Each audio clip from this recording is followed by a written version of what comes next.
Alright, so, hello. Let's get back to it, alright? It's been some amount of time since I've done this live. The world is large, the world is big, the world is almost pretty much finished. Really. So, it's really exciting.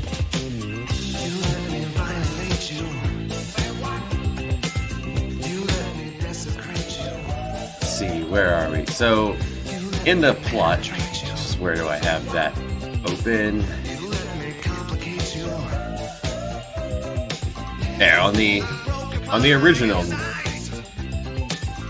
the original notepad that was made since paper. We've now made it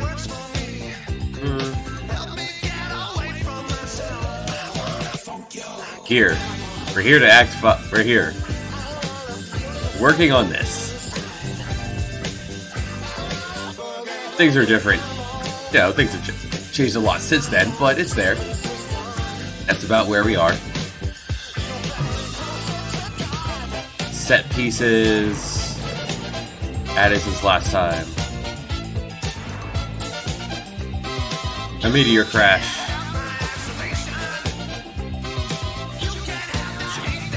Oh, in the process of making the bestiary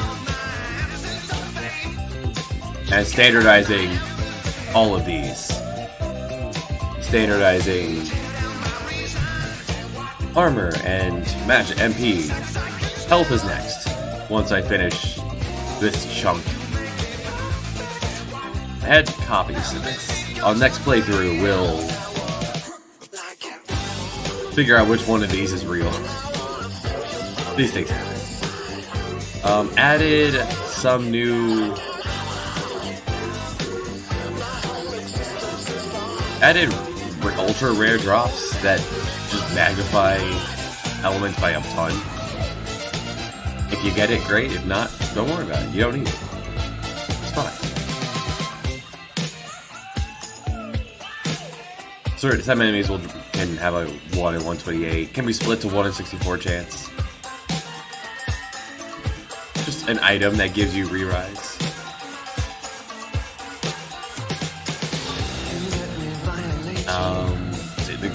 What else? The guild. The guild has been complete. Almost. We're working on that now, actually. So the guild in Seville.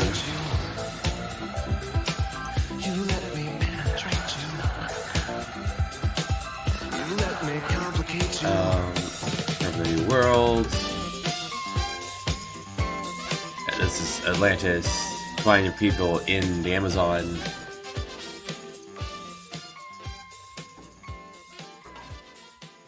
Catalina. People who call themselves furries. Finally finishing these Commodore Ezekiel chasing after her thing. More around her society, Rome shenanigans.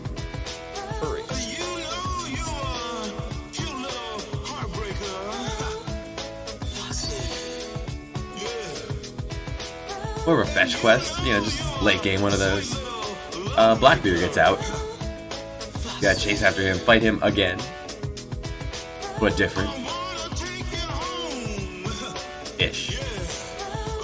Wrap that up rather than having an entire prison full of people.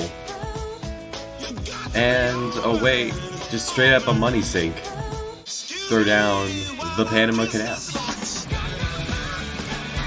You can, when you sail back and forth, you don't need to go around. You'll just be able to cut through the middle.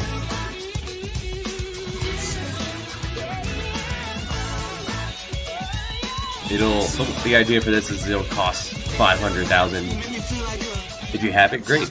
If not, they tell you of a place where a pirate was known to bury his treasure just around the corner. You can get to this earlier, but you wouldn't know about it earlier. And that's what we're working on now. We don't need this anymore.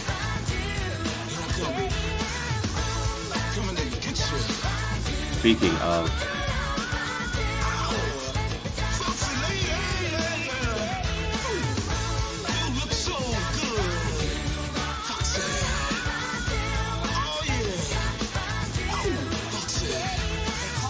getting up there in switches.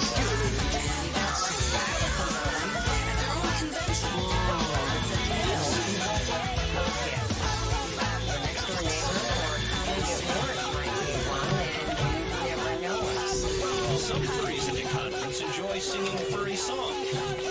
Furries talk to each other on the internet, go to parties together, and dress up as their favorite four-legged friends.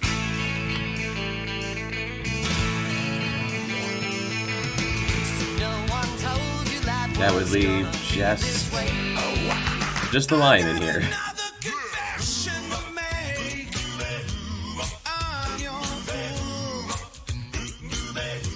Let's see.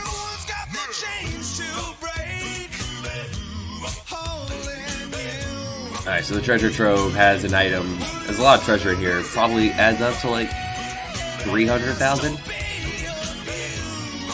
The main event of the Royal Crown in here that you could sell for 250,000. Yeah.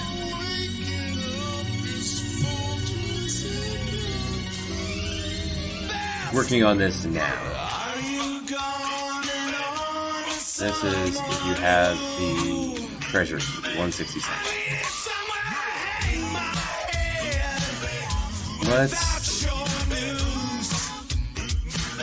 I've populated this with stat up items, okay?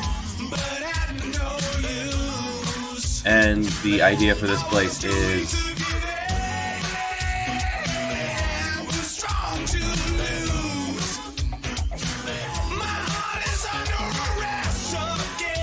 so the way this is supposed to work is give me the steps, the current steps, add 20 to it.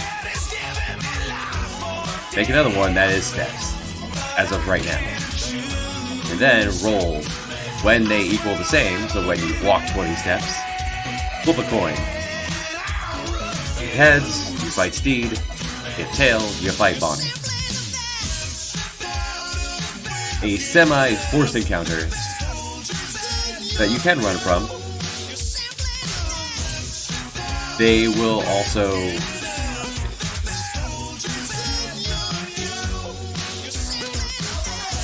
they could also run when low on health. We'll balance them when they get here. We don't have a playthrough this far up.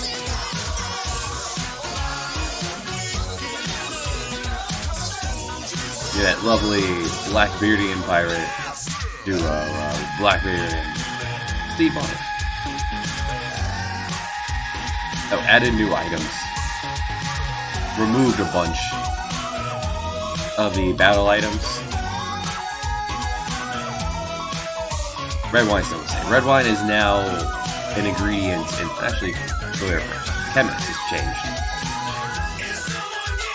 To keep these items useful and important throughout the game, they're part of the basic... some of the chemical set.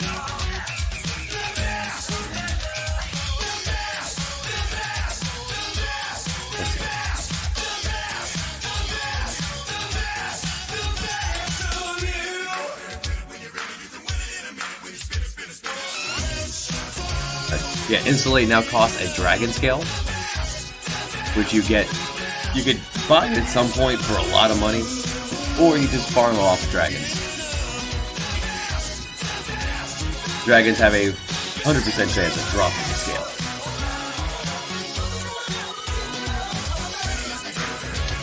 Temper now costs red rum and red wine. Oh, and their limit has changed. It's now experiment, but with much better things that can happen.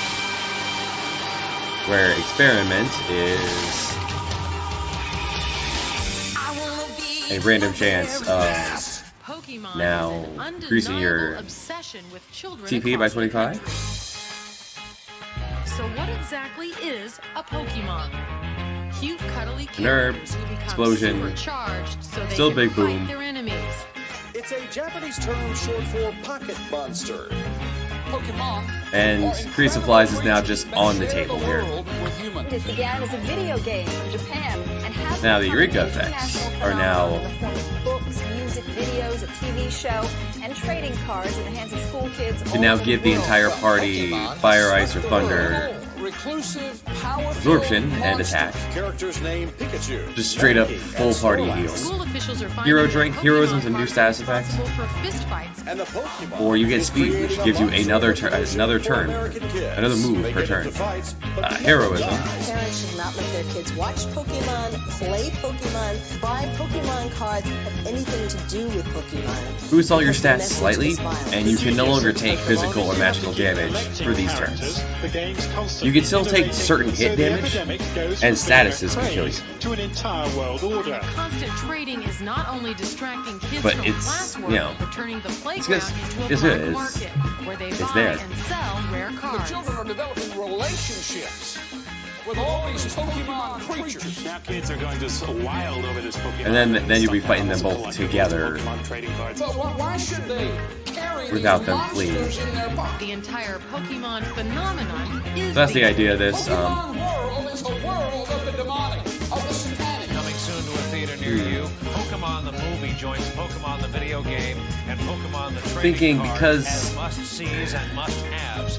To start us off tonight, NBC News correspondent Herman King. But I believe these Yeah, I guess words once we actually fight them for real, I can just turn this event off and it'll stop happening. Life So that'll work can be a just fine. challenge. It's never easy when there's so much. There's already monsters populating this area. But you and I So now we just need to decorate this and decide where I want to put the key. just look inside. We come in and here. You will find the Pokemon. Who's that? Pokemon, Pokemon, Pokemon, Pokemon, Pokemon,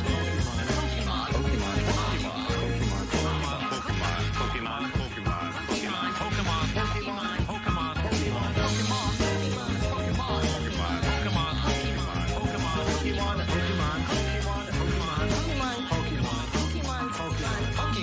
Just look inside. And you will find the Pokemon. The Pokemon.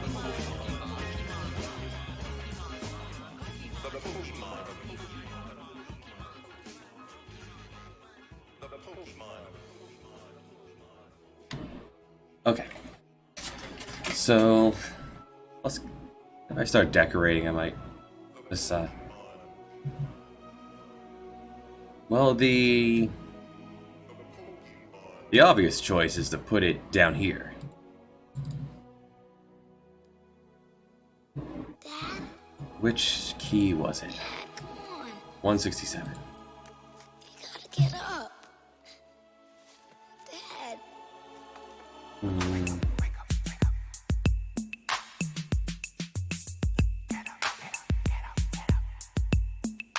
Put it here.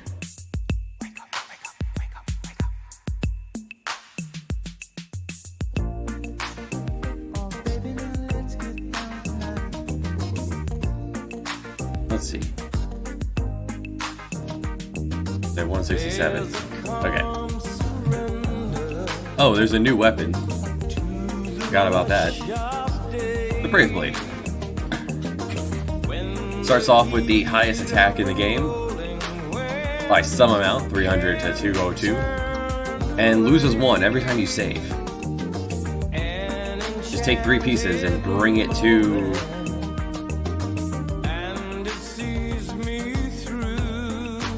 wrong one. Bring it to this fella here. You rob his corpse, and he's like, "Ah, you owe me a favor now."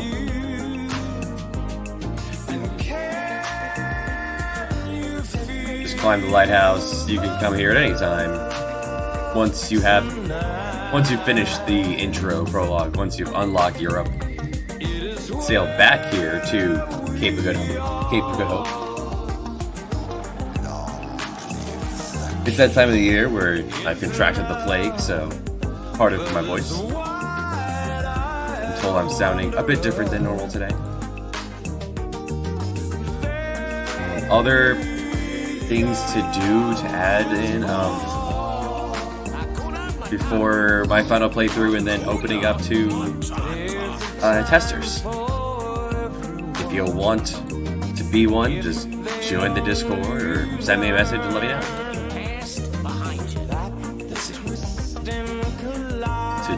My to-do list. There it is. Standardization of enemy numbers still needs to be done. Like dragons are now standardized across the board. Weak to ice, immune to fire, regenerate, and can counterattack. Slight regeneration. Statuses have been standardized across the board in tiers. Poison and blind have been. Poison and blind are in the first baby tier. Doesn't affect the enemy. Like their AI doesn't change the way they fight. So it's the bottom one. Very few things will be immune to this. Standard enemy wise. Next is Silence and Confusion, because that does turn off their magic and can stun them. Then you got Sleep and Stun, which shuts off an enemy and is very debilitating to an enemy. And then, of course, get Death.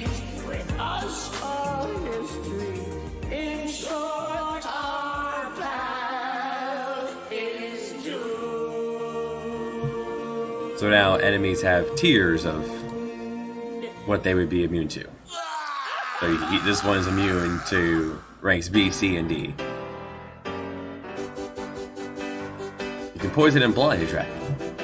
If you poison it, it'll cast Cure on itself. Removing the blind you may have put there as well. Oh, the new items I added, War Drum. Consumable that increases attack of everyone. That's wrong. I missed. This is why we do this. You'll never knock out all of the issues, but with a fine-tooth comb, you'll be able to get off a bunch of them. Get rid of most of them, hopefully. Still feels a little loud. Okay. Quill still does that, just cheaper now. 25% of your max health plus regen.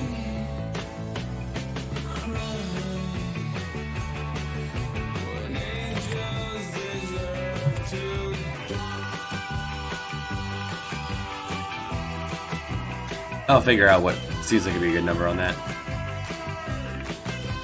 Fireworks, Spear, and Voltage, and Talisman, they're all just single item uses of tier 3 spells now. Dynamite is still physical damage, just big physical damage. That stuns. Hero Drink grants heroism. Super cheap because you're never going to be able to buy these. This is a drop. This is a rare drop. This is a steal. This is.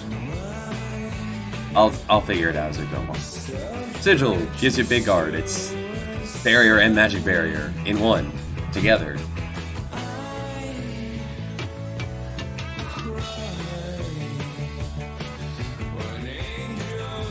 Mirror now does reflect to everyone. For it being so expensive and being harder to get now. You can no longer buy Mirror.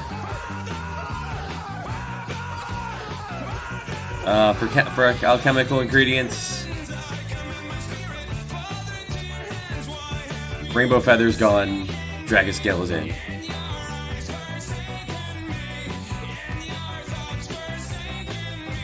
Tweaking things as we go along. Where were we?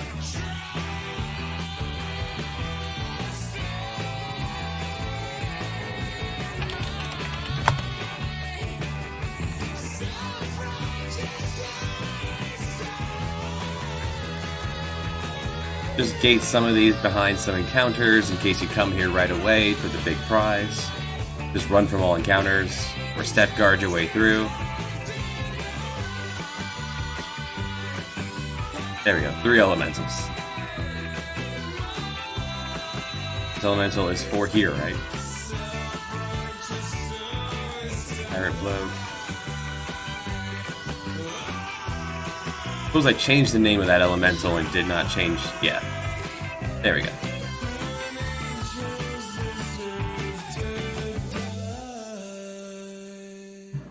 Come down here, you grab the key. Up here, get the treasure.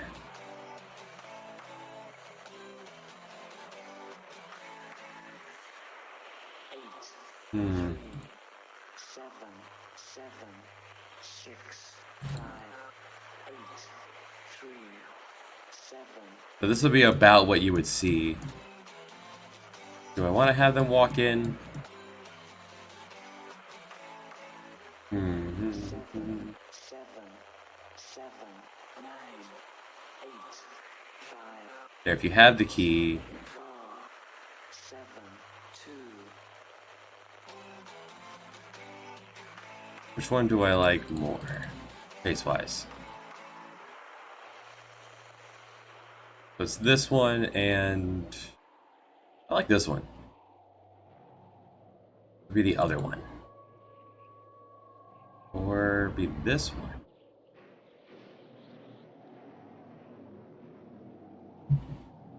If you see a faded sign at the side of the road that says 15 Right here. 1, 6.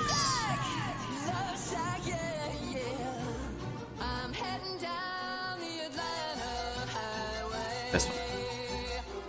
Looking for the love, get away. Headed for the love, get away. I got me a Chrysler and it's about 20, so hurry up and bring your jukebox money. The Love Shack is a little place where we can get together.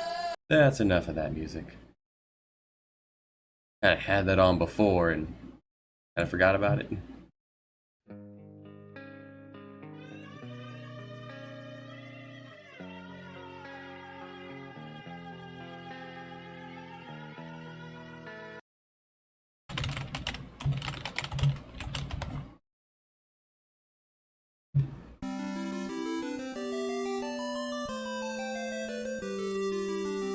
There we go.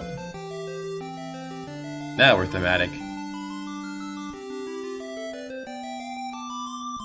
For this early morning stream here. Let's call that other. You don't have to be particularly clever with these. Let's give you a through. So by the time you get here... Wait, where did I just establish? You shouldn't be able to see him up here. If you do, that's fine.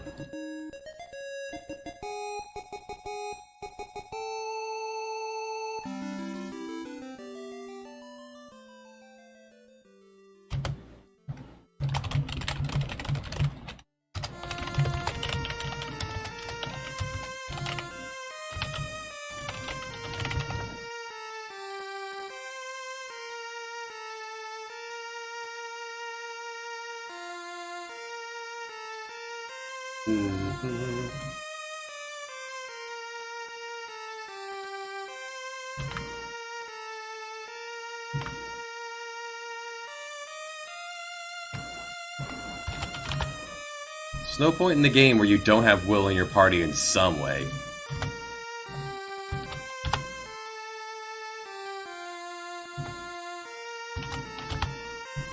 You can't get here without... I'll do it anyway. Takes a moment.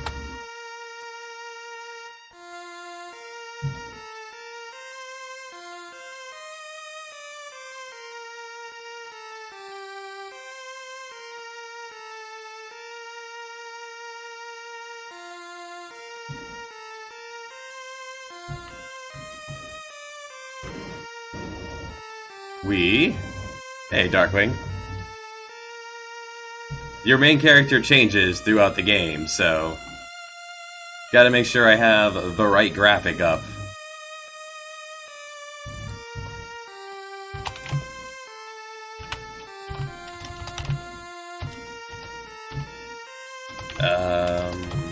I think that other one was Steed. I think I named you Bonnet because looks like you're wearing one. Confirm that. Yes, Bonnet is wearing the bonnet.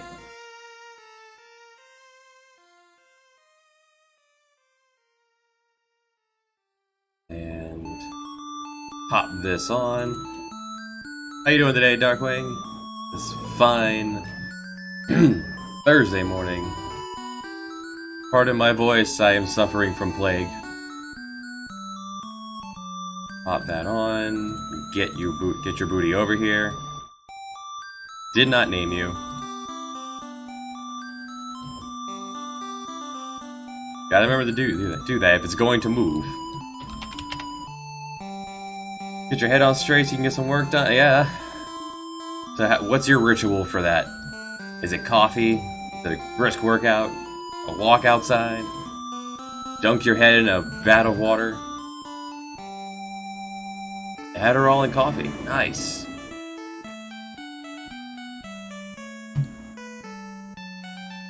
Now are you... I knew someone in college who couldn't swallow pills, even in college, so he had to like mash up his medicine and like hide it in his own food.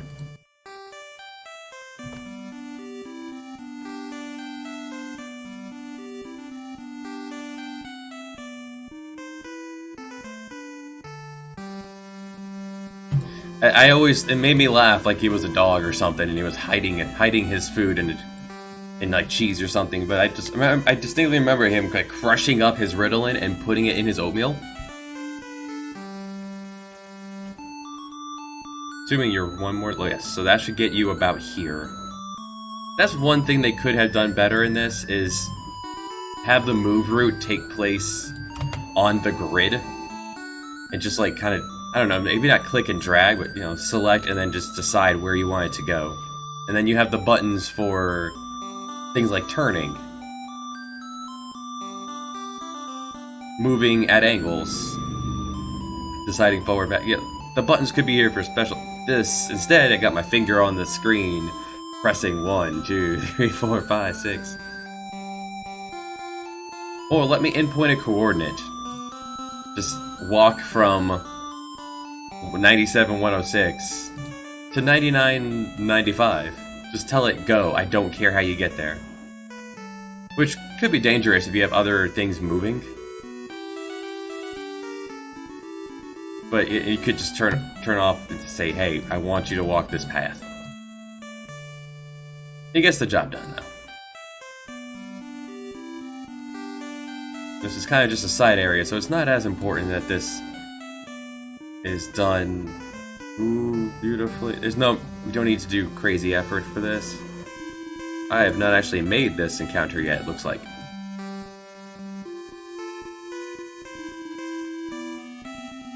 Right? Did I put you up with the bosses? No, you're not a boss. You're just what's stopping a player from coming here too early and grabbing this crown for 500,000 gold.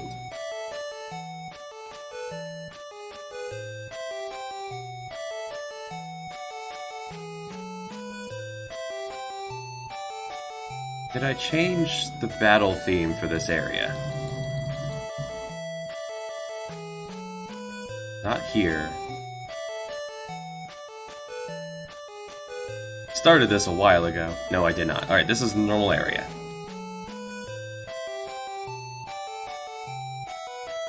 Meaning, you get the normal battle bass bottle boss music of you.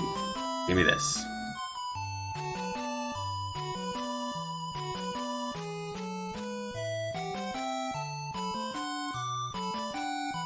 And then once you're dead,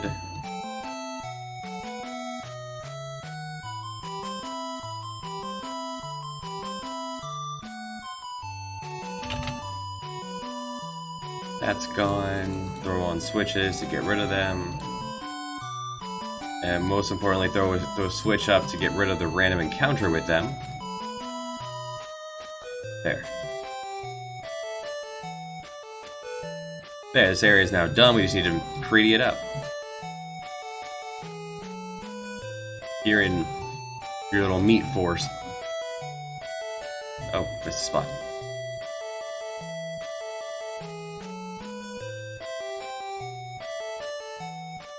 One other thing to add to this once it's all decorated is I want to put random enemies just kind of walking about.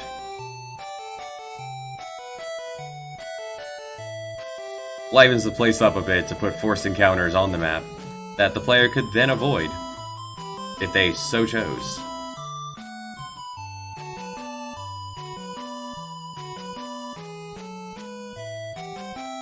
Man, NES Koei game makes me want to go back and play Gemfire again.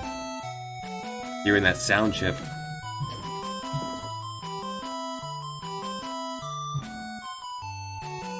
And the fact there'll be no explanation for why this one particular cave is meat is... I think that actually just adds to it.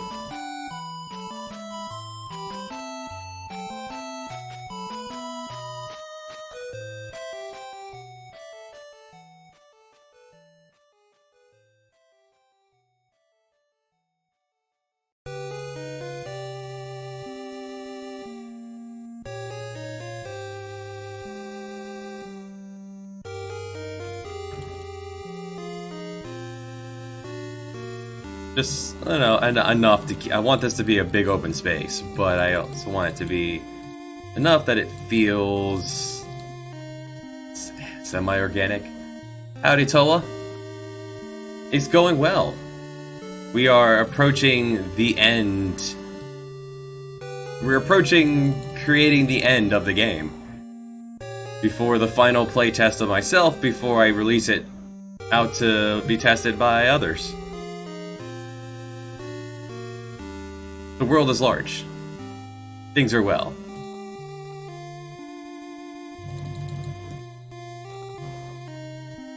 That feels like sufficient. I could throw some inside. I like these meat trees. These are really good. Alright. There'd be some enemies just wandering about. This is the world map. This is as large as the world map will allow me to go, so some scaling had to be done. And since this is a Eurocentric game taking place in the Age of Exploration, decided to make Europe to scale-ish, and then make everything off of that. So if Mediterranean is this large, then Africa had to be that large. And really, this is an uncharted land-ish back then.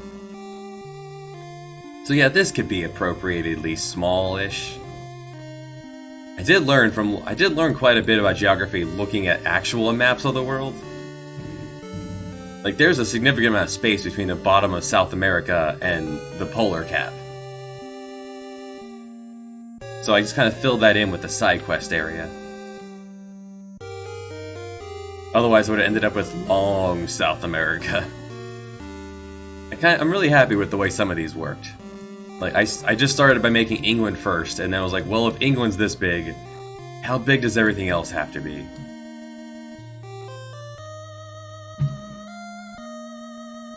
So at this point, the bad guy is up here in the floating city of Atlantis. Howdy, gents. I mean, not only is... Well, I suppose there is some Denmark here. Yeah, there's some Daneland here. It's not quite in the proper position that Scandinavia would be. Since Norway, Oslo up here is kind of just a side area. So, yeah, I would say pretty... It's Scotland needs a lake. Scotland known for their lakes.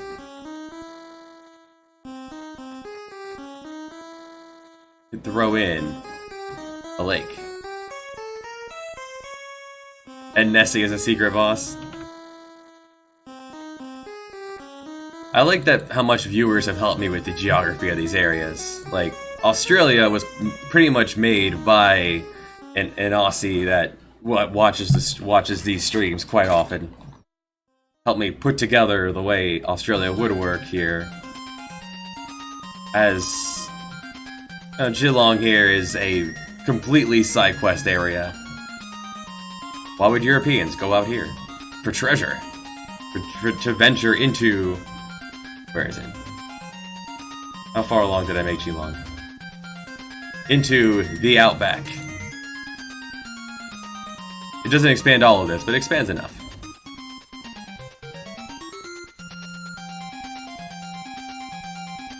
Nope, New Zealand is underwater. There's Easter Island.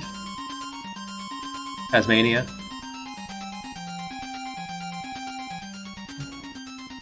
I thought about New Zealand, I really did. Like, there's a flat coast here because I was thinking of putting it here, but I didn't want Easter Island to be seen unless you were randomly sailing in the ocean. Similar to how the original game went. If I was able to make the Pacific bigger, then yeah, there would be more isles here. But when I originally threw down New Zealand, you were able to see Easter Island at the corner of the screen. Middle Earth is currently in a war with itself. We'll just kind of leave it be. A bunch of Canada was put together.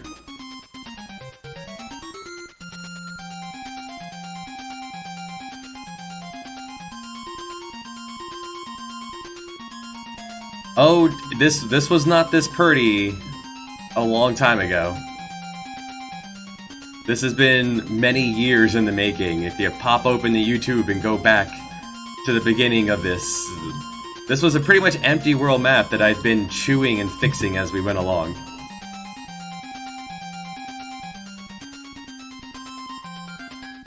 The lakes of Canada were kind of hand-guided to me, just to be kind of a thing. There's one side quest area up here in Beaver Lodge. One up here. In the original game, you would find a saber-toothed tiger here. Instead, you find a crazy old man living in Greenland.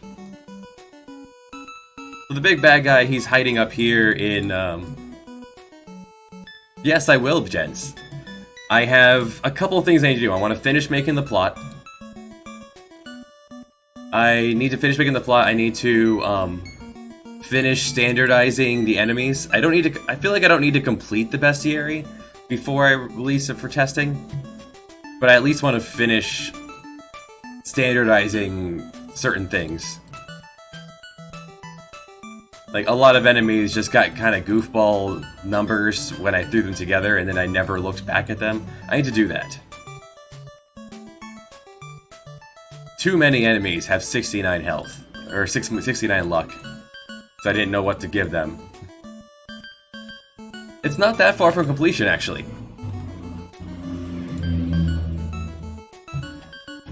There are... let's see. The very top are the bosses, and that's actually all the way done through the final boss. Don't worry, the rat's not a boss. The rat is a placeholder for seeing a character sprite on there. I just use a rat as a placeholder. So if I quickly throw up in... Here you got chickens and a rat, but if I throw into the actual battle, just character sprites, same as you. So this goes straight all the way down to 360, plus more. So yeah, the bestiary's been taking me some time. I've been working at this. I've been working at the bestiary for weeks now. It's coming along.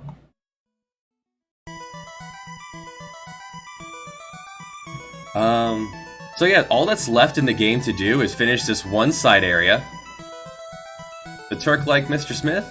Mr. Smith is, oh, that's actually a pretty neat sequence. Do I have a playthrough anywhere near? So someone recommended... I was making the desert portion, there's a part where you get stranded in the desert, and I wanted to come up with some kind of gimmick for the desert. It does not look like I have a playthrough. This started off on pen and paper like 5-6 years ago. This has been in RPG Maker production over 3 years, I think, I would say. I actually don't have a playthrough there, so let's see, where's the desert? Enjoy work, flop. Where is the desert? The Gobi Desert, okay, so the Gobi Desert here is just a large world map-esque, and I was like, I wanted to make some sort of like health meter, maybe thirst meter, but that didn't quite fit the theme. And then I had all these enemy types. Where are they? I have all these enemy types that I didn't know what to do with. So I came up with the idea of having, let's see, side area. As you go through this canyon here, this valley, your people pass out. Your whole party begins to pass out one by one, and then you wake up in an infirmary. And this whole sequence is a mirage. A mirage where your main character is tortured by his guilt from a tragedy that befell his brother earlier in the game. And all the enemies keep sassing him and bugging him. And you do this little side area here. Lets me use my modern day setup here. And Mr. Smith is just the main guy's. Now the main guy here, you actually seen him earlier as he is the father of the love interest, quote, huge air quotes, love interest of the game. And he's the Marquis de Rouge. Here he's just called Mr. Key. Your love interest is dependent on the hidden morality bar throughout the game. If you've been a good boy, gotta sneak him in there somewhere. If you've been a good boy, you get the blonde Gwen. If you've kind of been neutral, you get Maggie. If you've been a rude boy, you get Olivia. And if you flip-flop and go both ways, just specifically, your love interest is Peter. You, of course, get to name all these people. This is just their default names. Anyone you get to control, well, you get to name.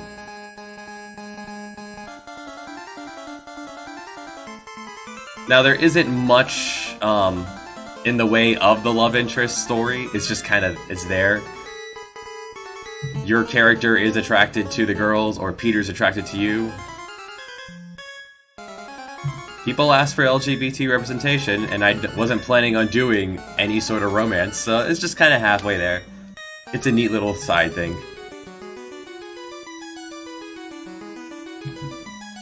So I found a way to shoehorn in the special things.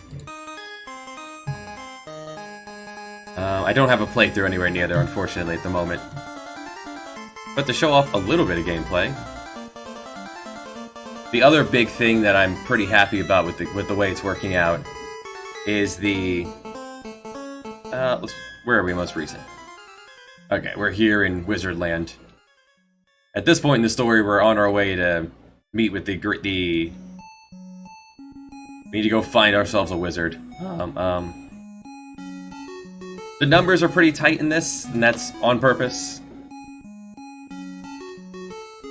What was I here for? Classes. There are many classes, and in battle, your person can use the class they're in plus a subclass. So right now, let's see. Loser here. Loser here is a soldier. He's subclassing as a ninja, so he can use his ninja skills in battle as a soldier. Just throw open a battle. Do I have battles enabled? Yes. Fight me. Will's wearing a special piece of equipment that lets him use a ton of different kind of skills. Don't worry about him. So Spartetto here, he's an Atlantean. He's an ancient. He has his own special skill set. And he's also class trained as a wizard. Hey, thanks for the follow. Your ninja skills are free, although throwing stars and swords costs a sword or a shuriken. Their big thing is that they have to shadow step. They have to shadow step to be able to do big damage as with their moves. And Cursive Strike can inflict any status ailment. And it's free, so it's kind of cheap, but it doesn't do a lot of damage, but it's free. He's not wearing a katana, but you could change that mid-fight. Unfortunately, soldiers can't wield katanas. Soldiers wield swords and basic sword and spear.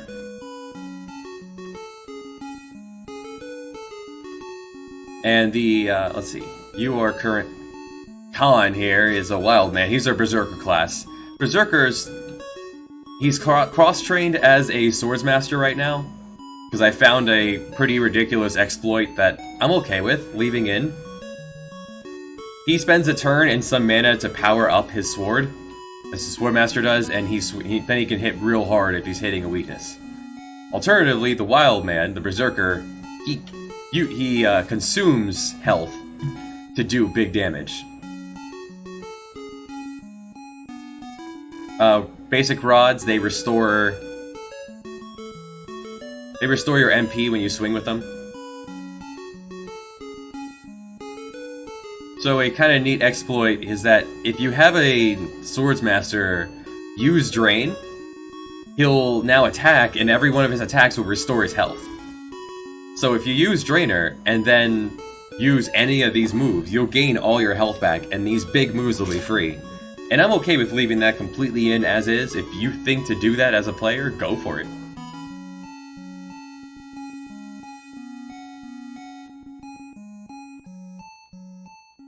So yeah. The Magician has too much health, but we'll work on that. So that's what the Mr. Smith is. Mr. Smith is just a gunman. I have animations for gun. I wanted to use animations for gun. And now I thought I had a way to do it.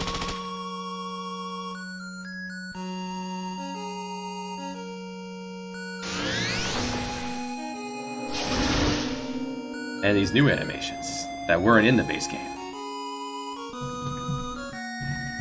So let's see. We're in the desert. We need to head back. This is not the world map. There you go. We're heading back over here to this meat cave. This is the last side area of... This is a completely optional area that does not need to be done. But that one place caught... The Panama Canal costs 500,000, and there's a good 300,000 in here. So if you don't have the money, you could come here, fight these guys, collect the royal crown, and sell it. Along with all this other treasure.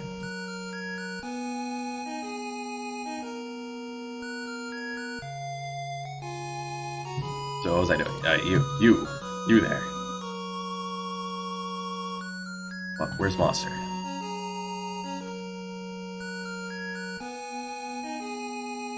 You almost went to a place called Meat Cove in Nova Scotia. I would totally go to Meat Cove. Approach, event touch, so if it touches you, the battle begins. No time to go to Meat Cove? I'm sure your hotel room was more of a meat cave. Or a meat cove.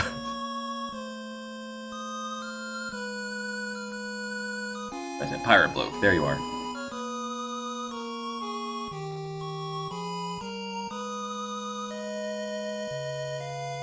There you go. We'll just kind of copy this encounter a couple times. There's one here in the bedroom. There's one in this little... One over here, and this little inlet, and one up here. Just a few forced encounters. You'll actually just be a jelly.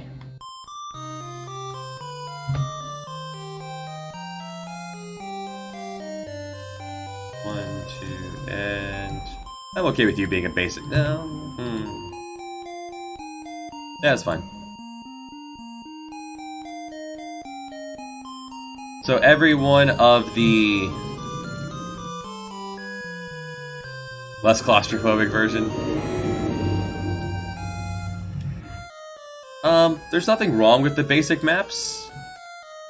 You just gotta have fun with it, and these are not... I'm pretty sure it's not gonna be the way it ends up being at the end. Every single one of these places have been strongly changed as I played through. Like, Atlantis here uses the sci-fi tile set as well, and this got tweaked a lot. I think I actually had a playthrough here at somewhere in Atlantis.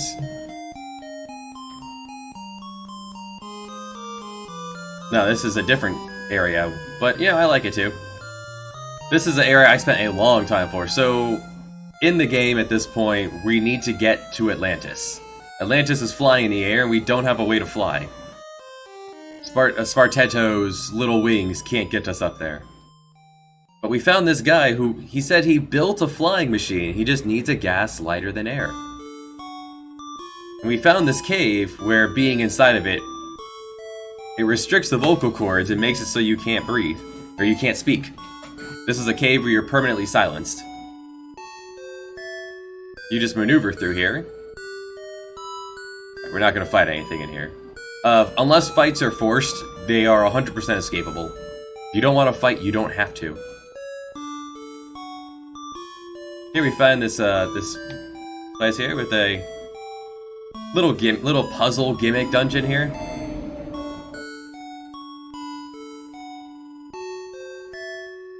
You have to throw the switches to get the minecarts to go along certain paths.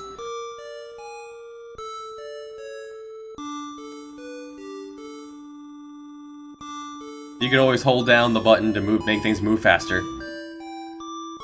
For those who are impatient. Now this took probably 3 weeks to code. Because the minecart here is not a real vehicle. It's just not actually, it's not actually a vehicle. You're not actually getting in and riding it. What you're doing is, the character is moving into that, becoming invisible, then the camera's focusing on this, and this is moving. Your character stays behind, and then when this thing reaches the destination, that's a whole bunch of if-thens for these switches, then it teleports your character over here, has them move down, while also turning on, you can see them again, and has the camera coming back.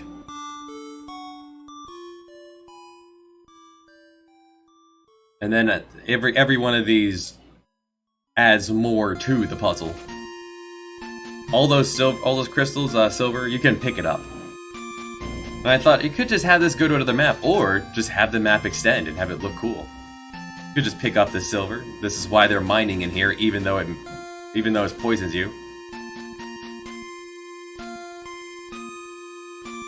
I just hop in here without hitting anything. Zips you all around. There aren't too many puzzles in the game, but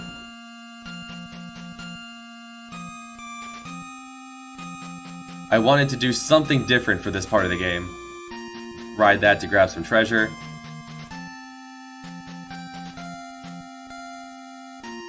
Now, this won't affect going from right to left, sir. Hold on, let's equip the, Oh, I am wearing it. Who's wearing it? No one's wearing it. Okay, where is it? There it is. At the very beginning of the game, if you check out the tutorial hut, you get the Jester's Jolly, because a Jester gives it to you. It cuts encounter rate in half. Just right at the beginning of the game. If you don't want to fight, you do not have to fight. But if you don't fight, you won't get experience. It's really up to you. And head up here, and then if you've already hit this switch to turn this on, then when you go back, It'll take you all the way around the other side. I'm pretty happy with the way this turned out. You can ride this one over here and grab some treasure. Take it right back. This took a long time to actually get right. Then over here is as soon as you walk in, you get into a fight with the boss of the area. Whoops. I actually don't want to fight you right now, so I'm just going to make sure when you code in your game, you always just put in one of these. It's just an item that deals tons of damage, just so you can skip everything. Because you are not balanced. I have not actually made you yet, so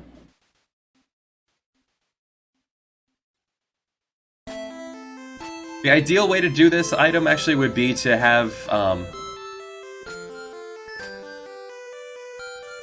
make an item that can break the damage cap and just make that be 100% damage. Like Dragon Warrior 4, you can swap people out mid-fight. They're just standing a few steps back. Unfortunately, if I haven't been able to find a way to make it so that if your active party drops, the others will jump in. As soon as the active party drops, it's game over.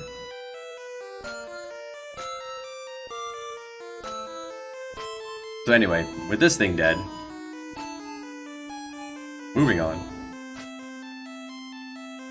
Oh, and it's tougher to show it off with the screen tinted a little. Except for your main character and the love interest or brother, they're actually the same person. Don't worry about it. It's just the way I had to code it. Whatever class you are determines how you're dressed in battle.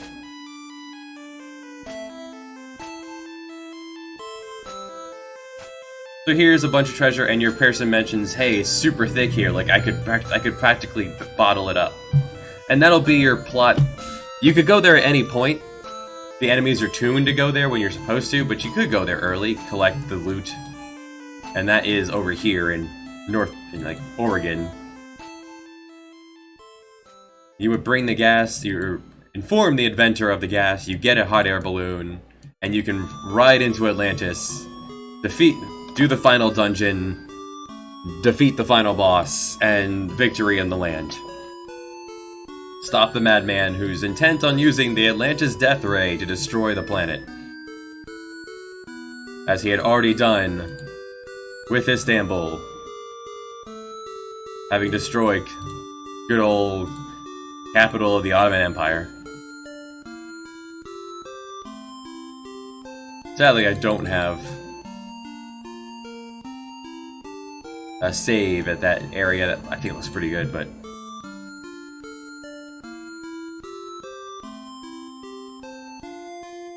I'm done with Atlantis for now. Treasure trove. Was that it? Am I happy with this? I'm pretty happy with this. You walk in, every 20 steps you get into a punch.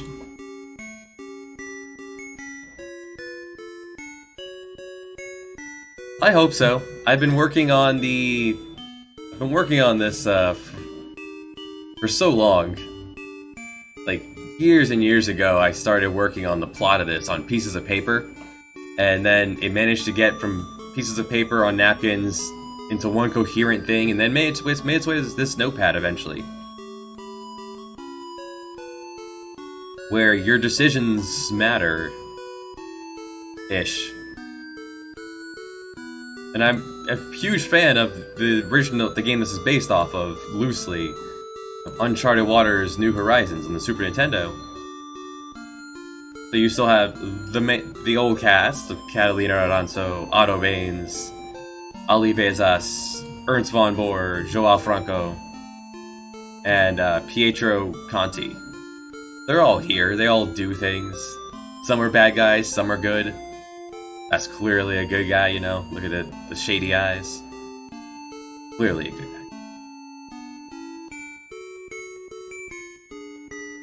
Now, there are things about mapping that I wish I had learned. I still learned, despite having, according to Steam, I've been using this for...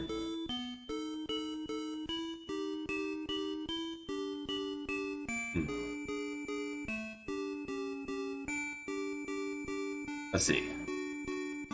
According to Steam, the usage of this is 2,800 hours. And I'm still learning things here. Like, it went into a lot of play at the Meteor. Was it the Meteor? Yeah, inside the Meteor. So, the way water auto-interacts with, like, brick, it's very non-intuitive. So in order to do things like getting the swamp to, like, look like it's seeping into the walls...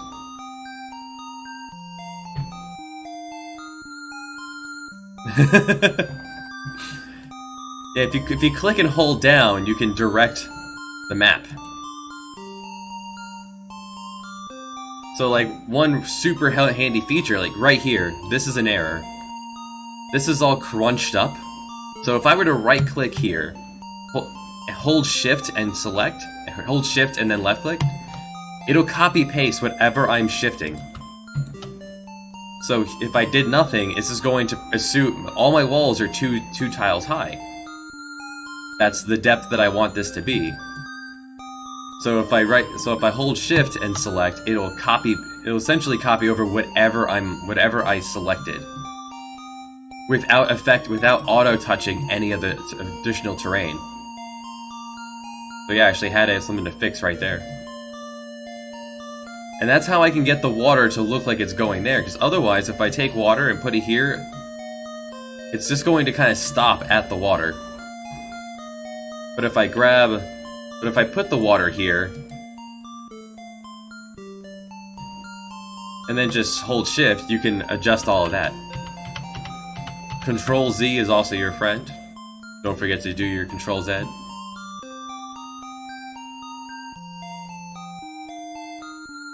Small, dense maps, there's nothing wrong with that, as long as the player feels immersed. Like, all of my towns are just the ports. You pop out at the port, you got the small town, you hop back in. The only large areas are the dungeons.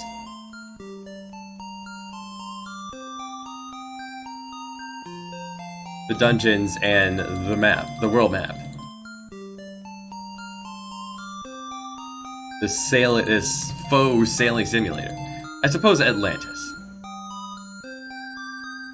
Yes, that is definitely a thing that happens that I have been going back and fixing as I go along. As I learn more things here, like, yes. That'll look nicer if I only have this on. This will make it look like the sun is, instead of being high in the sky, is just make it look like the sun's right over here by putting the shadow only there. Let's see. Well, knowing exactly what to do. If you know exactly what to do, then probably 24, 25 hours. Which you're not going to know exactly what to do. This is knowing exactly where to go, because I made this, knowing how to deal with all the enemies. There's a lot of cash to be gotten. So I would say this should be around 30-35 hours. With decent replay value from the class system.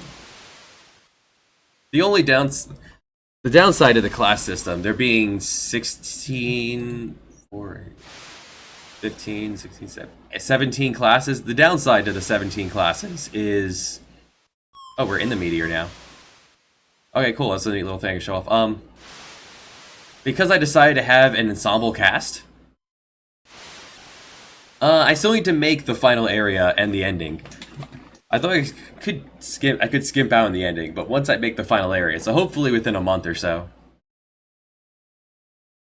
I guess there would be more opportunities to use the class system if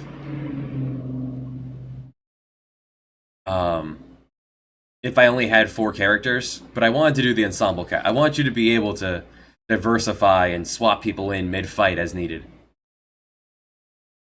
So the Meteor here, You use these points to get blasted up, and or these points. The enemy gimmick of this area is they always get the jump on you.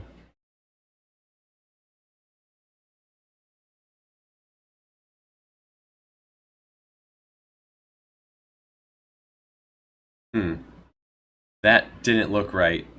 That put me in a different spot than I jumped down. Yeah, that area hasn't been tested yet. I used to test as I went along, and then as I got more comfortable with my with the way things went together, I just kind of do it all in one big chunk now. I see. The playlist ended. Let's that.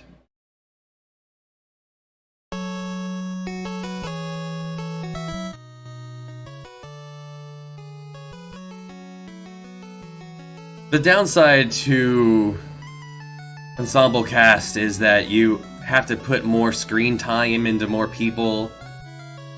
The upside is that I can make it so that I can make it so that I can throw a wider range of boss gimmicks at you. Because if you're diversifying, then you can tag people in and out.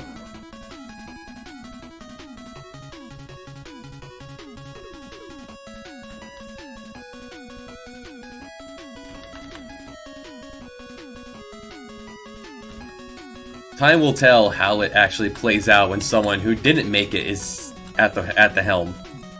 And I've been tightening up the numbers a lot as I went along.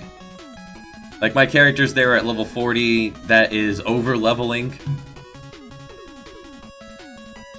And I plan for the level cap to be 50, which you'll be I want you to be hitting 45, 50 at the very end of the game.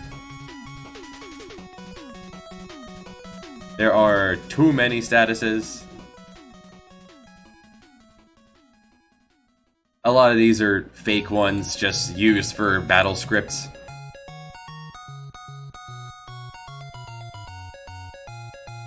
Like, Blackbeard the Pirate has a gimmick where he defeats everyone by that you hear multiple times that he defeats you by learning your moves and using it against you. So, if you hit him with any element, he'll then enchant himself with that element to absorb the next blow, and then use that element against you. If you use a limit break against him, he then punishes you by buffing himself. The game is designed to stop you from being able to auto-attack your way to victory.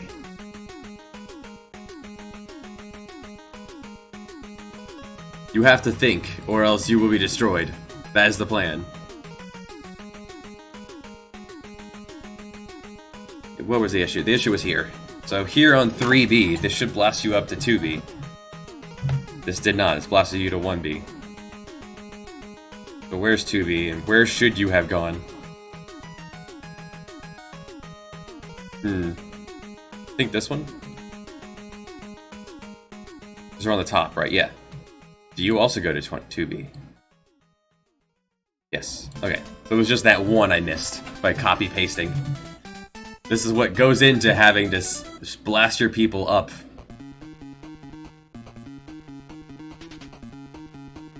I think we finished... Where was it? It was Seville... Okay, the Trove. I think we finished this. Yeah, you got your treasure, you got your enemies, you've got your gimmick.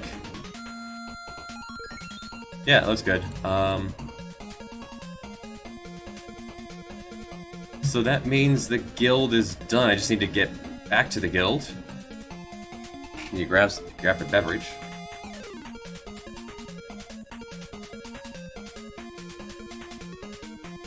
So the guild is a side quest. Just a chain of side quests that, where are they? Hold on. It's all right here. Just your tiers, they give you missions. They give you missions, you do missions.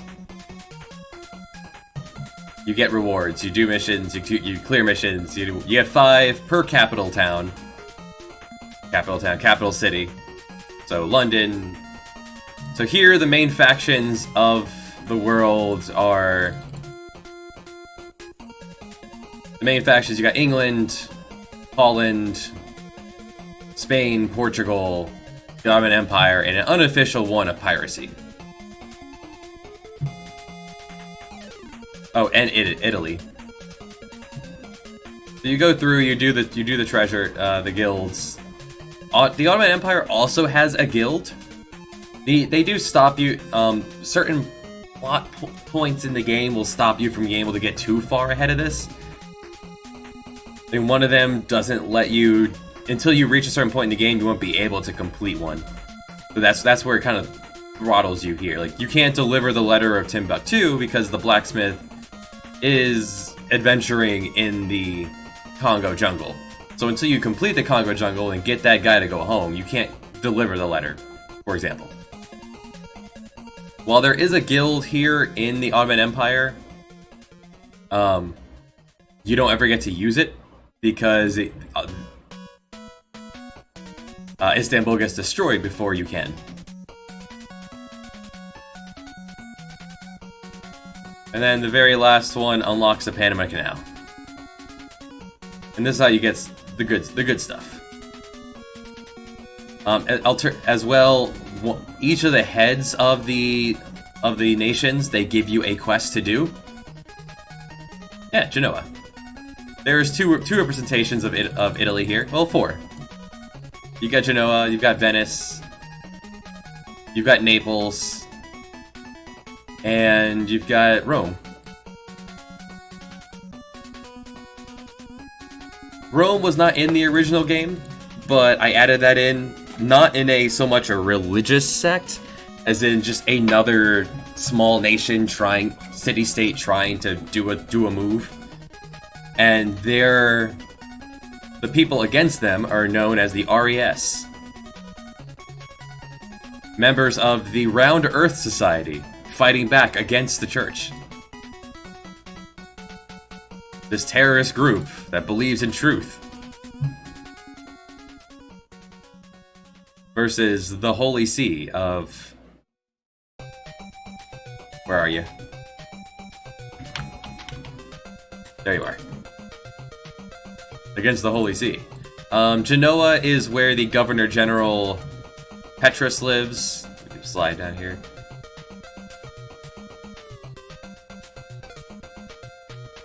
Influenced by nearby Rome.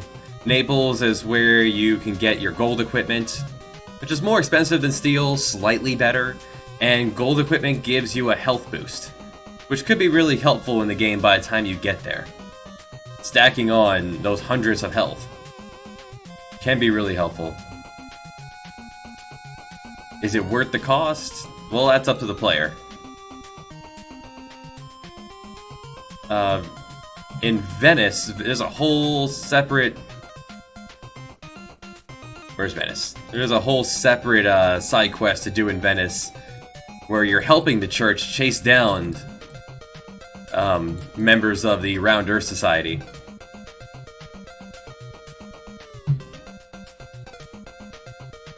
By doing a stealth mission through the canals of Venice. Where you're chasing after someone else also on a gondola. Where you hop on and off of gondolas at certain points.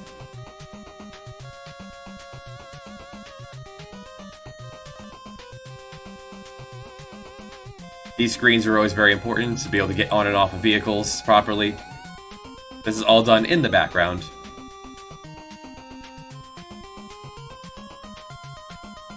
You have no real stakes in the Holy See versus the Round Earth Society. You routinely fight both of them, and no one holds it against you. Alright, so that's done. We're heading back to the guild. Now that it's... And... Interested in a job. Auto run to this. This should be good. I want to connect the world. Let me change my business. Travel's done forever. The cafe. So head to the cafe. It's you. If you have the money, good. You're done. And if you don't have enough money, he will inform you that there is a place where you could get money.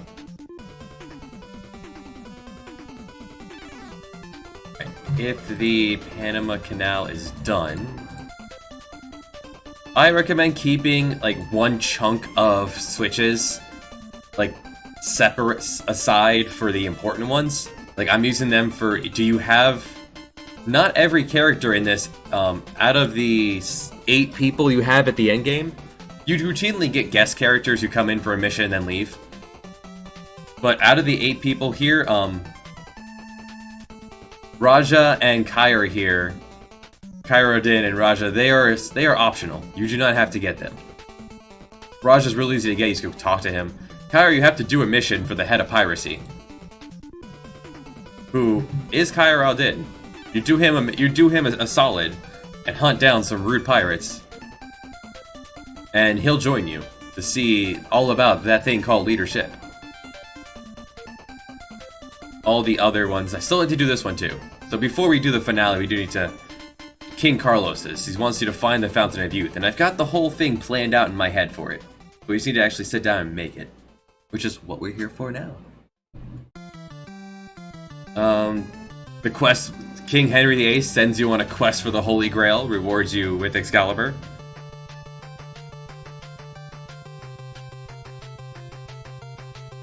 Italy, he wants you to open a trade, just delivery. Governor Neville of Holland. Governor General Neville of Holland. They all give you stuff. I guess the only one of these that's on a time limit is Sultan Suleiman. He won't be around forever. He just wants you to bring cash. Which is the fun way that was put together. There's only 6 mandatory characters in the game. Where is Istanbul? There it is. But I like anytime I have to use variables, because it makes it feel like I'm doing like real coding, not just art, because RPG Maker is a lot of art direction. The real numbers come into play here, like with finding the way you want to stack the numbers, coming in here and making your own script for the battles, making defense percentage based and coming up with your own thing here.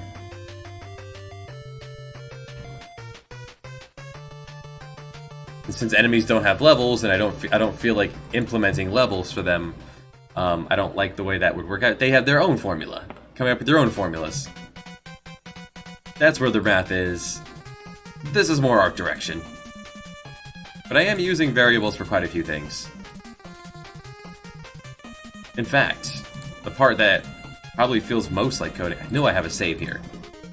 Or nearby enough. Is it you? Yes. Here on the Amazon. Here on the Amazon, it's dark. You have what approximates to fireflies.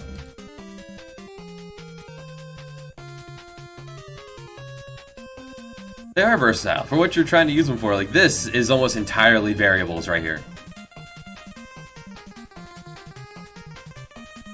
So when you're on the canoe sailing down the Amazon, the light's ahead of you. If I can find a place to disembark, there we go. The lights around you changes when you hop back on your canoe. Raining is random. How did you randomize rain? That's a good question. This took ages to figure out.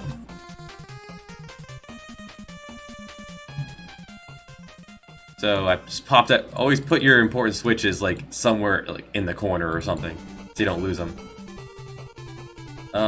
This is all controlling the. This is what's controlling.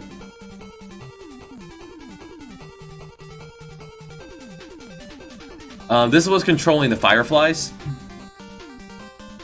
They make the Amazon River here feel a little more alive.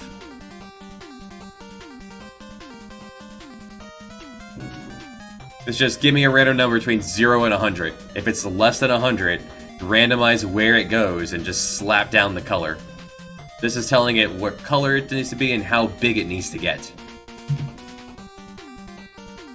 That one is just telling the game to use the fancy lighting. Here's rain. So, if rain is off, give me a random number between 0 and 1500.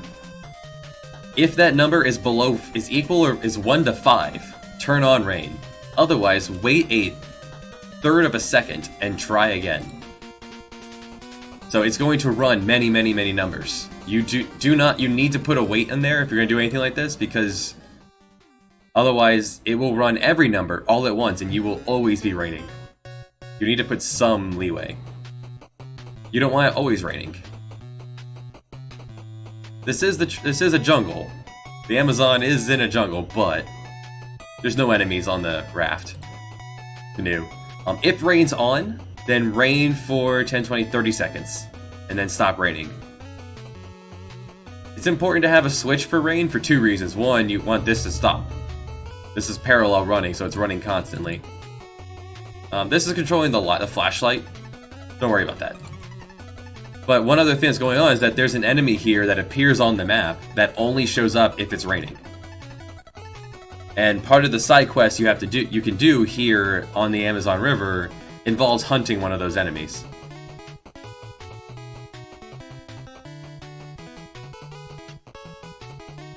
If I can find one of them. They are all over. I don't know this there you go, that guy. They only appear when it's raining. He'll go away when it stops raining.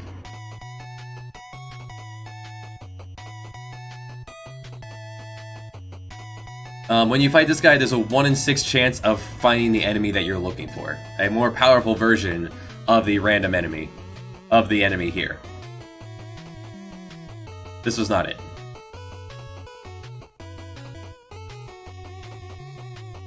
We'll kill something. Every class has their own limit break. Limit skill. I could call it something fancier, but this is what people know it as, so let's just call it that. Why get fancy here? When it reaches 100, you can use your skill. Black magic users, wizards, they can double cast. Summoners can use Final Hope. You call it something in your game you can't remember or spell. Yeah, I've figured, like, I'm using the original Dragon Warrior, like, spell naming system because there's no reason to get fancy. The player needs to be able to look at it and immediately recognize what it does. We don't need to get fancy here. Clerics, she's dual class white and black magic. They get big guard on themselves. Just barrier and magic barrier to yourself. Get beefy. Turtles are weak to ice, so let's just throw all the ice we have at it. You are still dressed as okay.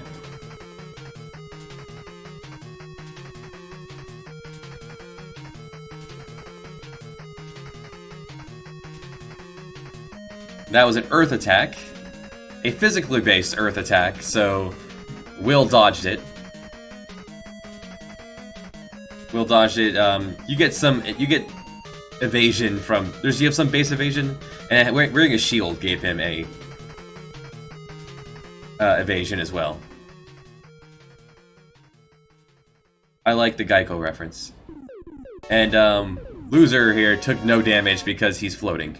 The game very slowly introduces all of the mechanics, so as to not be overwhelming.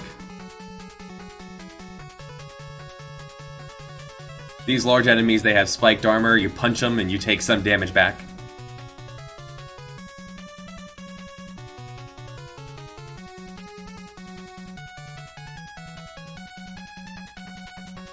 And the rain stopped. Got him just in time.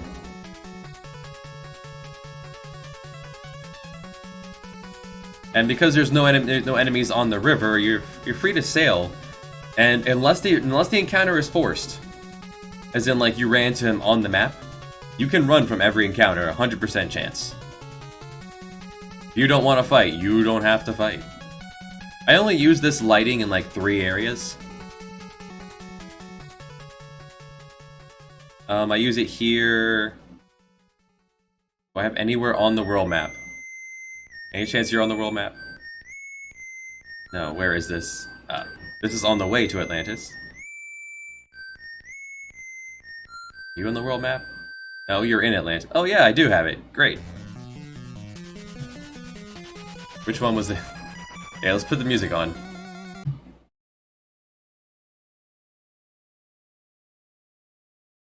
I like this section. Took a long time to get it going, but... No, that's Genoa.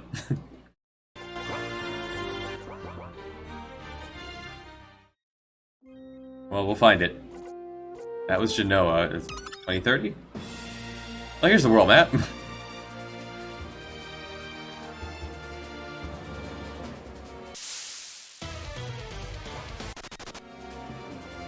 So there are only a handful of forced encounters in the ocean. Basically, there are like optional side bosses, mid-game side bosses that you could find if you just sail in certain areas. You're not going to run into them randomly. But there's also this. Anywhere on the world map, you could randomly run into this guy. It's quiz time. The River splits the new world. You have to then decide, was this true or was this false?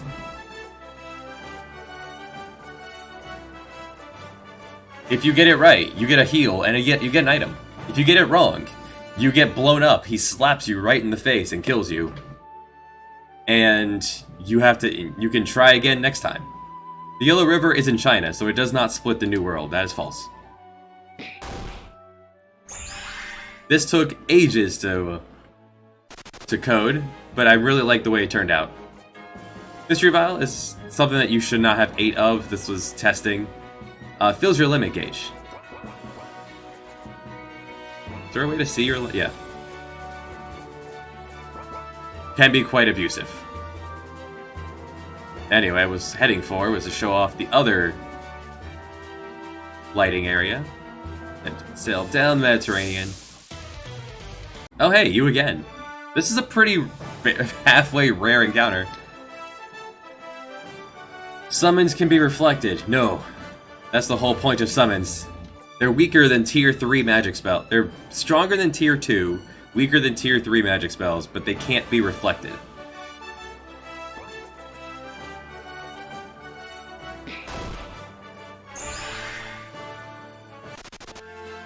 That's an accessory that gives you auto regen.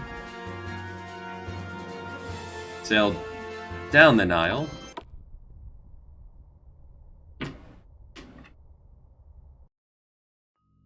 And into the pyramid.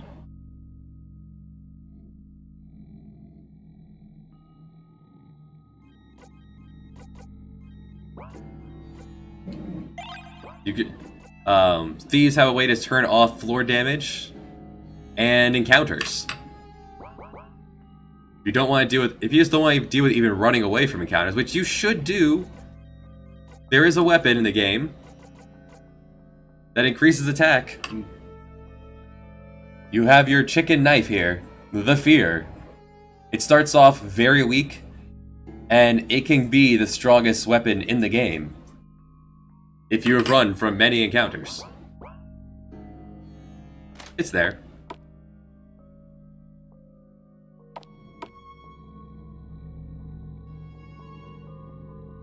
This is the only other this and like one other area, I think the only places I've used this lighting. Anyway. We were trying to find this one certain spot. That's... come on. Focus. Is it 04? Yes, here it is. Here in Atlantis. City in the sky.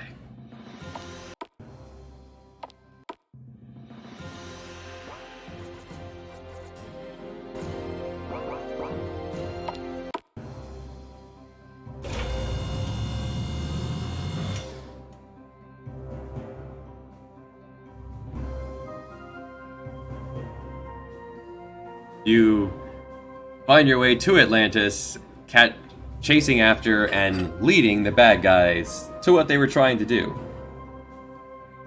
Because you never quite fully understand what he's after until this point.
So that's the big fake ending of the game. The long dungeon of Atlantis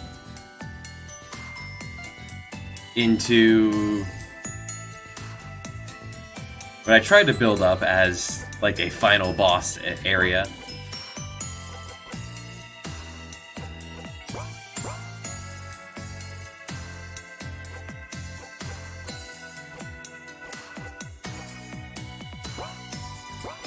Oh, 4 skills. Does anyone still need to learn anything?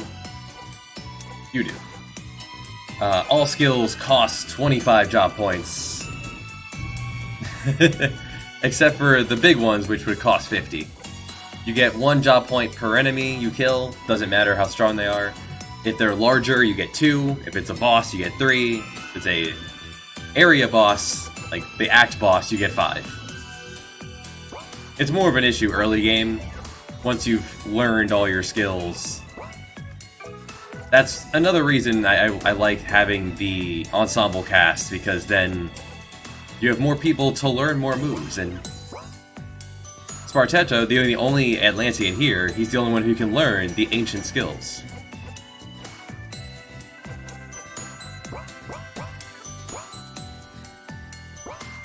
So then you learn from him that once long ago during the war of Atlantis versus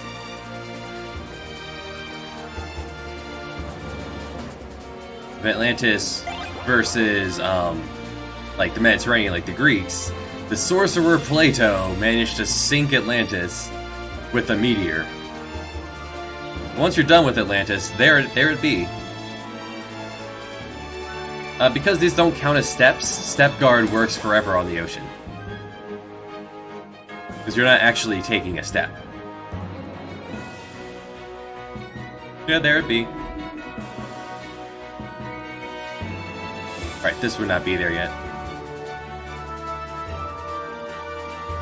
So then your next bet would be to, your next plot point is to head to Athens and learn about Plato.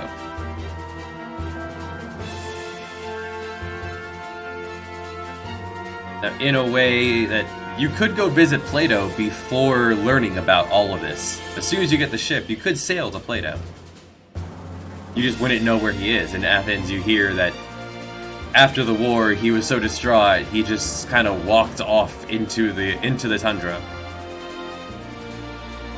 leaving you to just kind of sail around. But then your plot point is to just sail around the tundra until you reach Siberia here.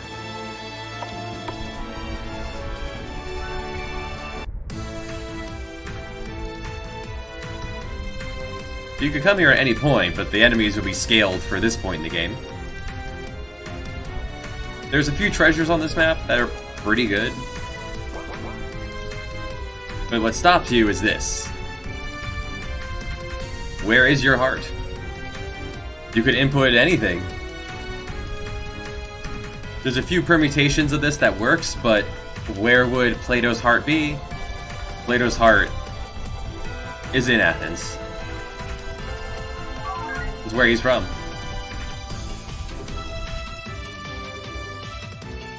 So the gimmick of this area is every time you beat up one of these things,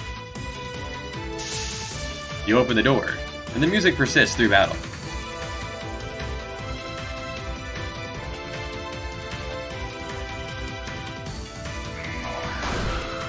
This is about as far as I got in actually balancing the enemies, so we're just not going to fight them right now. Void Spear I had used during the fight with Ali and Salim. It throws up a barrier that takes damage for you. What Shadow Step does that Loser had used during the fight was enters everyone in Shadow mode.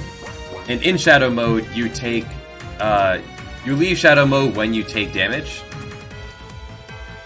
But being in Shadow mode not only increases the power of the moves of the ninja, it gives you 20% evasion.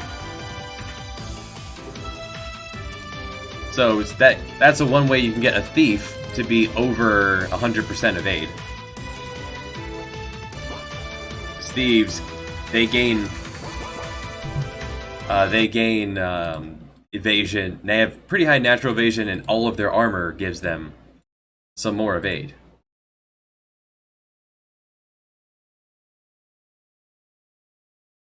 Yeah, then the story continues from there. In the original draft of the game ended there, and then I decided, you know what, that's actually, it's for what I wanted to do. There's more equipment I wanted you to learn, and there's more skills to learn. And to give you a character, to give you Svartel, the Atlantean, and then have the game end, that's bad. That's bad juju. Don't do that. Besides, Atlantean equipment is not the final equipment. It's the last equipment you can buy. For most intents and purposes, but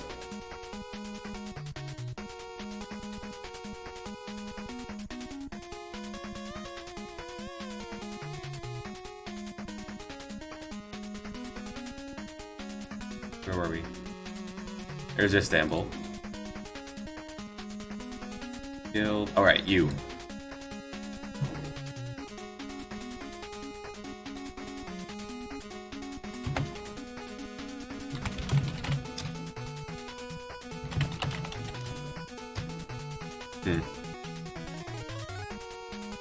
There you go.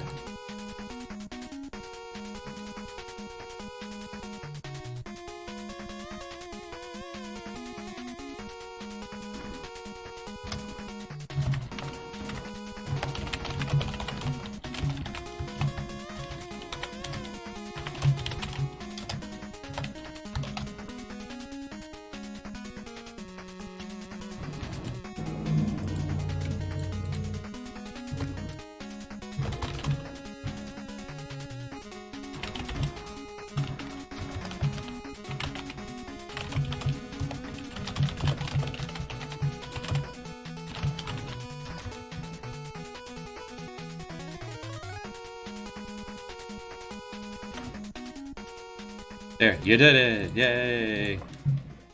Now,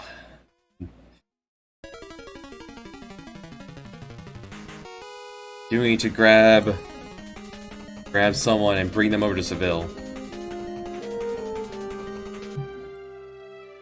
Anyone who's on the open ocean? You were, right? No, you're too far away. But before that, nope, you're on your way. You're on the other end of going to visit Plato. That's well. Here, welcome to Rome. Here's Rome. Don't step on the flowers.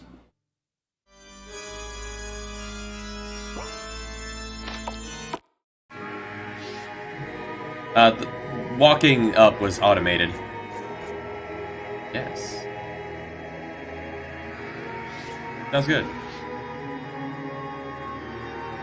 If you have at least 20,000 gold, you can give half your gold to the church.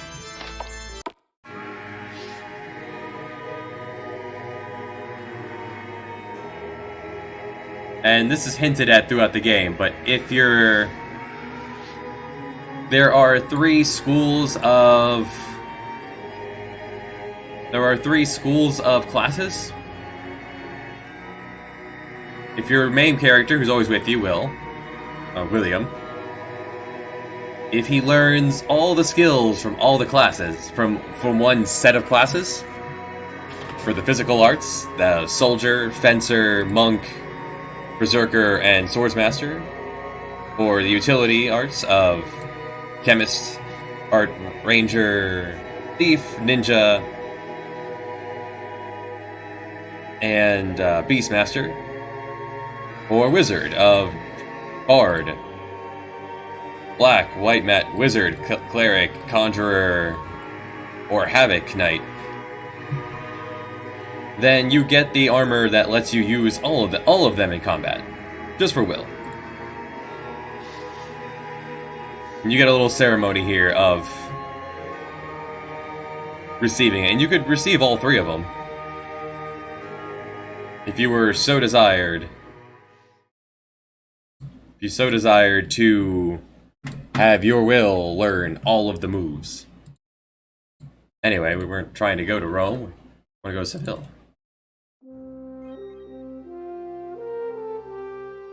Where was this? We have Spartel, so we're after Atlantis. So this is where I want it to be.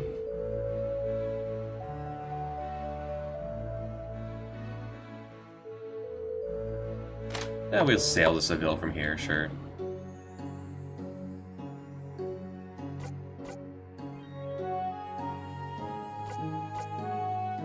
And the joke of, this is the exact same prompt you get every single time you ever leave a port. Except because there's thought everyone in that town is silenced. It doesn't actually show the words. When you're playtesting, if you don't know this, hopefully you do, hold control, and you'll get through on.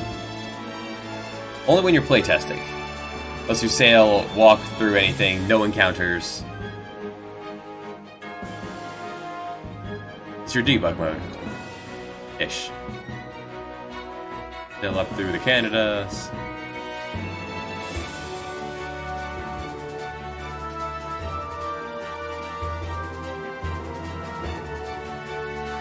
Want to bring all the way over here to Seville.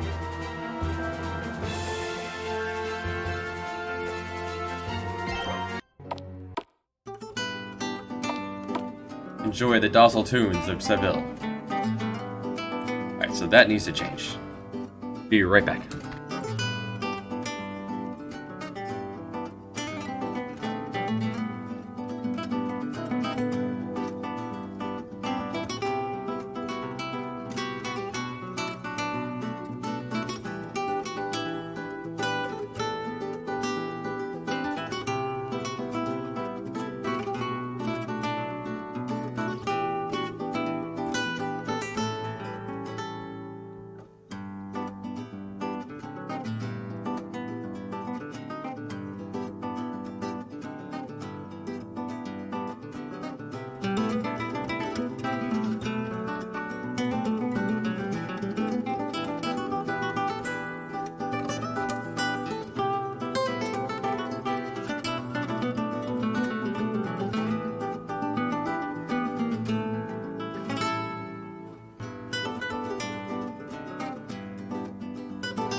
like the music for all the Spanish people we got going on here.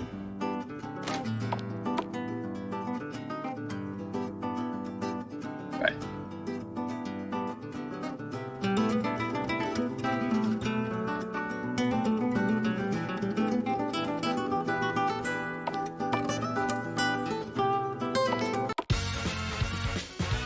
Every time you get a new set of classes, because you get them in 3 chunks, every time you unlock new ones, you get a little tutorial house of these guys.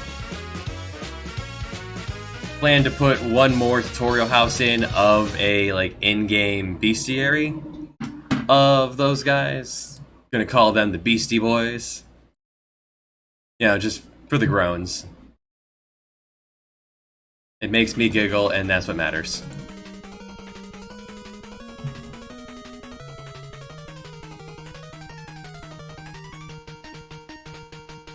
I have this other notepad here I was also working on.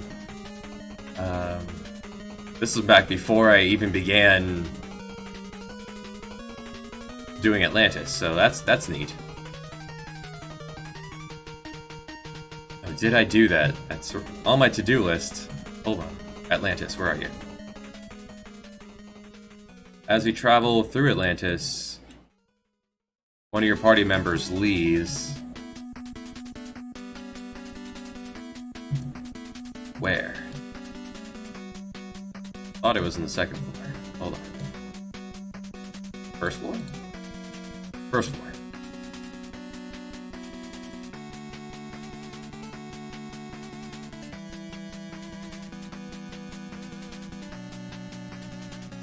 Okay, good. I did do that. When the party member leaves, make sure to empty them. Doing this will drop their equipment into the inventory. Don't have someone leave and take equipment with them. That's rude. That is you saying to the player, guess what number I'm thinking of. You don't want to do that. None of that.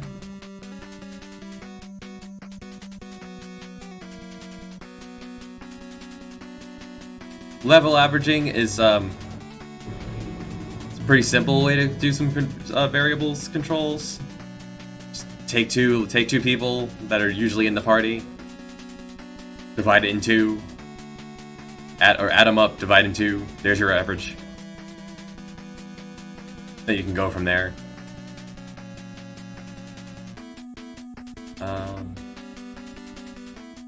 Yeah, knocked out does prevent experience gain, not job point gain. I'm okay with that. Job point's supposed to be something that just kind of happens. You got an item that gives you cash for testing purposes.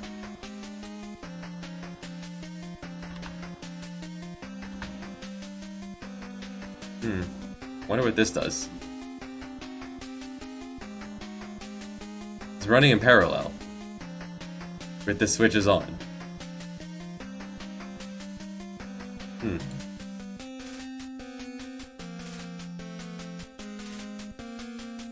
I was planning on doing a dice minigame, decided against it.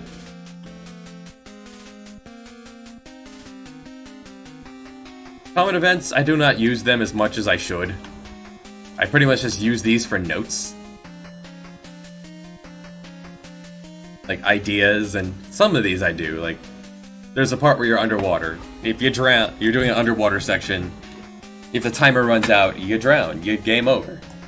You lost. You did it. You done it. Another timer section where your brother's bleeding out. Timer runs out, he dead.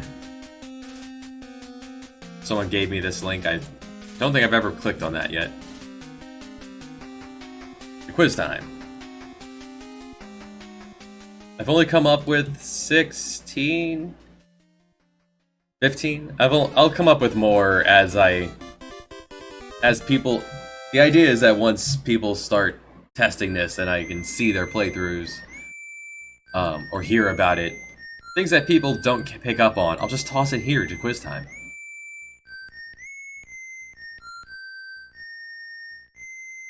Here's how quiz time is actually implemented.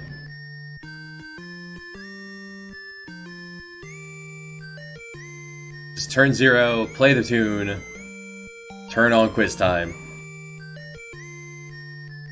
It's reached the end, play the other one.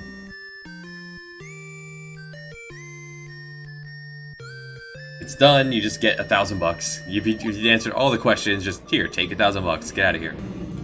You win, you did.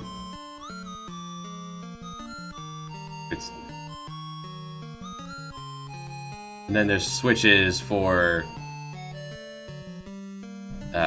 quiz time. Switches, turns each one on, and then the big thing is that the enemy that does this... Where did I put him? You. No, not you. You're my testing dummies.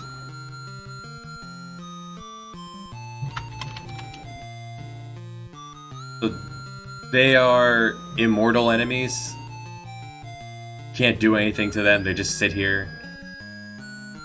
And they have these skills that they counter with, 511, 512. There's 4 ways of correct and wrong. There's, yeah, quiz false, quiz true. And it's based off of single target hit punches only. Not magical, just punches. Single target. You cannot bypass the system by doing a multi-target attack. They will not care. And then if a switch is on or off, and the switches being on or off is determined entirely through the common events being turned on or off. Venice is the capital of Italy. No. In this game, it is Genoa.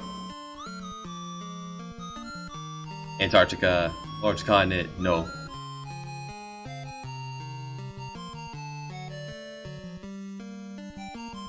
This is actually a little simple because since then I changed it.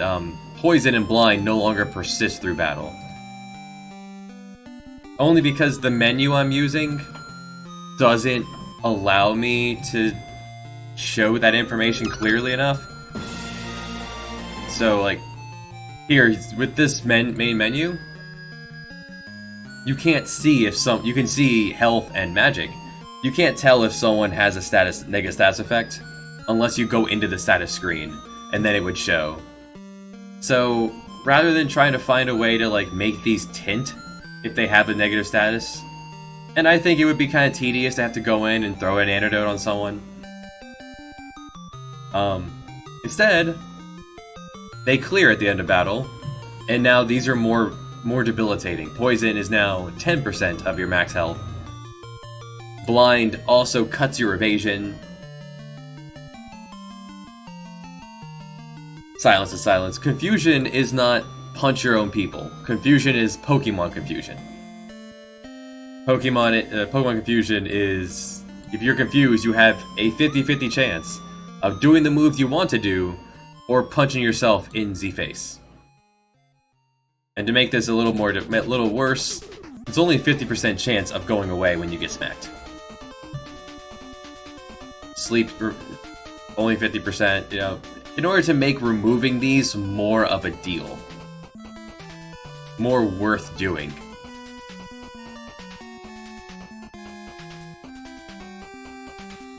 Alternatively, you could just swap someone out of the party. That is up to you.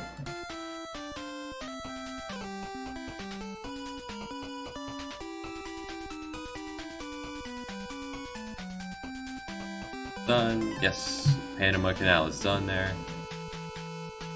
Grown. Alright. So, once Atlantis is... This will open up once Atlantis is completed. Which will be when you have Spartel, so yeah.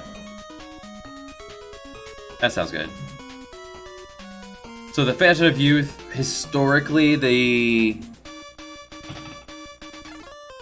like, all the stories of it, Juan Ponce de Leon and all that, all takes place in Florida. So this is where this will be. This singular tree here in Florida. This is where the Fountain of Youth, and if you disembarked there earlier, you could do this earlier, you just wouldn't have the answer to it yet. You could... I suppose you could, guess and check your way to it, but the prize isn't that big. The Fountain of Youth, what you get out of this is the Dew of the Fountain. It's a Mega Elixir for the entire party. In fact, Mega Elixir and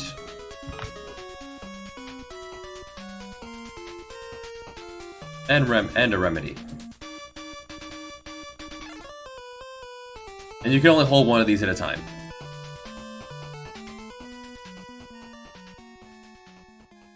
You go there, you collect it. If you expend it, you return back there and get it again.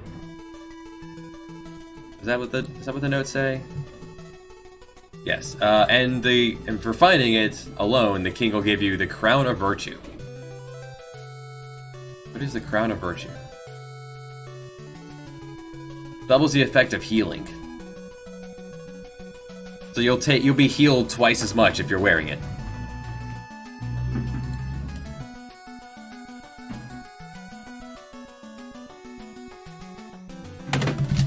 I wonder if that goes for regen. Regen probably would not play into that. There's no reason it would. Okay, so here's the idea I have for that first.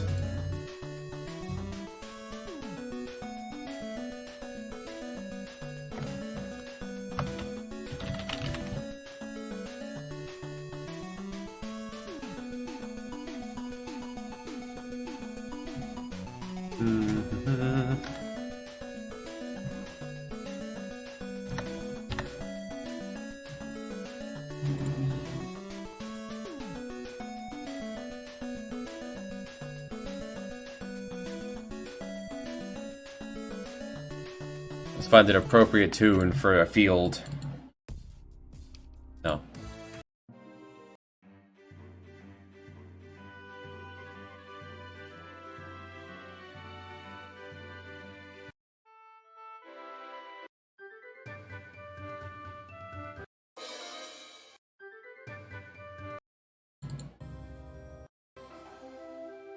I think I'm already using this one.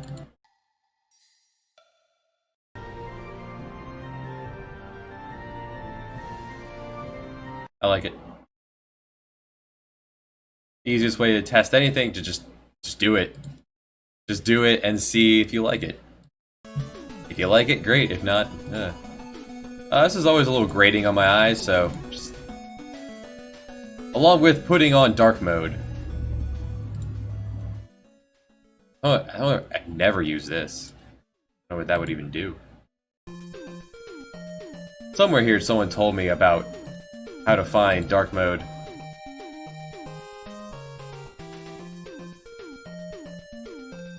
Soon enough.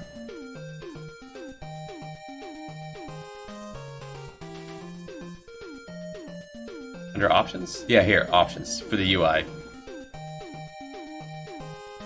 Protect your eyes. As soon as you pop over the map, just make everything dark. For us crazy people spending 2,000 hours on it, don't strain your eyes. Tint the screen to dark night mode. Have a time.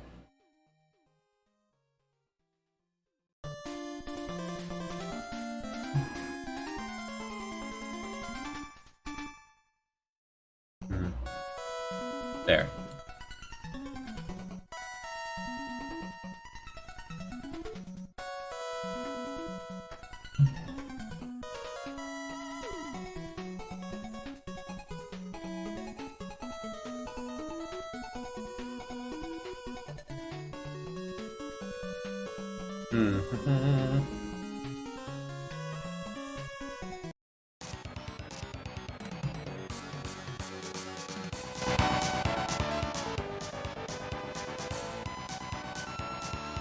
Alright, so then next up would be to throw in a harbor.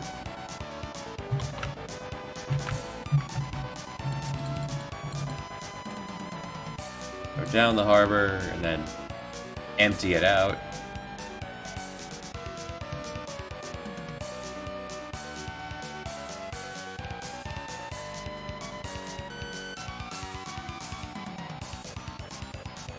Just want to keep this man off to the side.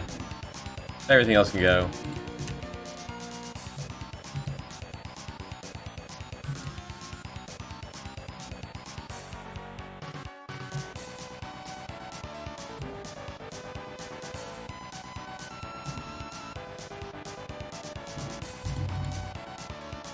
somewhere in here will be...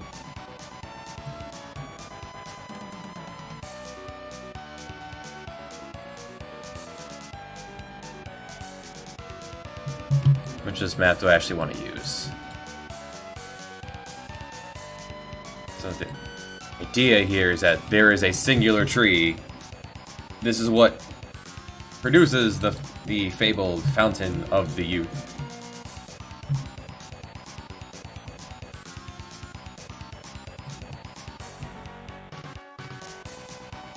It's just getting to the tree.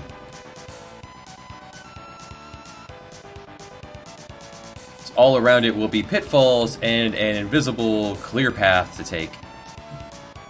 Regions. Also, regions are very powerful. Use regions.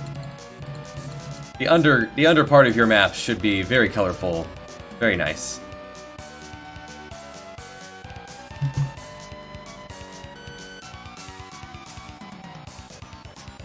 How are there no maps? How are there no someone asked one time, how are there no encounters in the Amazon? On the river? Because I put them only on land. Otherwise, there would be encounters on there.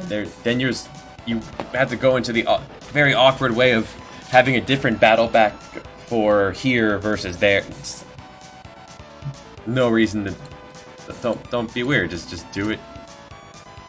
Use regions. They're good.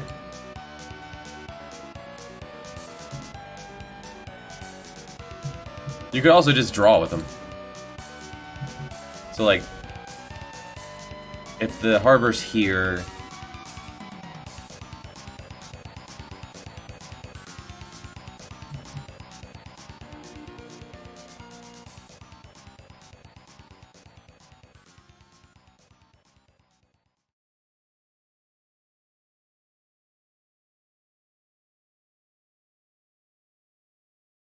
there. This will be the path. Everywhere else will be a pit down below to where dragons are born. Watch your step.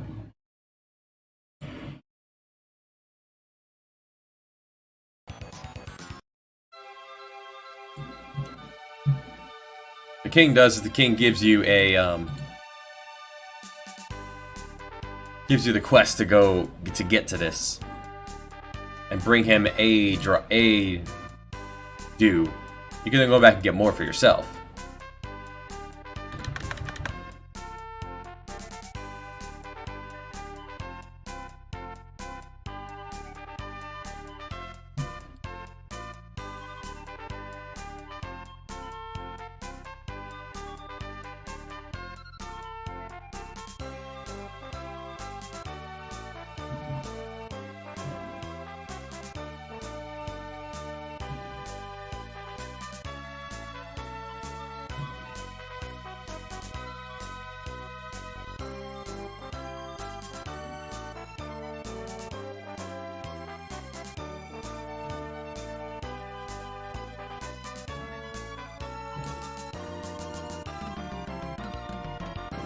I save a lot.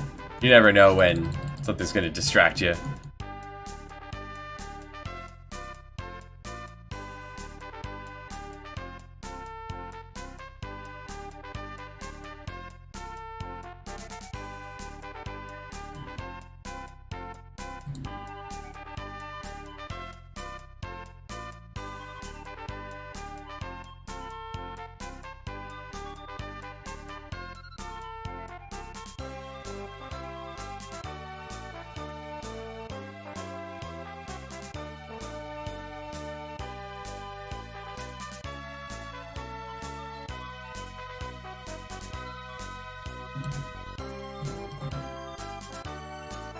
There.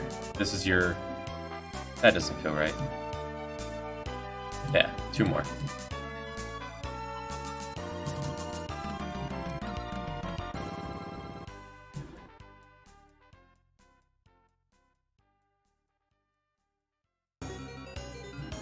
There. I'll come back to that later. How do I want to denote this being... Could just put the ocean here. Yeah, here's the edge of the Everglades. Sounds good.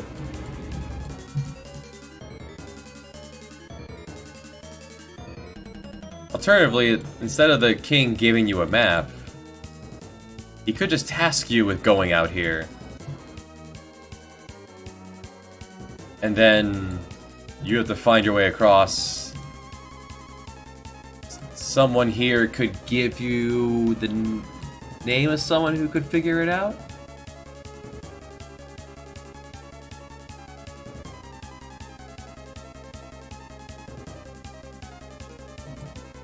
We'll think on it.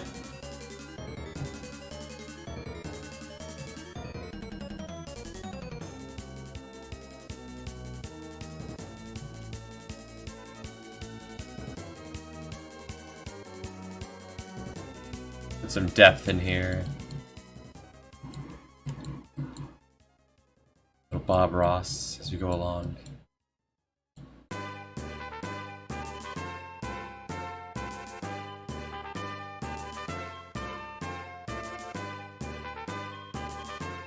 This will be visible from shore.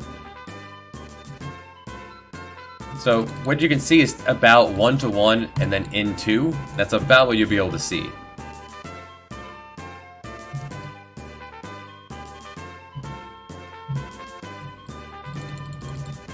Here we'll throw in some a little bit more depth with the rocks. It can be a little treacherous here, why not?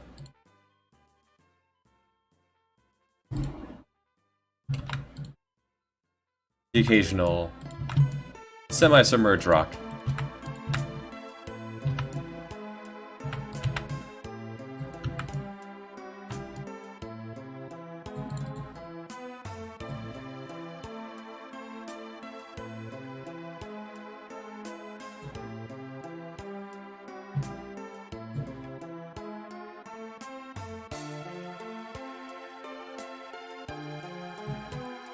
The sun is high in the sky here.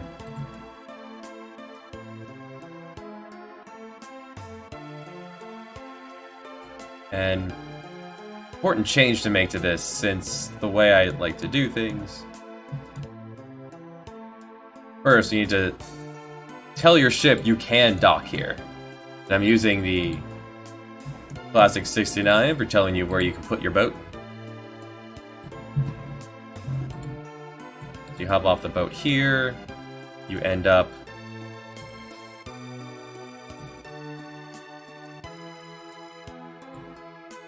here. Let's do that before I forget.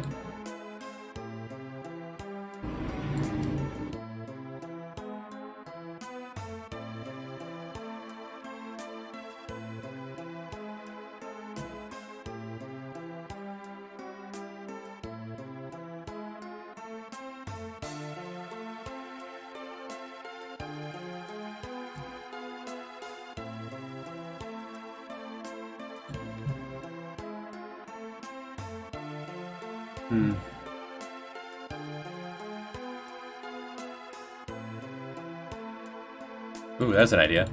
Let's do it that way. Where's the map? If you're on the part with the map, if you're on the part with the check-in, this same guy will be the inn or the harbor master, depending on what direction you talk to him from.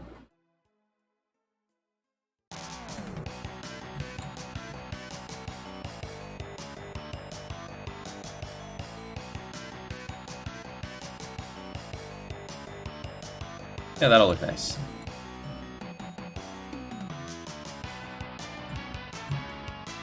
Every inn in the game has an alarm clock in it. Wakes up, removes sleep from all allies.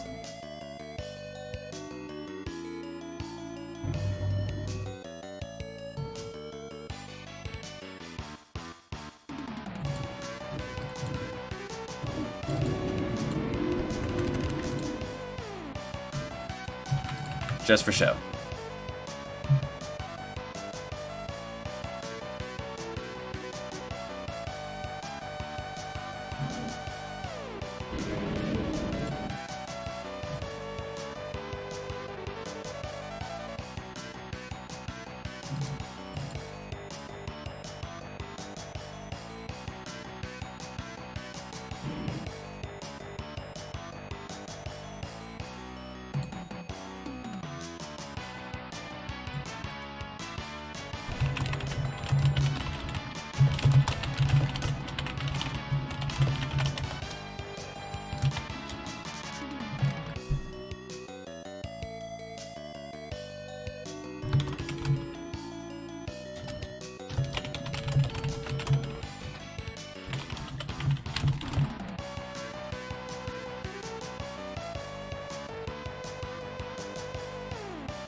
Alright, so the way we're going to do this is if player is facing up,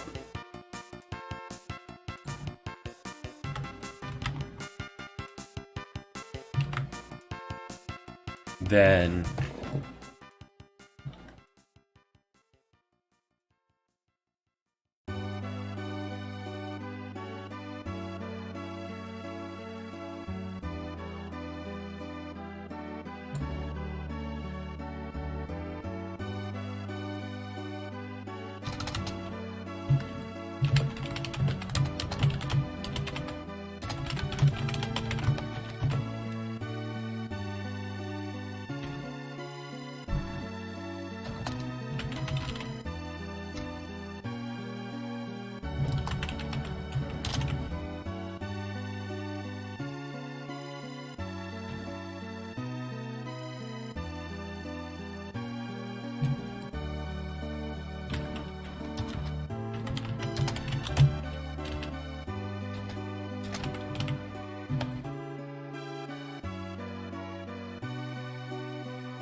so then here, the usual welcome to transport.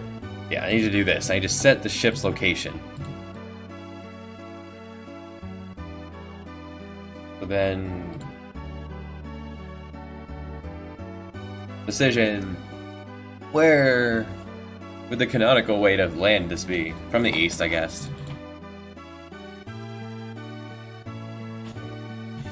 Then set location. Here, looking right. Get on the ship.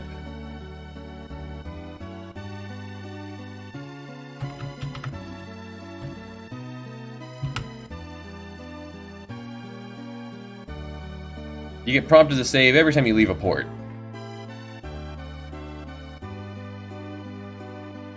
If you're not talking to him facing up, that means you're facing right. In which case, he's the inn.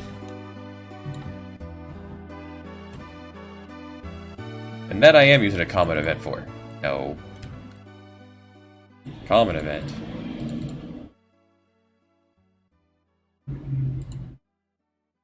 And it doesn't need to be an old man. Old woman, sure. Colonized by Europeans, so the European sprite set.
Whoa. Sometimes the memory's weird. How far does it go? This is far enough. Then we'll just cut this off with rivers.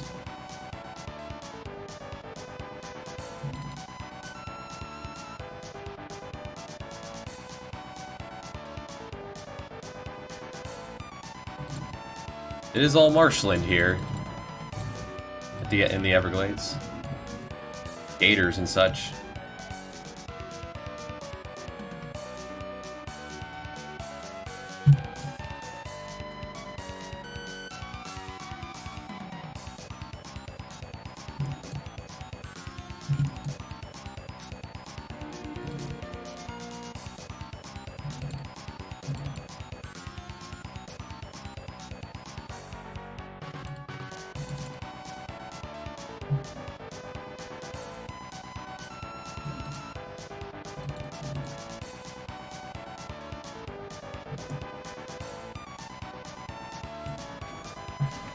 Yeah, that looks nice.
Give more of an organic feel to it by just kind of dragging the mouse cursor across. You go the other way, other direction.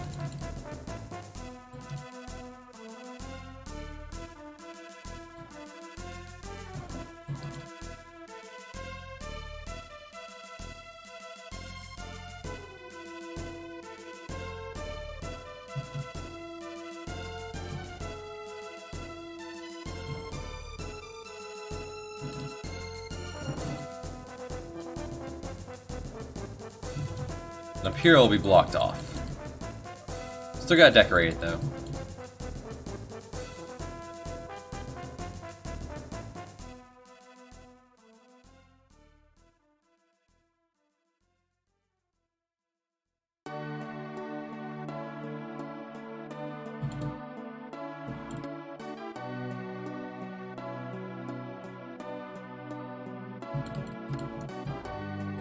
There we go.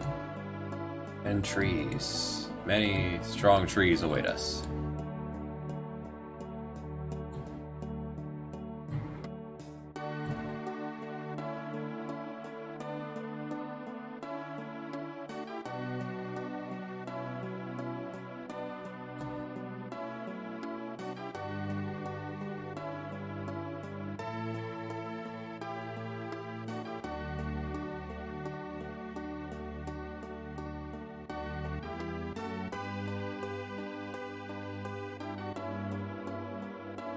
And then a bunch of stumps, so they could have built this little place here.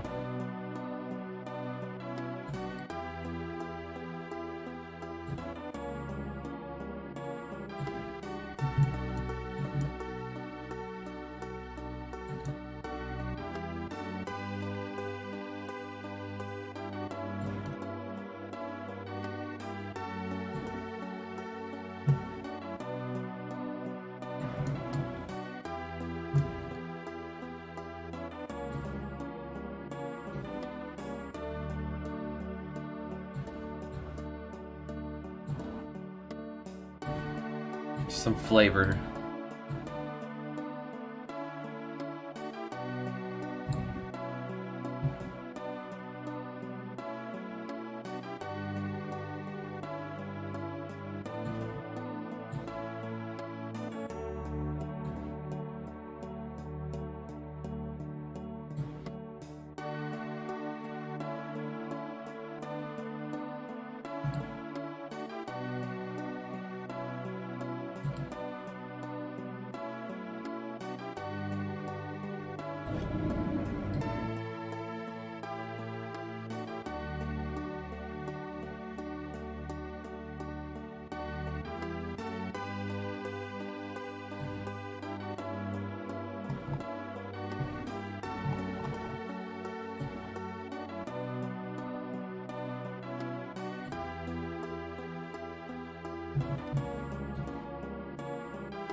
There. Very clearly marked.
Now this is going to take many switches to do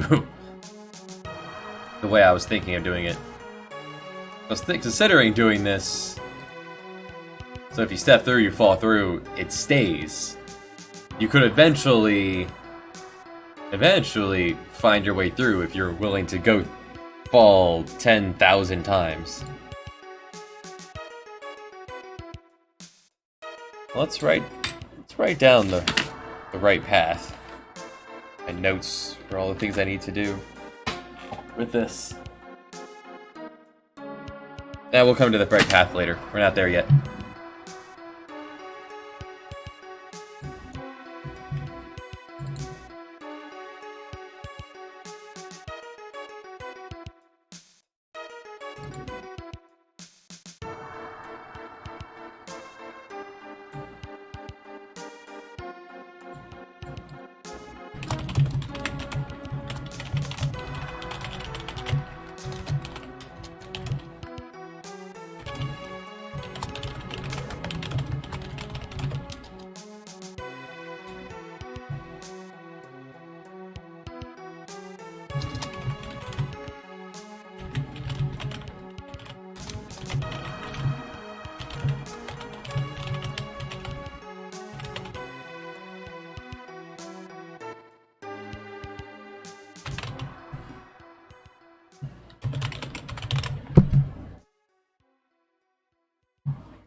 You can't have someone randomly walking, because... I mean, I could. Yeah, hold on.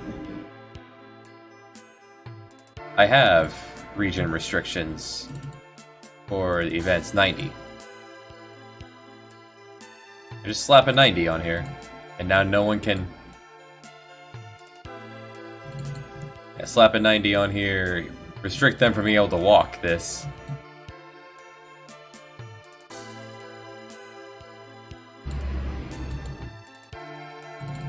There, now no random movements can walk into the meadow.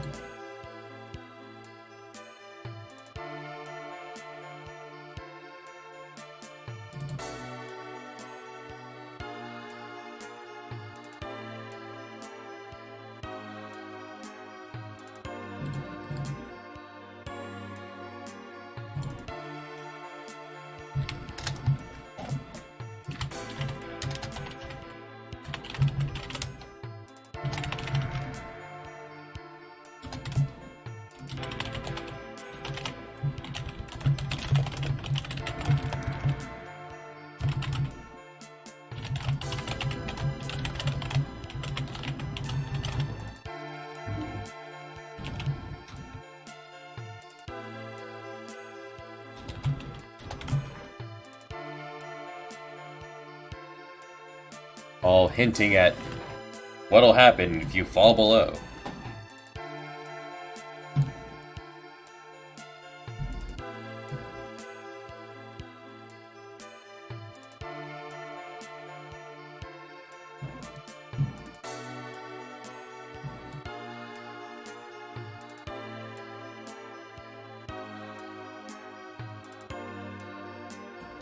She's a busy one. Would you have it any other way?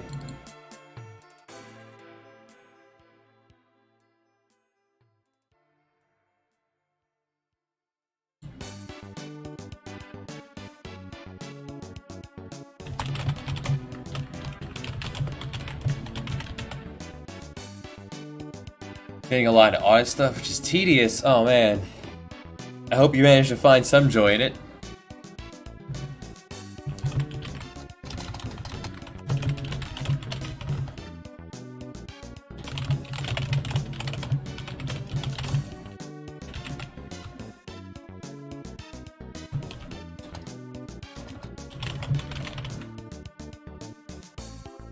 Hint that whatever it is you'll be fighting has fire down there. Ideally, you wouldn't fall at all, but how would you know to walk like this? You wouldn't. Unless you're here at the point in the game where I intend you to be.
Remember to actually take out the money.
There. That should... He's not gonna be able to move, but he'll be able to stand there.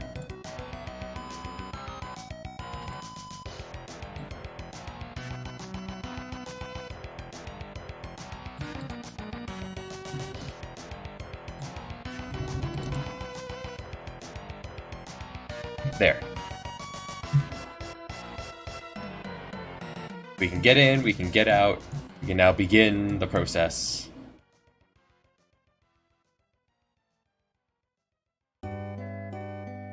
And I already have the dragons made.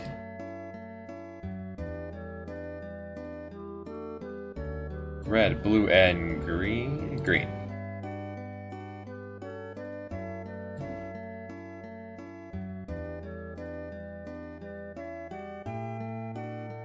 One moment.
So you climb out from down below, you spook this soldier, and you have your path up to go give it another go.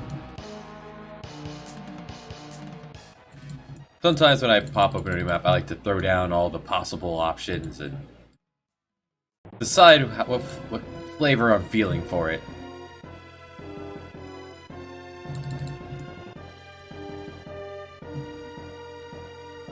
This particular tile set is rougher for me, being colorblind.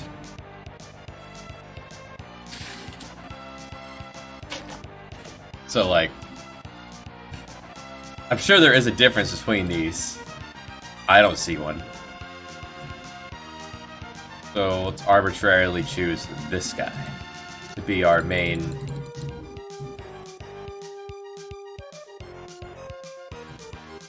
I'll put you over here.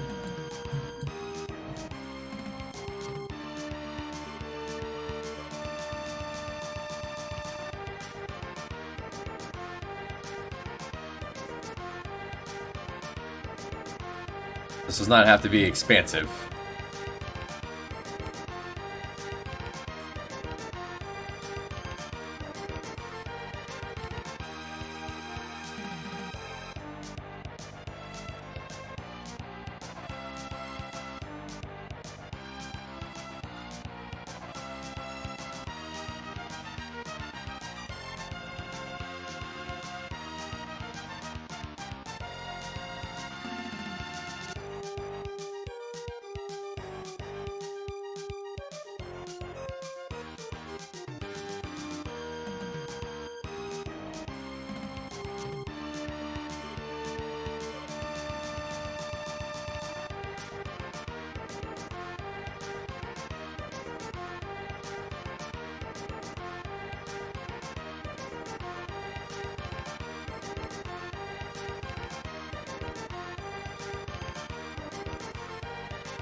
Much decorating to be done.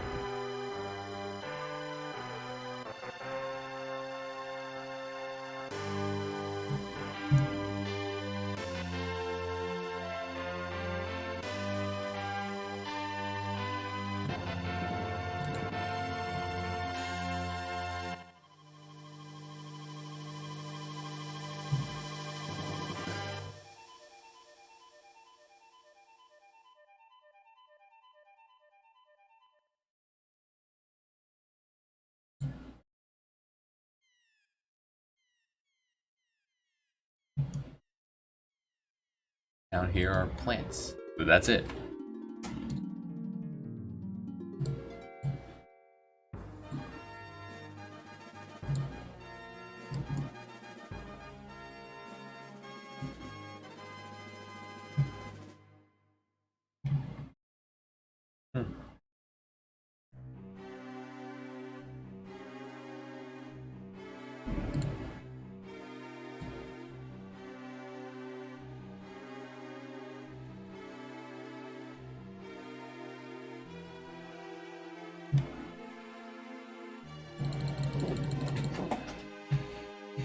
Next thing.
Never know when something in the back of your mind you thought to yourself you wanted to fix would pop up.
So the thought process here is you fall down.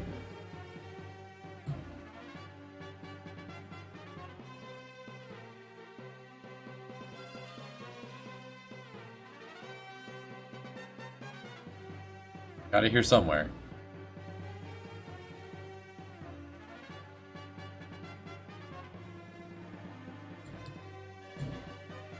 Have it here somewhere. Hold on.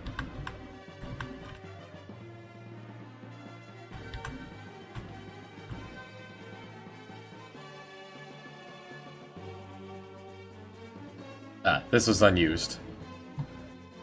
This was part of the idea of the desert problem. Did not end up using that.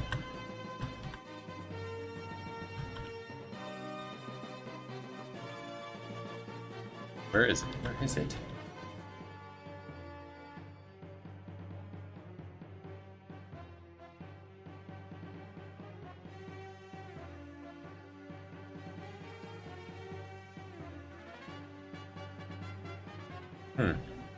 Guess I never slapped it into a common event. Well, I know it's in the meteor. Just where did I put that parallel? The U? U. Okay, that's what I want. Just want this plugging command.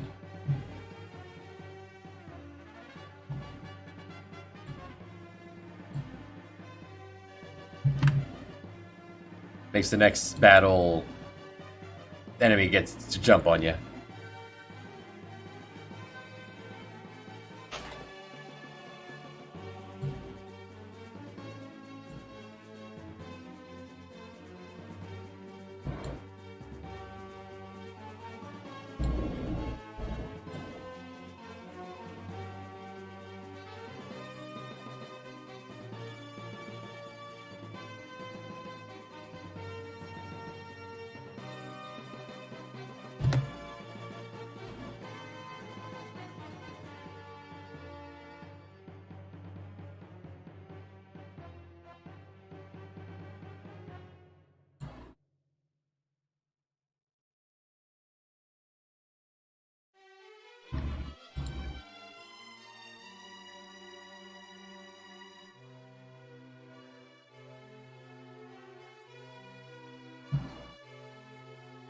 Falls down. 8.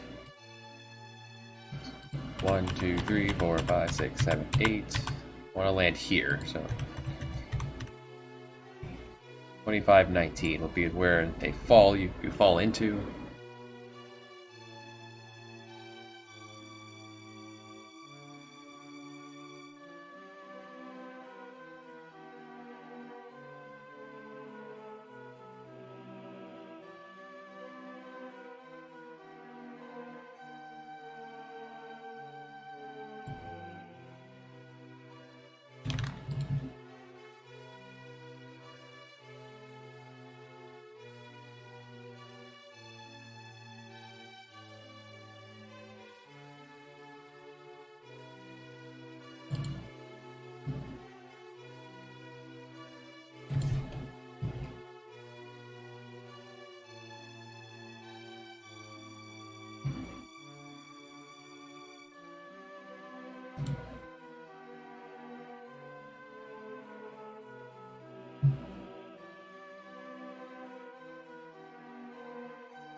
That I'll use as a common event up top.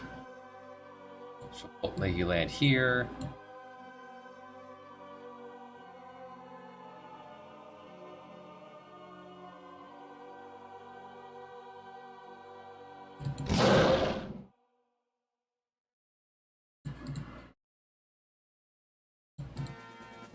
And then it'll be a, let's go control variable.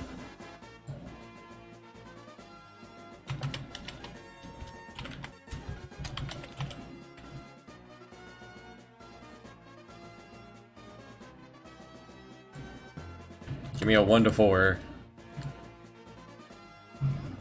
1 to 4.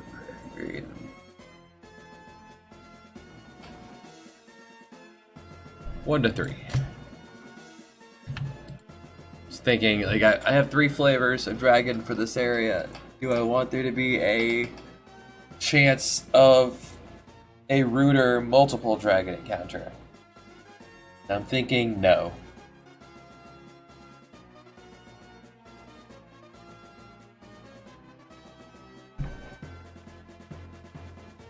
That doesn't sound fun, so I'm not gonna put it in.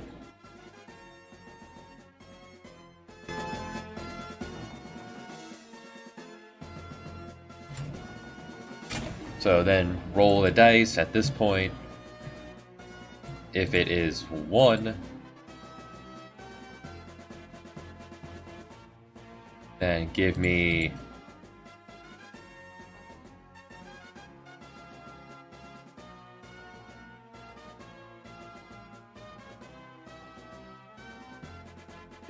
green dragon.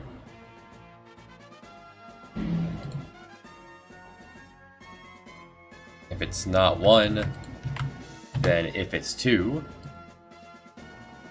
give me other dragon I haven't made the encounter for yet.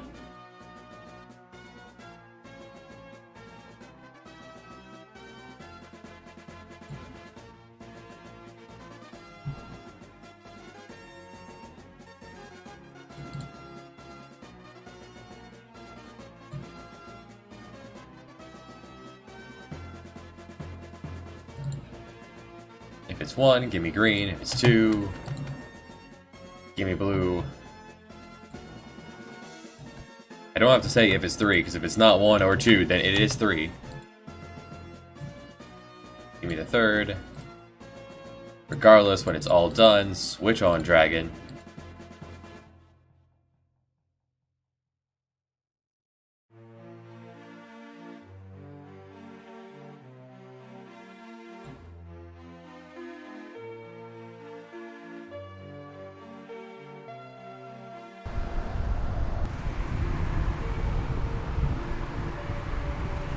Then the wind picks up.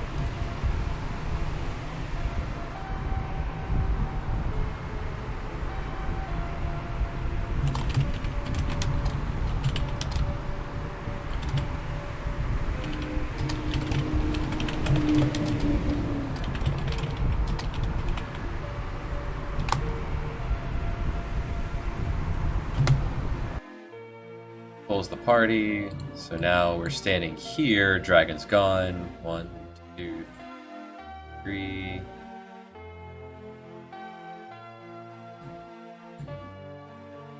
Player turned up. 1, 2, 3. So we're gonna need a through on. Got over here. Through's off. 3. I want to borrow the animation for splashing into the water, which we used in the pirate.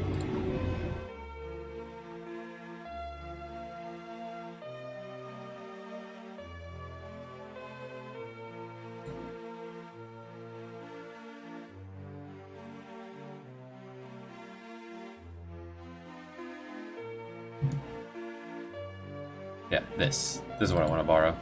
This splash.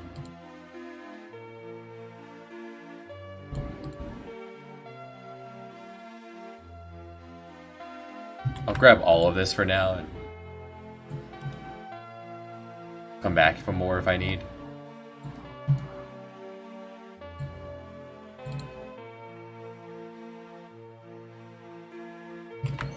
And splash. I'm having to show animation. Oh wait, that's the wrong one. The wrong one? The right one. Hold on. Yeah, splashing into the water is this one. It's an underwater section there, you drowning. That's not.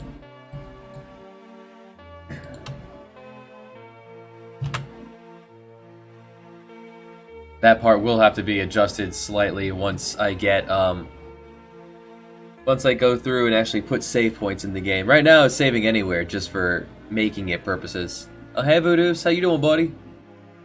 Just working on the game I'm making. So, side effect water, flash, tint, yes, don't need any of that, don't need the timer. Don't need to mess with saving. Eventually they're going to make it so you can only save at certain points. Frequent enough, but still certain points. Adds more... less chances of saving yourself into a corner for those people who don't use multiple saves.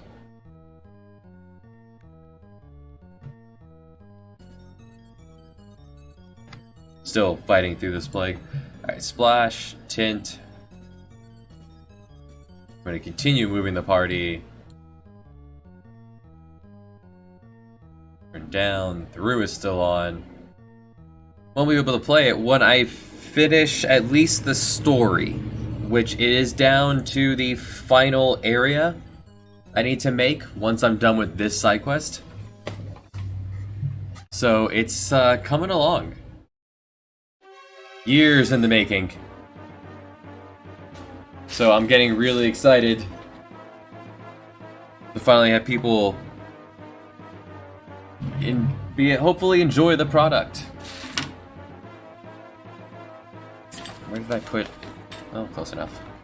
Papers all over my desk and side area. I have notebooks upon notebooks full of ideas and doodles. 1, 2... no, we're still turned up. We threw on direction fix on. That wasn't on before, was it? Turn up, direction fix on. Get down here, direction fix off. I could just leave it on for the whole thing, but I feel like I'm gonna miss something. Then, so we're here. 1, 2. Direction fix off, turn down. Off, and then 1, 2. When that's all done, I'll fade out the screen, give it a moment. Then I come back in here and I fix it all by taking through off.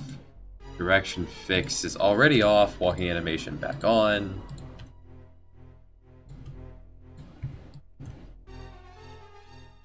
Make sure direction fix is off.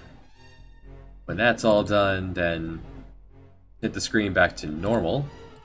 Do it right away, please. The screen's already faded out. Give this all 4 frames to work, and then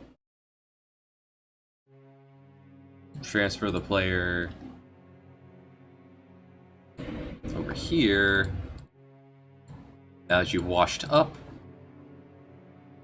then I want to turn the dragon switch off. Yeah, turn it off, because the dragon's going to reappear if you fall down the hole again.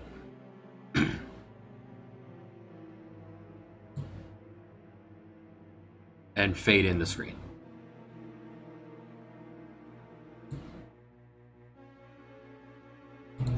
Alternatively, to make sure that that works, I'm just going to put on a parallel of fading in the screen. Just make sure that stays faded in.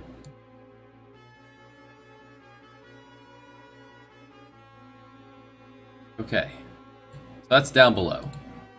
Now, actually falling down below will take place everywhere that isn't this path. The ones aren't doing anything here except just marking my location here.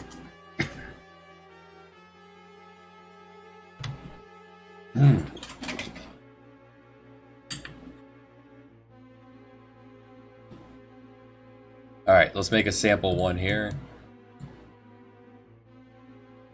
6 is where I randomly noted the meadow begins. Right, okay. 90 is just where events cannot cross. Let's grab you as an example.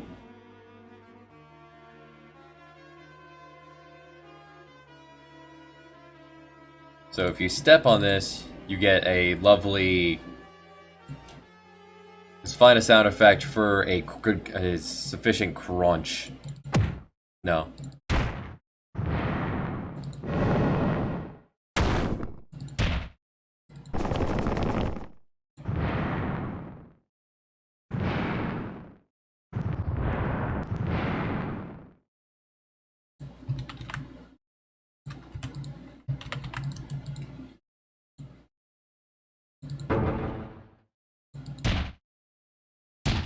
There, those two together should make sufficient crunch. So crunch into the common event of falling. Actually, I won't need 1,000 switches if I use self switches for these.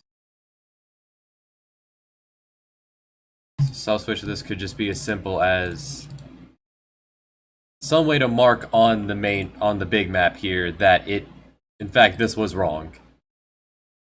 Anything that looks different. Hey, there you go. Why do you have to be 2 tiles? What will look nicer? The screen is very small. Have a hole, a crack.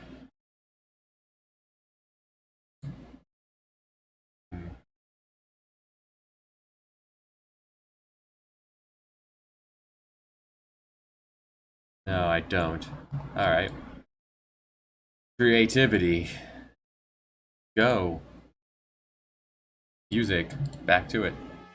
I did not put on this Legend of Zelda 20 minutes ago. It just kind of auto-played into it.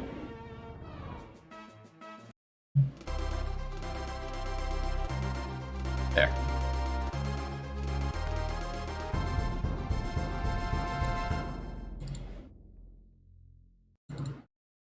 Just anything to note that this is where you fell. Yeah, there. Leaves. Dead leaves.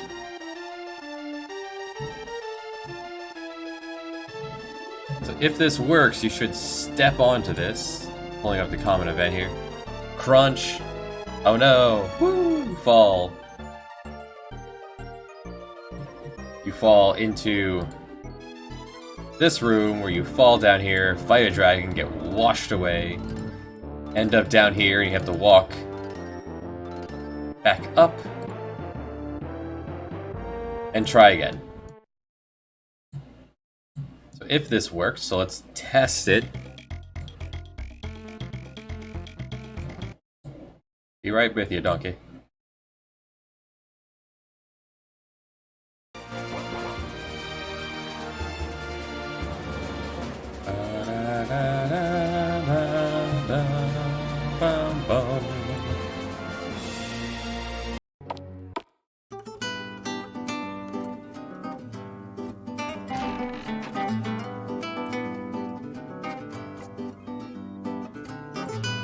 Make sure this works. Success.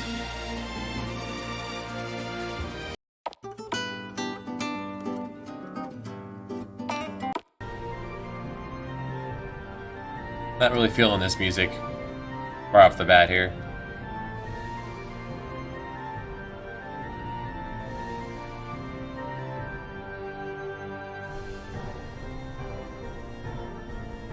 Huh?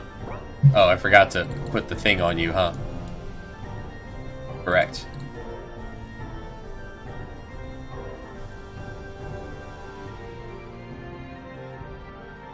Yeah, there. Now you're fixed.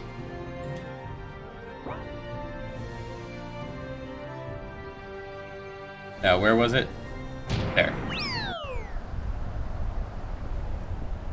That's not on auto run. Whoops. Yeah, you have to be on auto run or else this won't work at all.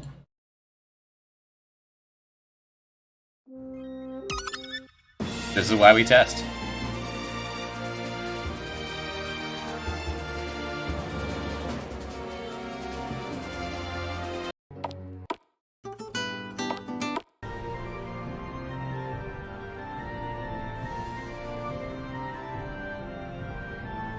I forget which one is what. Well, let's make sure you work now. 5,000. No. Yes.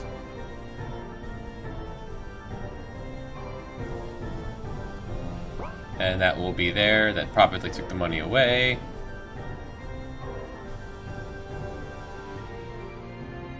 This doesn't do anything yet. Good. Any part here stand out as I didn't finish coloring it? No, looks about right.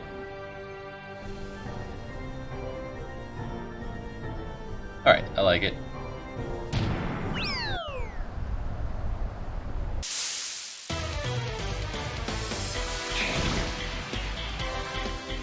The little dragon.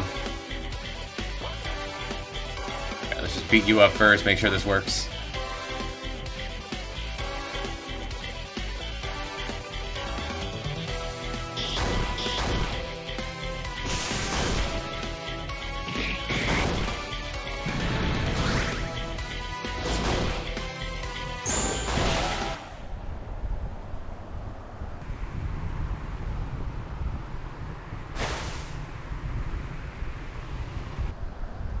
I need to turn stepping animation off at some point.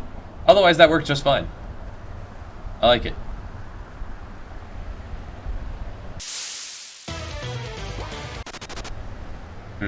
That cave growth needs to be adjusted. That cave growth was for a different area.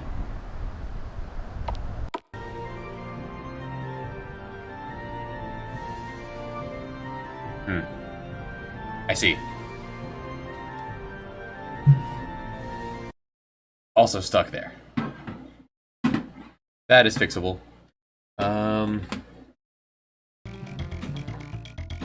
First thing that stood out, stepping animation, that's it.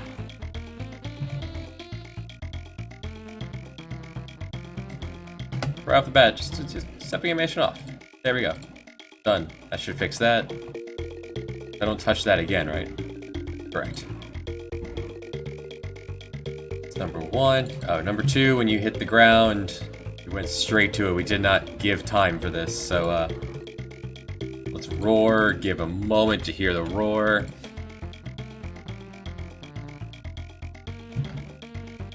Hey, give it a second. Everything else worked fine. The cave growth, I need a new thing of it. Just grab you.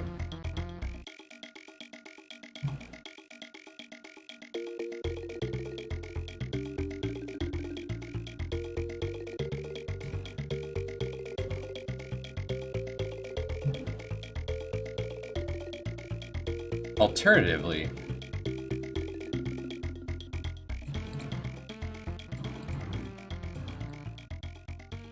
could put a... No. Nah. Let's do this.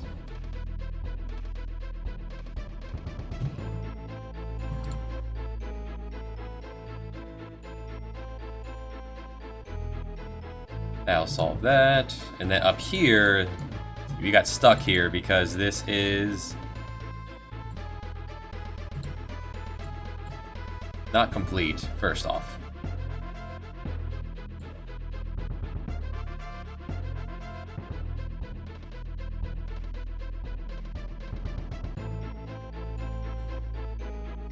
That should fix all of that.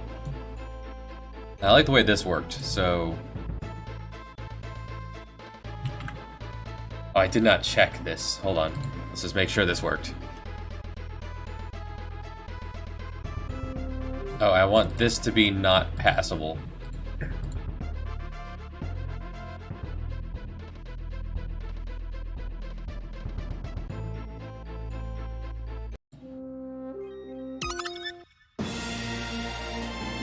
Guess I'll save over here.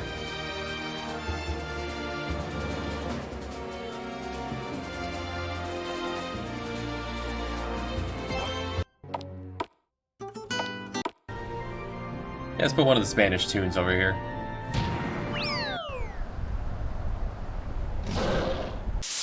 There we go. Just dragon. There he be.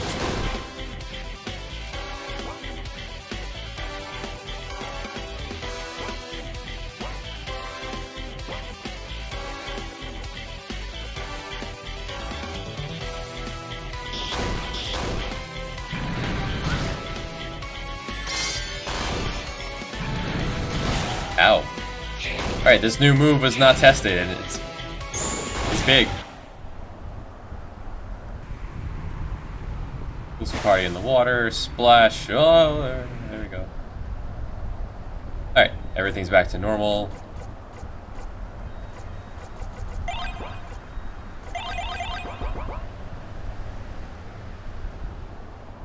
No tunes down here. Yeah, that needs to be adjusted. That was adjusted for the old numbers, then I tightened up everything. On the other hand, no one here is heavily armored. That's an archer, a monk, a thief, and a wizard. I would want that to do like 300 damage, not 5. So yeah, before I forget, let's go ahead and scale back Breath Wave. Scale that back. I would want to do 300 damage to people who are not armored. Especially since that is a counter-attack. No crits on that. Numbers have been tightened up a lot since the last playthrough. Like, we would be nowhere near level 46 at this point either.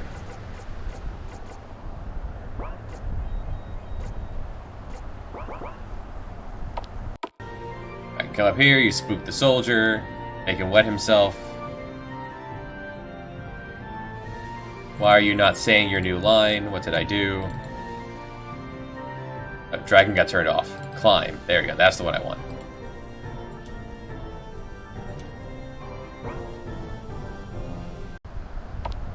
Good, that works. Or should that be an alligator reference, since this isn't Florida? I've changed your sprite. Alright, that's now there, and you can no longer walk on it. Good.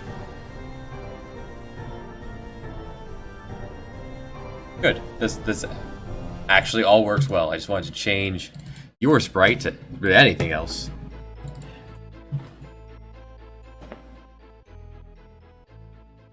Ma'am. Then, around the border. Here we go.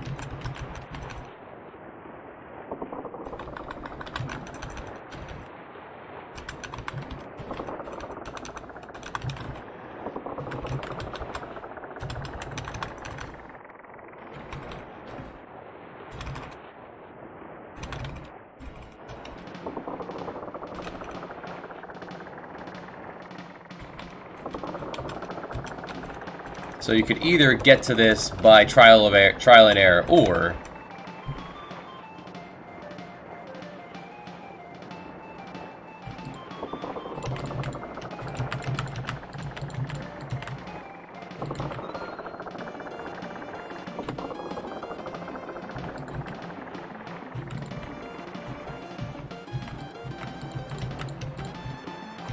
you get the treasure map that tells you how to do it.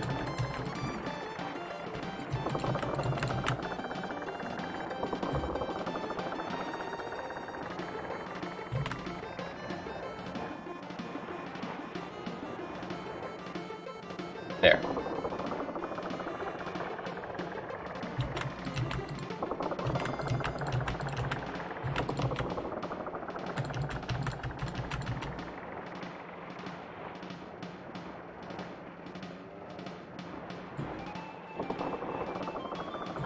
There we go. There's your path.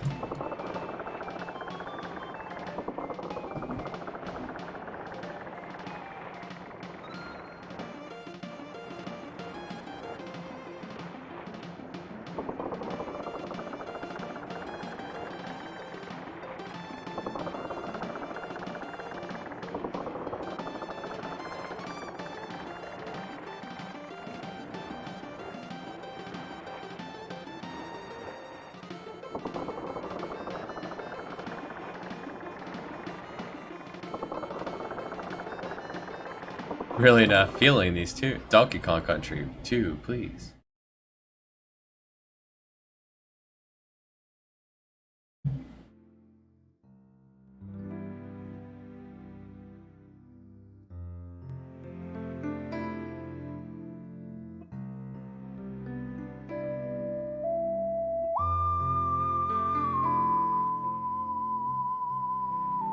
There we go.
There, that's a very simple way to make it so you can only have one at a time.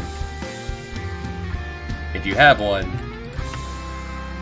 you can grab another. If not, you can't. I'll have someone stand here mentioning it. Yeah, you. Get over here.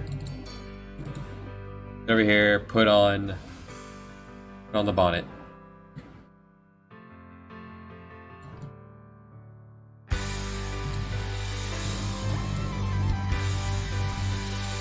Quick assets from other games. Yeah, actually, I have some. I have, well, most of the music I actually paid for. I believe there are some enemy sprites that I'm using from other games.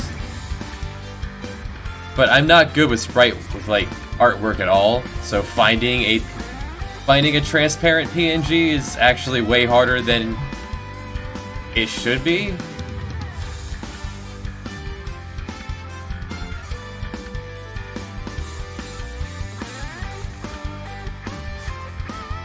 So for the most part, it's all available online stuff. Usually it's people have made stuff and put it online, and I have paid them for it.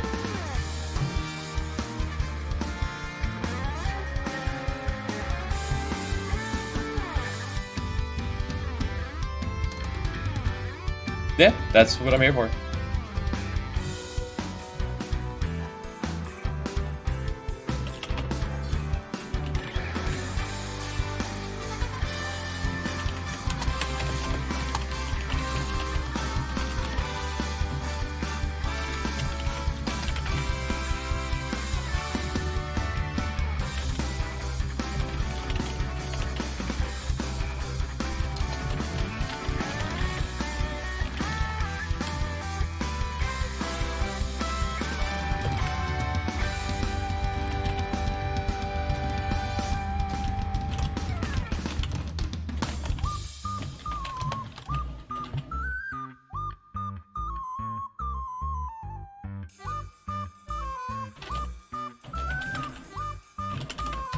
There, this one just flat out says one at a time.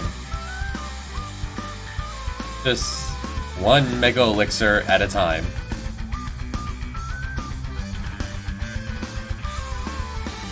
Mega Elixir and status cure.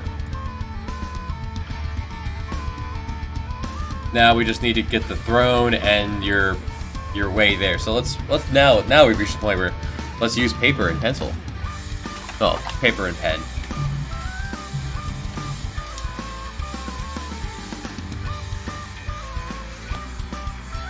grab any piece of paper here that's not being used, tear it out of the notebook.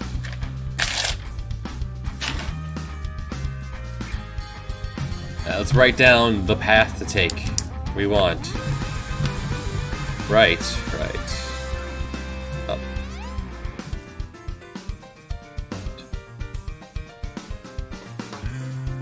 And then right by 3, up 2.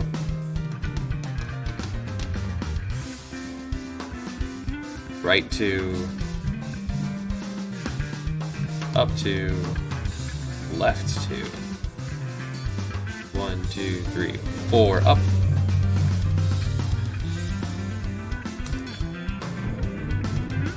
Five right, 1, 2, 4 down.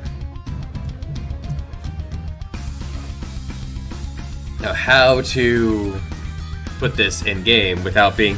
Ideally, someone would be able to draw me a thing. Like, we have the world map here, actually. Closest I've really come to having anything like that is the world map here. I've managed to take a screen cap of the world map itself. The only thing not on this, I think, is the town I put here, which I'm okay with that not being on the map at this time. This was not discovered by the cartographer. Hey, crowd. Yes, the verse was very squishy. It's the new world. They don't know how big it is. Ideally, I'd like to get, like, one of these, but with, like, the... This is our world, Voodoo's. This takes place in the Age of Exploration.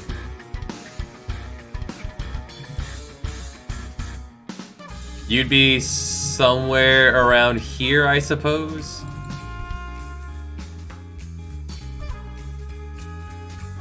I'm kind of up here. It flops over here somewhere. Yeah, there's the Mississippi. You can sail up it. You can disembark. There it goes.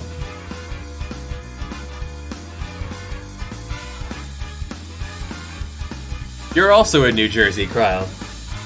It's not currently raining here. I'm in northern New Jersey, though. It did rain this morning. It is very windy. My windows, I can see the trees going nuts outside my window here in Jersey. Sadly, the map can't get any wider than this. This is the limit of the map. So I had to choose, and I chose Eurocentric.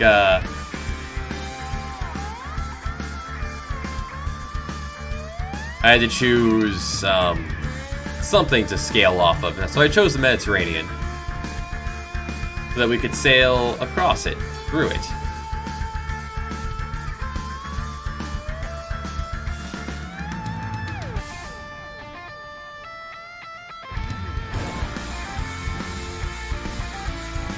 This way, the Mediterranean feels large, but this Mediterranean dictates the size of Africa, which then dictated the size of Asia, which then dictated what was left for the Americas.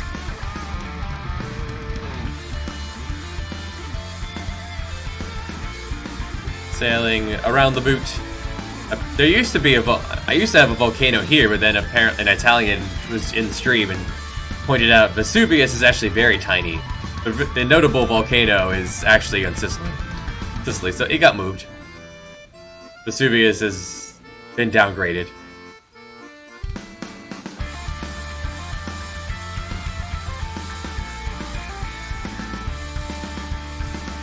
And yes, some things were removed. You got the Adriatic, we've got the Aegean. Some parts of Europe had to have been removed. We got what's left of Istanbul. Don't worry about it.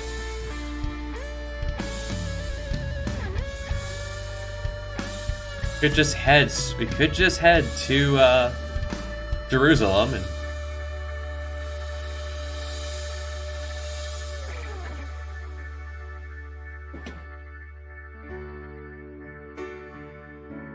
We've already made the Suez Canal, so we could just kind of sail. Despite the squishy America, the whole I want the feel of sailing, because that's what the original game was based off of. Don't worry about the whirlpool. That's a side quest.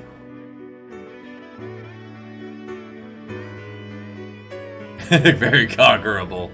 Well, that's what someone's trying to do. And it's our job, this motley crew of people, to stop him. Keeping with the original, any supply ports? I've never been here. Supply ports are just here for places so you can save, because you won't be able to save on the world map. You'll have to stop into a port.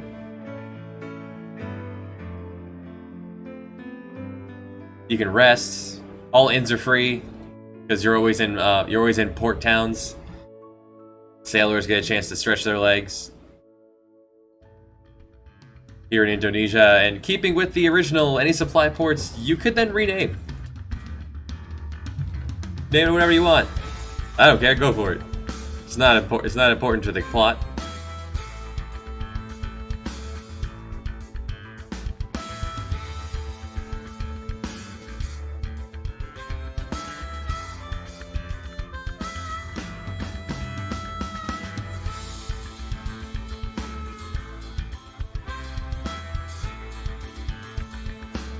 No matter what you says, he says it's a nice name, and then it pops up here. The name of the map.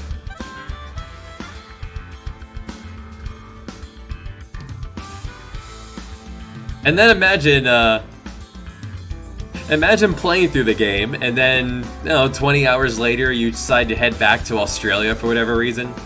So you stop here on the way, and you're like, oh yeah, what was this place? Oh right, I did name it that, huh?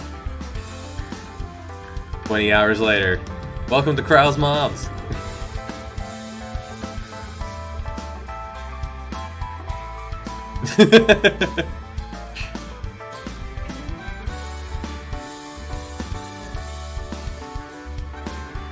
Oh.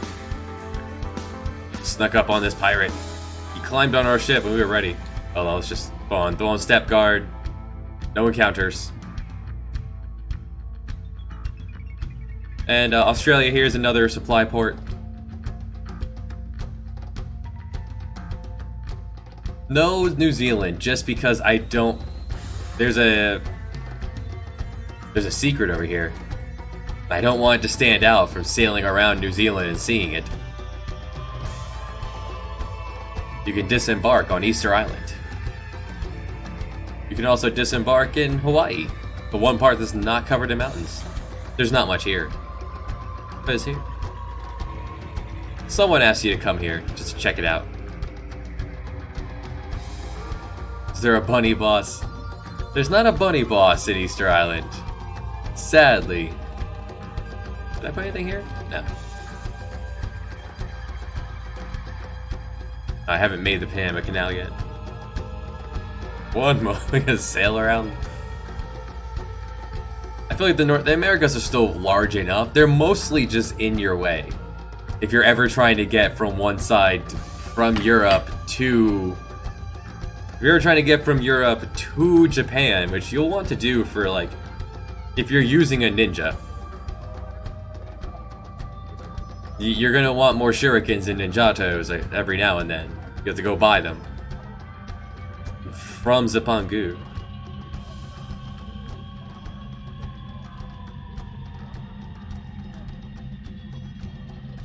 I put way too many side quests in this game.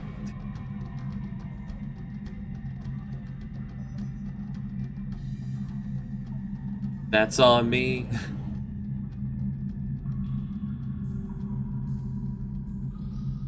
Got the Congo. Oh yeah, this is the other place I use the dark lighting effect. And the way to get around, there's no random encounters in the Congo. Everything's on the map walking around.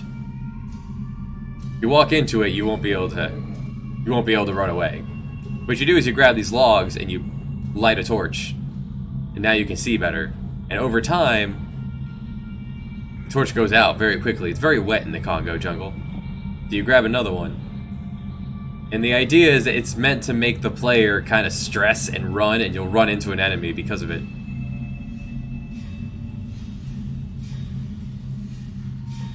And the idea is that you'll come through here multiple times, not just for the plot point, but because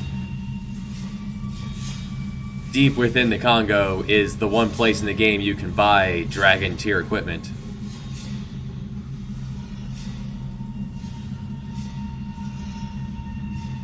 Hold on.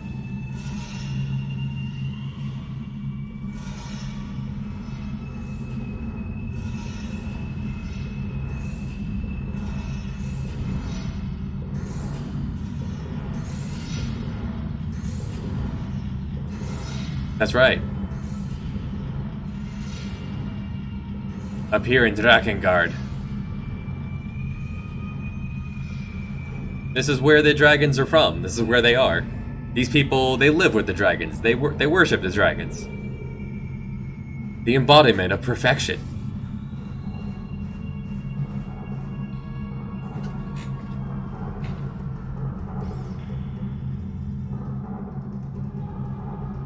This is where you buy your dragon stuff. Or just your relic that absorbs fire damage. If you were so inclined.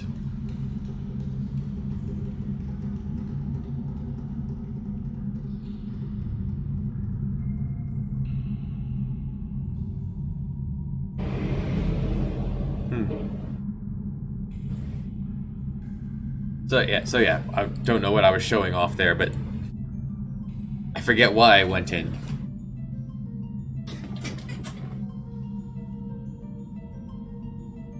Oh yeah, we need to head back to Seville. Go back in Seville. If Atlantis is done, then you're out of the way. Pops you into the throne.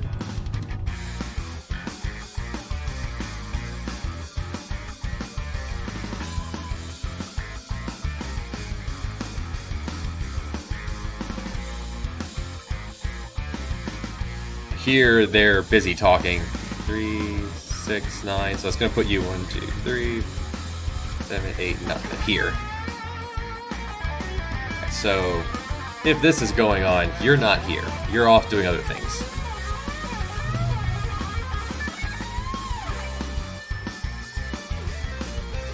I've also been using these programs since high school, and I've been at this one particular program, this particular game, for many years. I've seen other RPG Maker products that were kind of just haphazardly thrown together. Good luck having any kind of fun with it.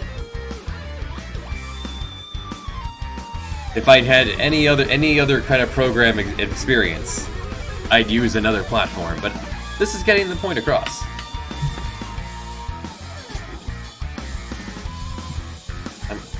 I feel like I play enough RPGs to be able to play. I've made one that I've played through these 20 hours, 24, 23 hours of knowing what you're doing multiple times, because I'm actually having a really good time making and doing this. And right, that's an error. Don't worry about that. And this is a soft lock that I discovered. Anyway. Between the class system and every class has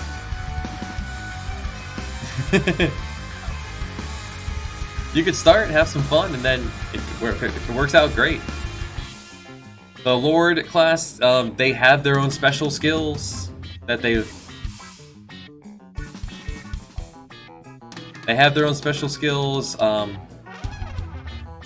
be able to boost others and give half your health to an ally, give half your MP to an ally. But their big backlash is deal double damage to an enemy, but you take damage back. Here's your double edge move. Really good in the early game. But their big thing is that he can equip anything. The Lord class can put on any weapon. It can wear any pants. Because there's 3 tiers of equipment. Well, 4 tiers of equipment. There's the general that anyone can wear, like vests, like these legendary gear. Anyone can wear this. You have wizard gear, light equipment, and heavy equipment. Not too in depth with that. I'm not a big fan of games that have the very specific equipment carousel. So there are upgrades as you go along, but it's pretty minor. By the time you get around to upgrading something, you'll feel an upgrade. You'll feel it. Is the plan. You have an ensemble cast. All 8 people or however many people you have, because there are also guest characters you could have. The screen scrolls down if there's more than 8 in the party. You can only have 4 in the active party, but you can swap them out whenever. Where's my white mage? Okay, let's get into a fight.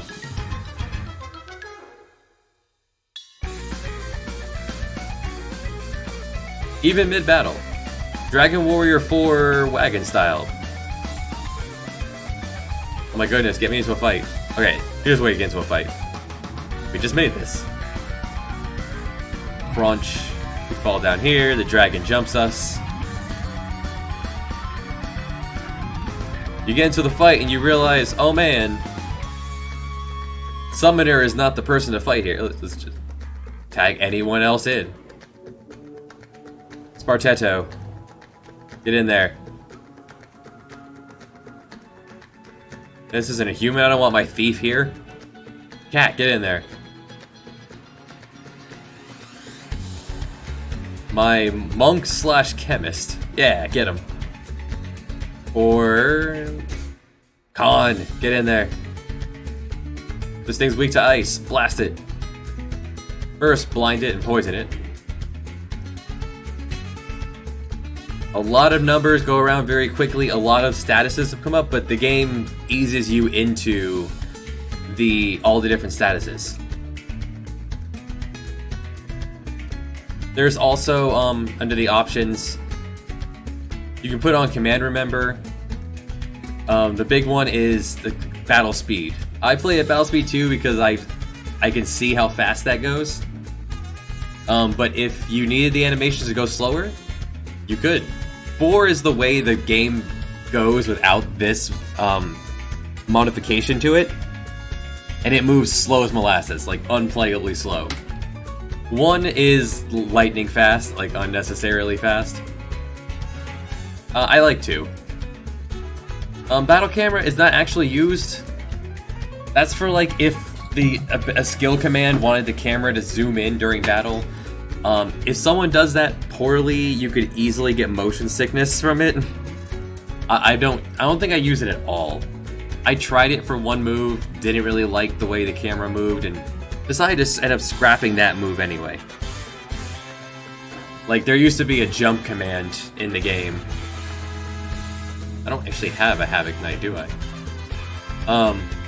There used to be a jump move for the Havoc Knight, but I changed him to a Dark Knight. He casts any spell randomly. Drains life from an ally. You give him exchange for Status Guard, which basically puts a Final Fantasy ribbon on someone.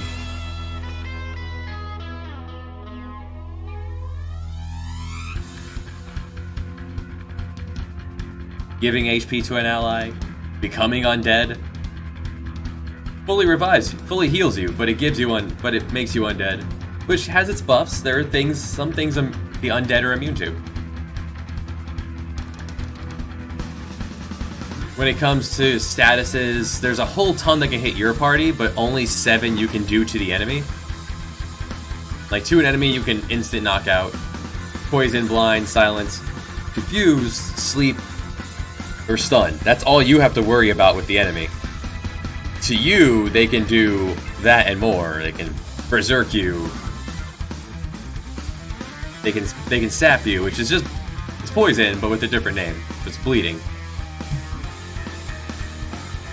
You've got your buffs, your elemental protections, your physical magic protections. Cover enemies. Both you and enemies can use cover. And then taunt. If an enemy uses taunt, you can't target the other ones. There are too many statuses in this game. But I like the way it's all turning out. You got countdown, which is doom. 5, 4, 3, 2, 1, dead. You can remove it with holy water, but the game doesn't tell you that. That's a secret. Which is why every time I play Brave New World now and someone gets that timer, I want to throw holy water at them. But no, that's my game.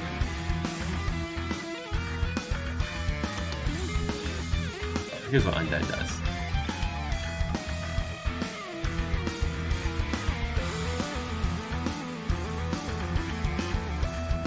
I've been playing this for so many hours, like, oh, well, that just feels right now. Because that's the way it goes.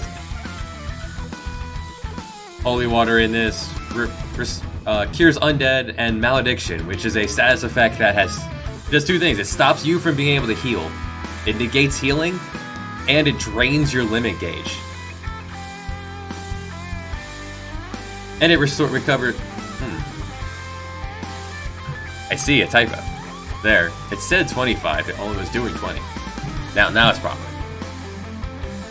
Percentage heals. They're here. 50%. Here's your elixir. An item you can use to turn undead. The undead absorb the darkness element, but humans are weak to the darkness element. So if you run into an enemy that's using a lot of darkness, you could turn undead to instead get healed by it. Tier 2 spells. Tier 3 spells as an item.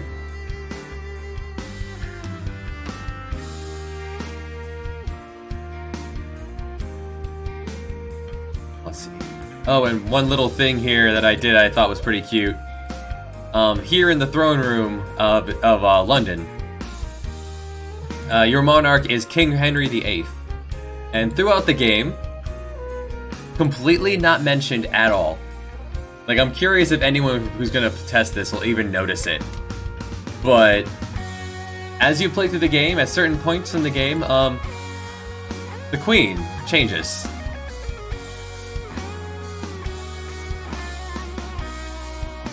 The life of King Henry VIII just continues to change throughout the game, and no mention is brought to it.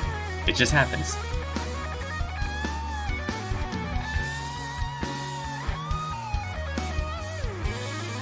That came about because I had put the wrong sprite in for one of these, and thought that was funny. Like, oh man, his wife changed. No, wait. Okay, no, I'm leaving it. In fact, I'm gonna keep going with it. So you start off with this lady. When you finish the prologue, and then when you get to Act 3,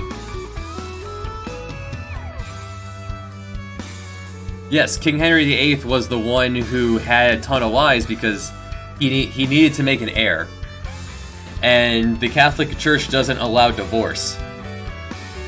So his response was to then murder the wife and get a new one to try to get an heir, who then would not give him an heir.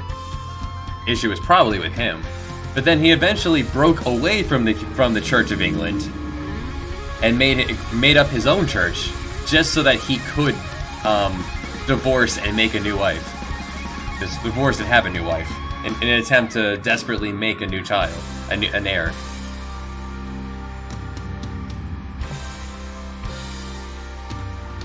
What I don't have is more than one kingly sprite, so... I mean, all throughout history, people made up their own religions for their purposes. King Carlos, King Henry, and King, I can't remember your name off the top of my head, sir.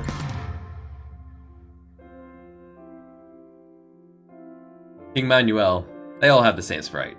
Just the one king. That's a lot of wives. I'm very fortunate that nothing I've managed to do has been able to manage to make the game lag. Actually, when I first put it together, Mount Fuji lagged a lot. Like, it took some optimization in order to be able to sail. Hold on. Hold control when you're playtesting and you can do whatever you want. Just sail over things. No encounters. Get to Japan. It's China. There's Japan. Here in Japan. This is all of Japan. Walk to Mount Fuji. Mount Fuji actually lagged a lot when I first made it.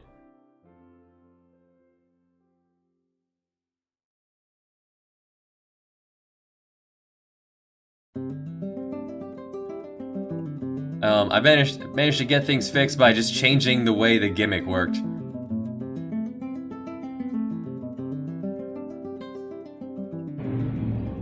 Mount Fuji originally lagged because the idea was to have a parallax going on that was gonna look kind of cool. And instead, I decided to just... I wanted to get the feel of you being in this giant volcano. So I was instead of this, the black background was all going to be like a raging tide of fire or smoke over top. But like you said, that's the reason it happened. Instead, I decided to just have the lava in the center. And zoom out the screen to make it just feel and bigger. See and feel bigger.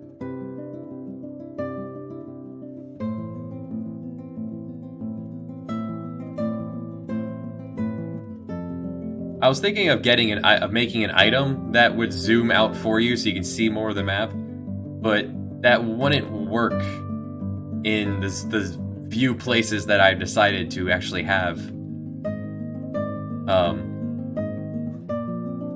the map zoom out or zoom in. Zooming in, though, be very careful because the sprites are usually not made to look that closely at something.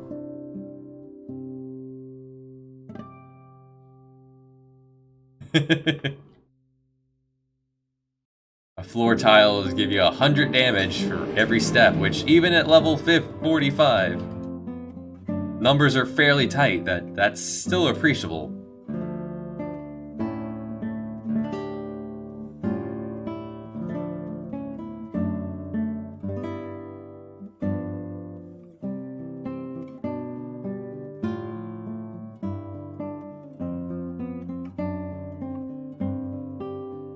I think I used zoom in once during like the big encounter with your very first encounter with the big bad when you catch up to Blackbeard.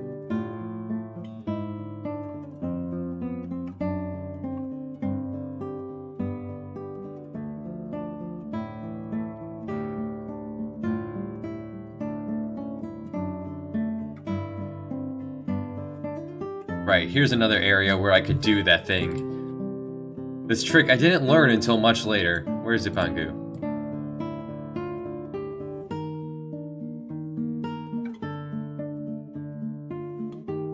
That sounds neat, actually. I don't have that kind of patience to zoom everything in and out. Let's see. Yeah, if to save on processing power, no need to animate more than you can see. The player can't see any more than this. Don't bother with it. Just leave it be. Here, I want to do this. I want to put this over here. Then grab this, slap it there.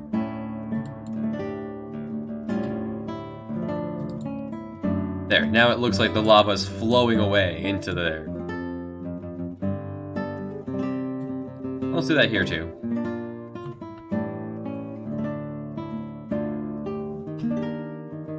There.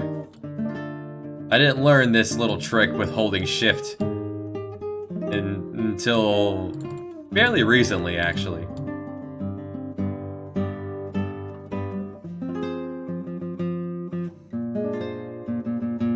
There. And because you can do things while you're testing, boom, it's fixed.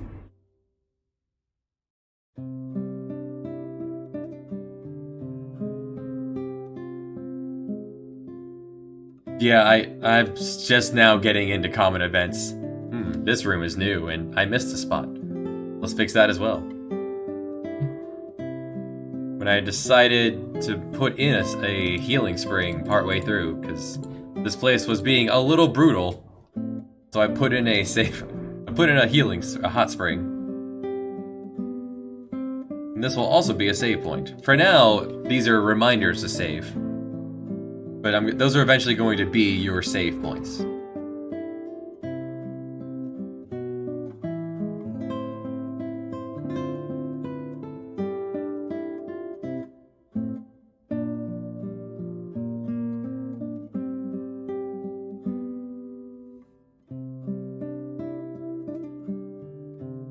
Yeah, I guess for my next project that, where I'm going to be doing more interior stuff.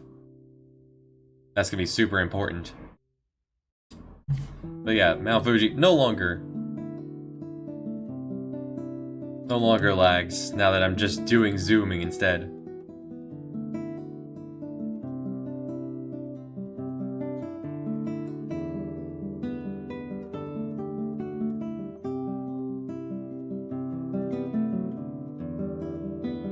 My next project will probably be on MZ instead of MV. And I have some ideas. I pretty much just have a notepad of ideas of things that I want to do and formulas I want to change.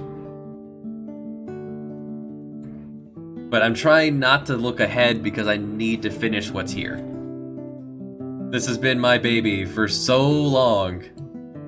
I have notepads upon notepads on the desktop of things that where I've been trying to keep track of where I've used the music for, so everything stays the same. Guess I can put this now. Guild. Done. Finally. I did it. Done. The list and how much everything costs.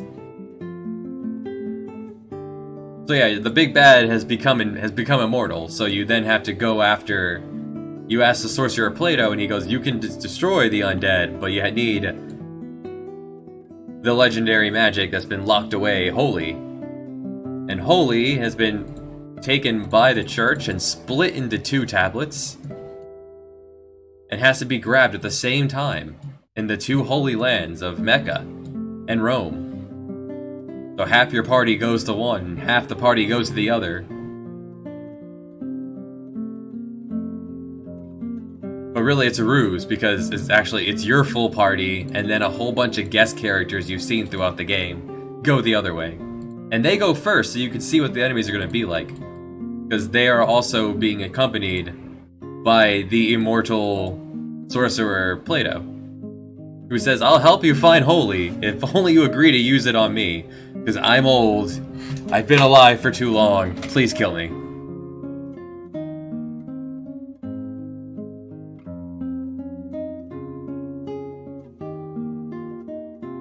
So once you have Holy, then you have your way to destroy the big bad. Who's been in your face since the very beginning of the game, orchestrating all of the heartache you've gone through.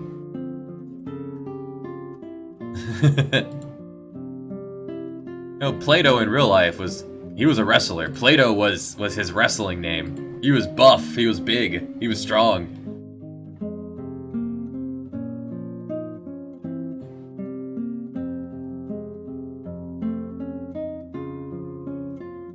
Yeah. Sounds like my kind of gut, too. Yeah.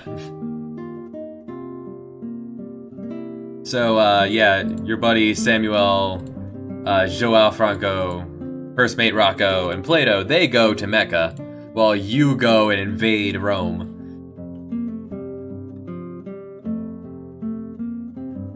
And, as you get there, the terrorists that have been fighting against Rome that you've been hearing about this entire game, and helping both sides fight the other one, because you don't have no stakes in this, what do you care?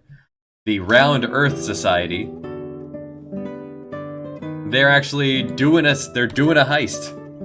Well, they're doing an invasion, so you're gonna jump in and join join in with the heist to rob the Vatican here of Siege's robe. To rob the of Holy. And then you have to fight, and then the camera keeps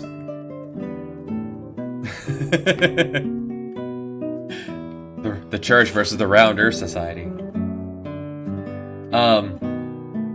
And the camera keeps panning back and forth. So like you have the mecha team doing some of theirs, and then as they get to a certain spot, it pans over, and then you take control of the other team, and you go a certain distance, and once you reach near the boss, it pans back over. You have to fight the boss, pan back to the other side.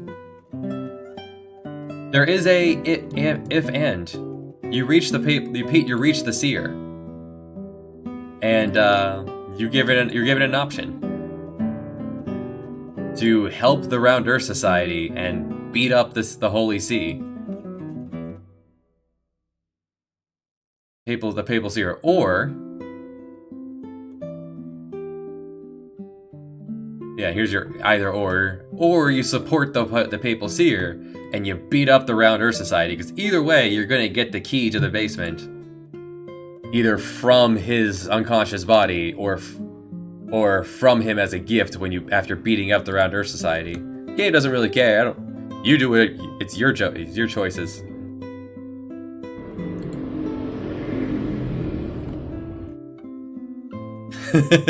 Well, those guys are fighting for truth and science.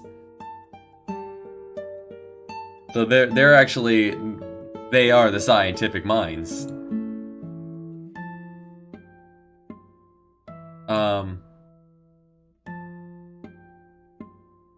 You go into the basement where they've been keeping Atlanteans locked away ever since the old war.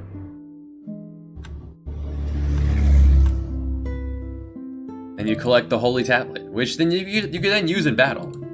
It's the most powerful spell in the game. It just costs all of your MP. 100% of it.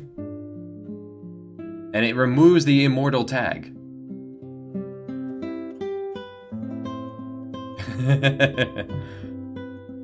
So enemies that summon immortal allies that will go away when they do, you could just blow them up too if you want. You were so inclined. No religion involved in the church. They're just these guys. You have to be very careful with the way you describe things, so as to not antagonize anybody. As far as the game's concerned, this is just another faction who's not really gotten their feet off the ground yet. Another faction like Italy, Holland, England, Spain, Portugal,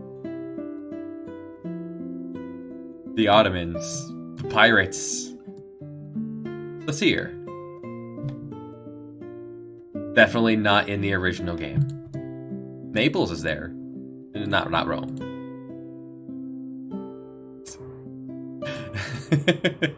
I mean, it could. But it might not. Staying very much away from any talk about religion.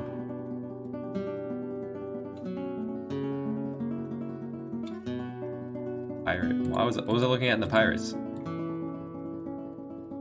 I don't know.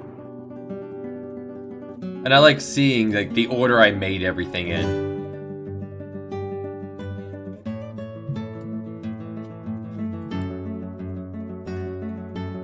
It gives a good... I think this was one of the first things I drew. But I did England first, and then that's why Europe is France is kind of carved out here. I drew England first.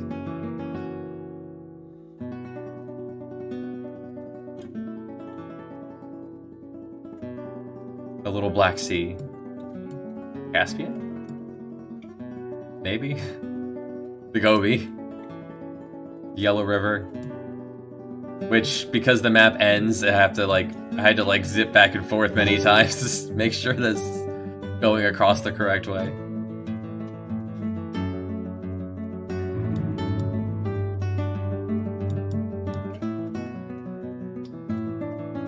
Especially when what you're seeing when you're sailing is like this. I want it to stand out very much. Ah, here we are. And dang it, players are gonna learn some geography. In fact, we've got helpful signpost man here who tells you how to get to the other capitals. How do I get to London? Weren't you? We're in London. Weren't you listening? We're in London. How to get to Seville, Lisbon, Istanbul, Genoa. And at one point in the game, you're just given a jump on the evil billionaire. Well, I mean, I don't think anyone's... none of the 6 evil billionaires are going to be playing our games. So, crunch their toes. Step on their toes. Do it. Let's see. At one point in the game, you're just given a boat and said, here's 3 things to do. Go have at it.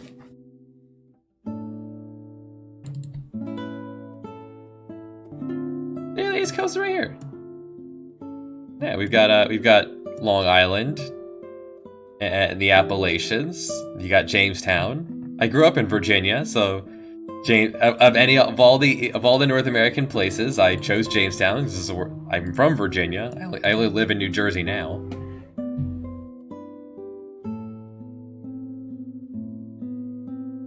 Considering the ship is this size. You got a little hefty, what is it, Newfoundland? Is that what this is? The Great Lakes, the many isles. So the side quest for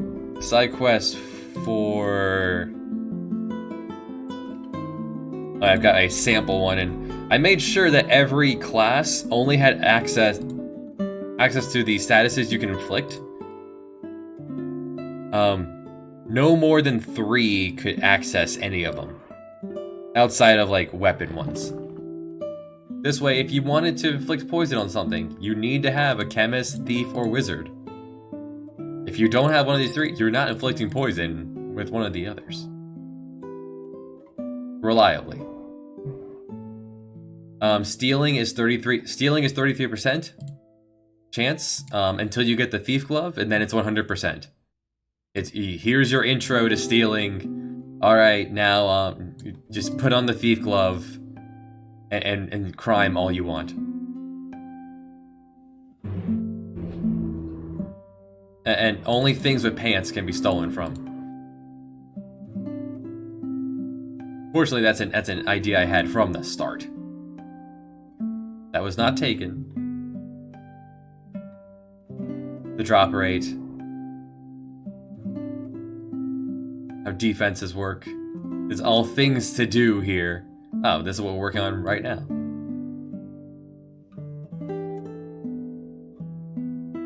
I changed this. It wasn't until leaving the area. The idea was that you had to do it all in one go or not at all. This is Baboon. Hello, welcome. Like, my original idea was that these would then all clear if you hopped on your boat and left. You'd have to do this all in one go. That sounds tedious. If you really want to come here right away and save scum your way all the way through, sure. The prize is not that big.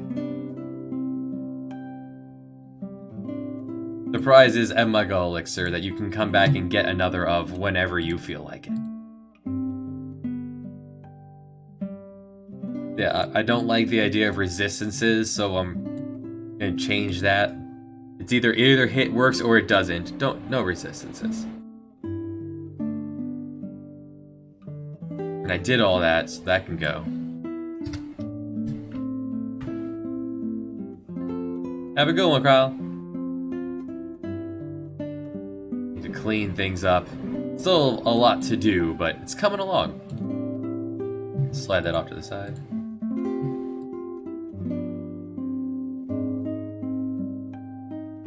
Let's see, so we saw that part. He's immortal. We went to Siberia. That's all done. We went to Siberia. He turned himself immortal so he'd be able to survive summoning Meteor to destroy Atlantis.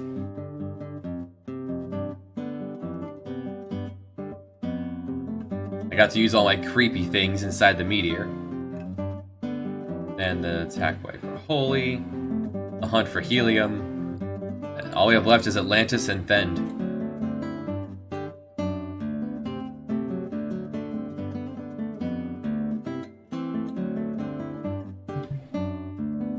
Yeah, many things don't make it through past the planning stage. Like, I planned something, and by the time I sit down to make it, I go, either this is not fun to make, this wouldn't be fun to play, or what have you. I end up changing the way it's implemented.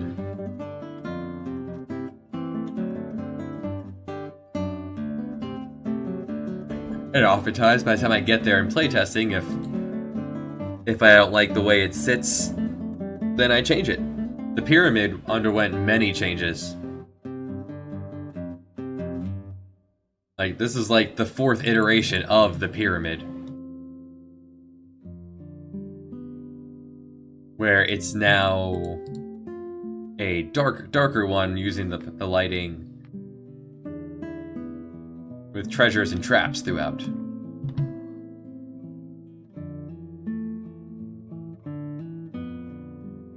And a puzzle on the top where if you get a prize if you don't trigger any of the traps. Where each one of these switches turns off some of the spikes.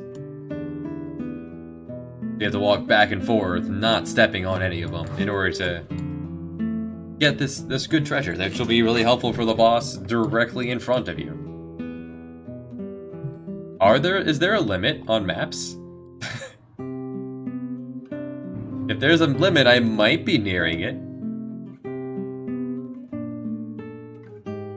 Oh, let's see.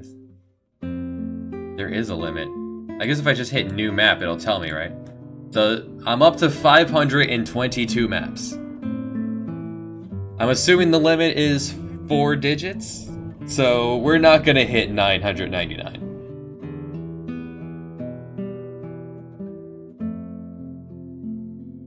Like, every port town has the main port, the harbor, and then usually some supporting buildings like the inn, the armory, here in Dublin, Calcutta, Sofala, Mombasa, Cairo, Mecca, Basra, Du. But then the dungeons often have multiple.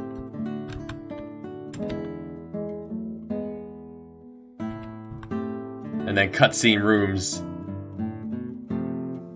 I believe it. Considering it's let me go 500 in. I am pushing the current limit on what I've gave myself for switches. I know switches can go to 4 digits, but we're pushing 900, and it's definitely gonna have to go over 1,000. Pretty sure.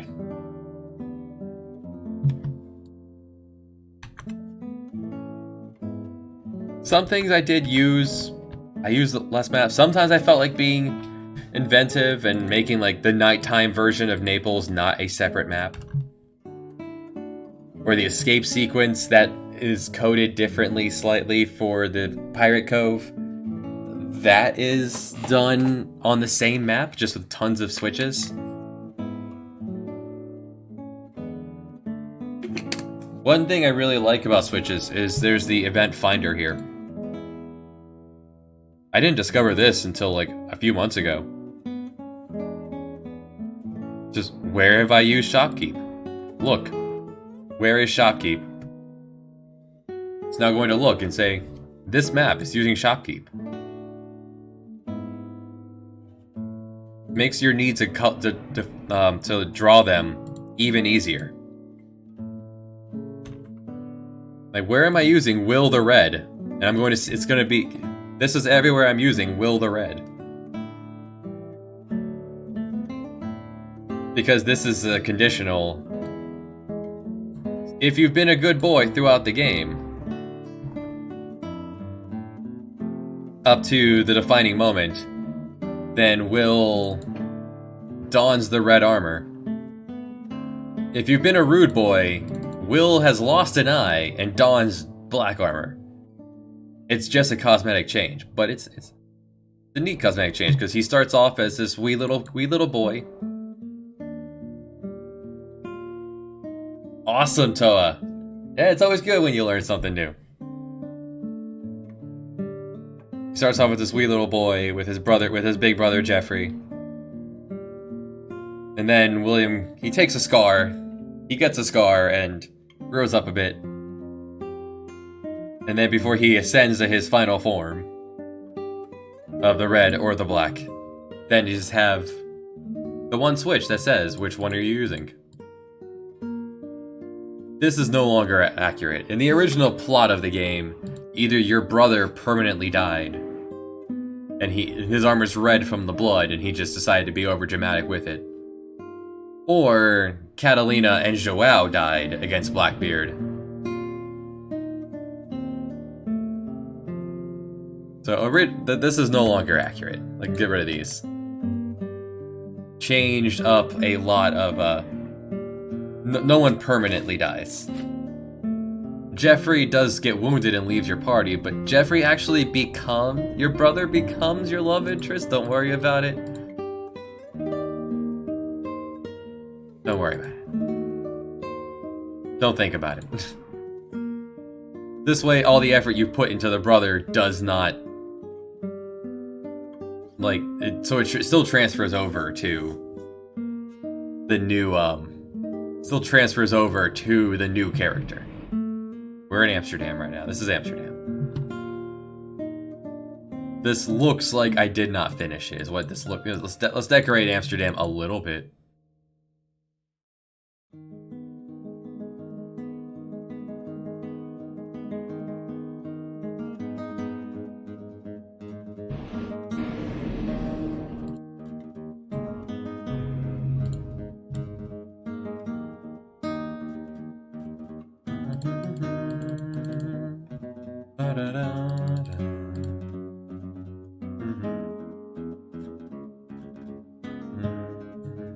That looks a little better. It looks exactly like Copenhagen, but bigger and prettier. Oh, nice. There's this other guy who's usually here when I stream this. Goes by Josh. He's also in Holland.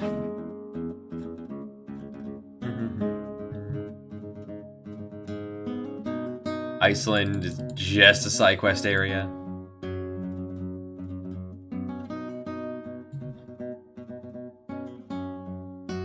Algiers, Jamestown, Alexandria,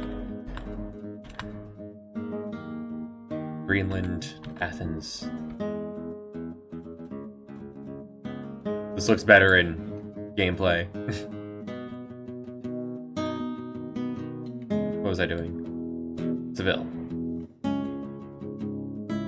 It was kind of neat having to think, because I was only using port towns, so like almost this exact size map for all these. Finding ways to make all of them different, but similar within a region. Like, all of the Ottoman ones look pretty similar. The African ones look similar. Athens stands out being its own thing.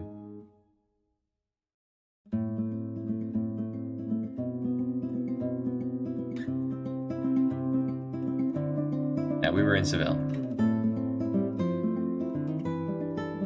This music wants me to go back to playing Final Fantasy VI.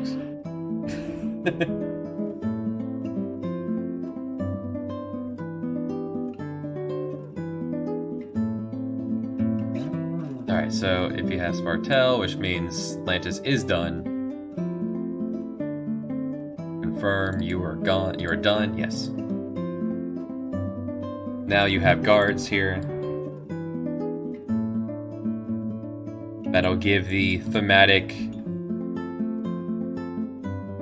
The guards were dismissed so they could discuss what they were doing, what they were going on about before. If you chose to come in here and listen in, which you may or may not have. Up to you. I'm not your dad. Don't tell you what to do. I make this sandbox and you guys play in it.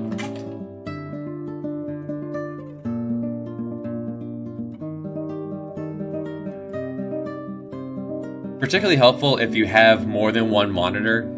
You can just kind of drag this guy away and see what you're doing, and do it on the other screen, so you can still see everything you're doing.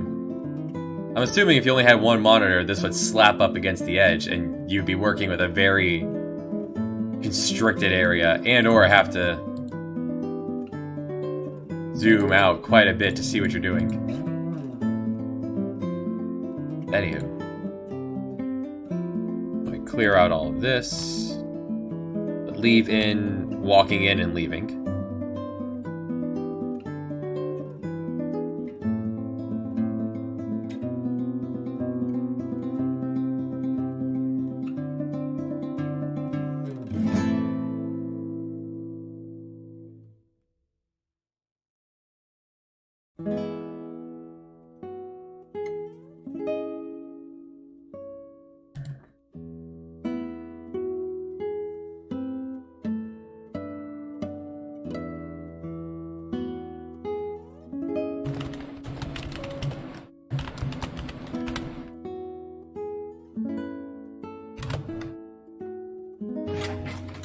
Get very used to using all of these, so you can actually do a lot of fancy things in your text.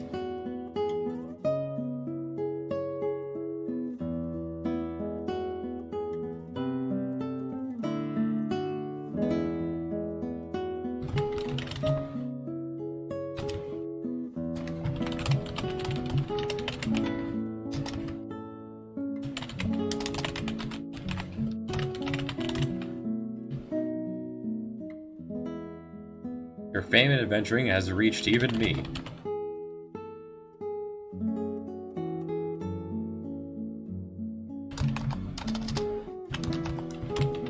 I have a task for you. One that I am prepared .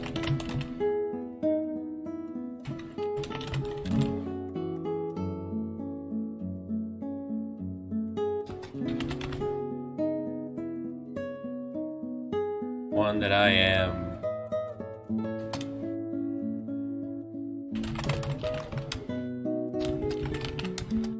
I have a task for you. Now, it's even me.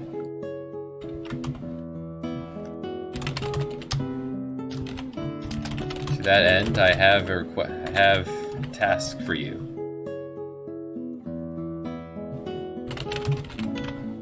Remember, this is all for fun, for laughs.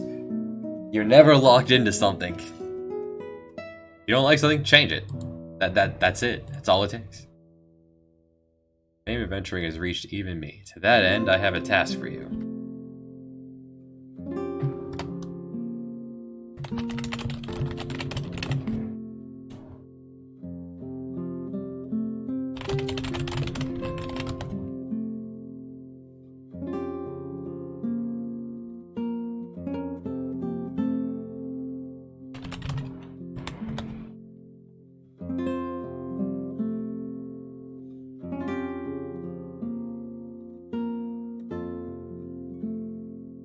Have you heard of Fountain of Youth?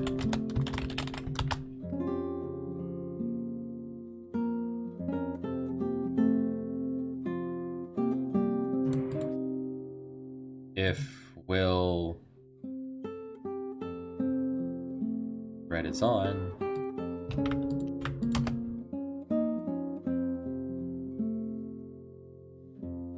in the middle.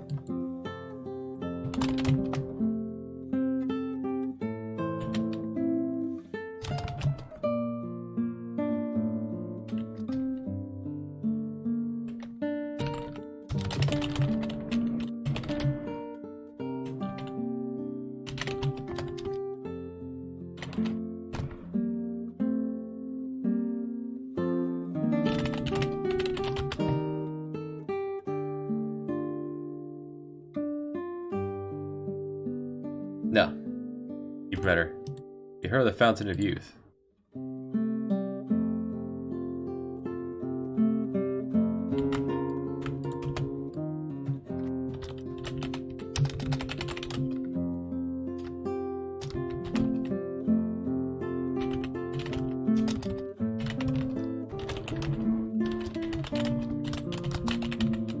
Juan Ponce de Leon.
Did that end?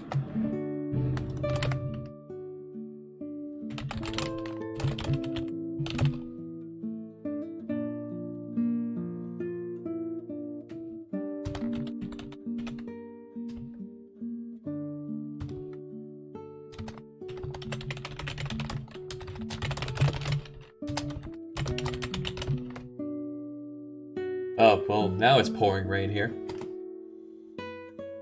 The rain's coming down like sideways. Windy.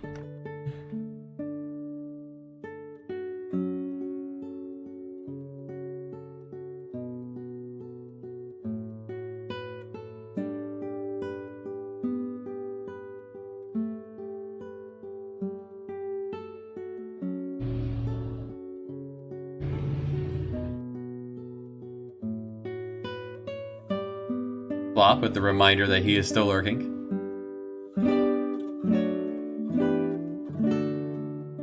My settlement in the New World.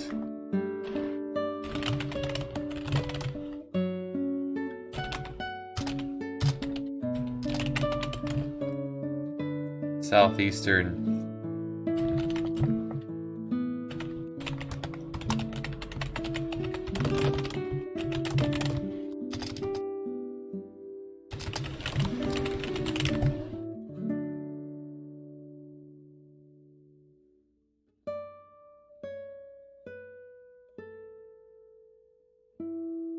And then, if you have it with you,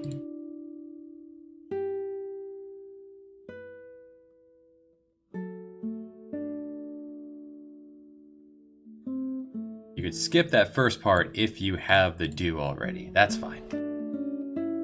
You do not require this to have there. This is just, at this point, this is where we'd expect you to be able to go get it. And this is where the guy with the treasure map. He could appear in near the fountain once this part is initiated.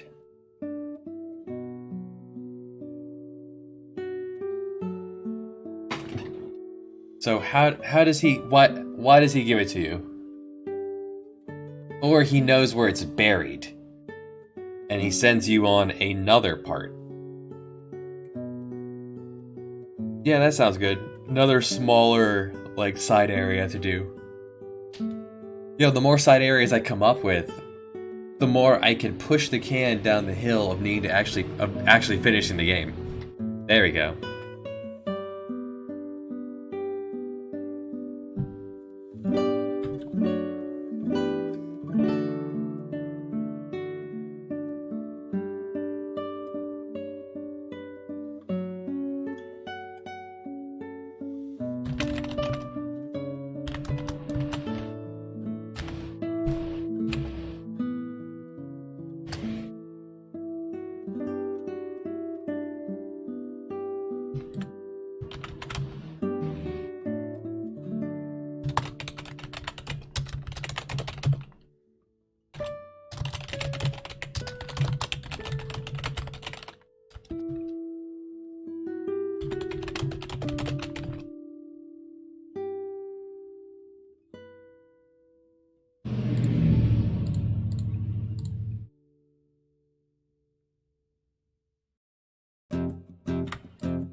Wow. Rain's really coming down now.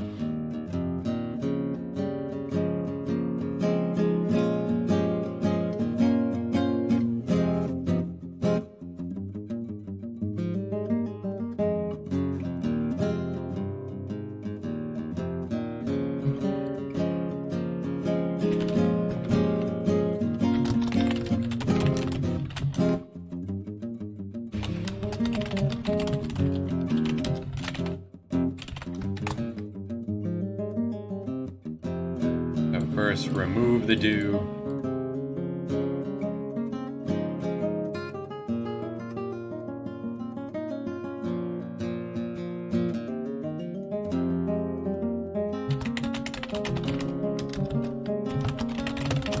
I think it was the Crown of Virtue, right?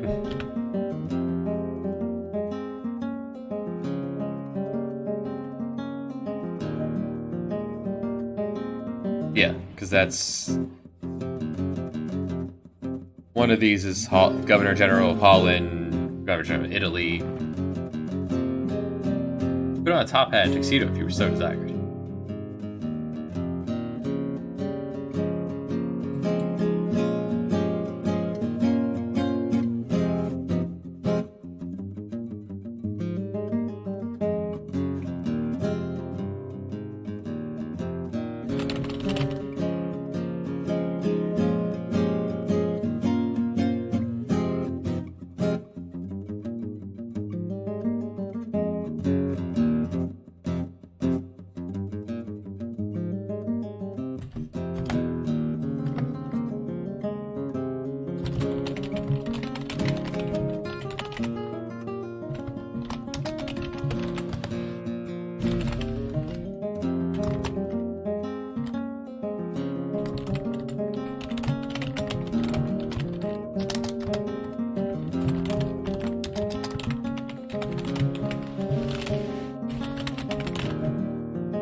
There we go. Alright, this part's done.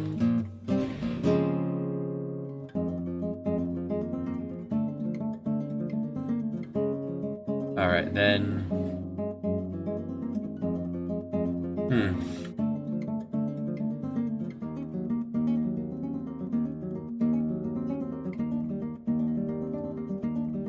Yeah, just double check Crown of Virtue. Yeah, double effects of healing. This is what we're here for. The top hat is just 3 stat. If you just want numbers and don't want anything else, here's numbers. Alternatively, you could also just buy. This is available at the same time as steel.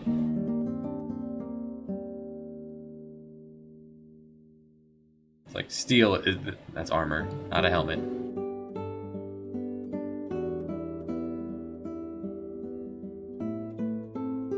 It's still quite a bit worse than steel. It's even worse than a beret. But numbers. If you come here and you find where to buy, if you find where to buy it,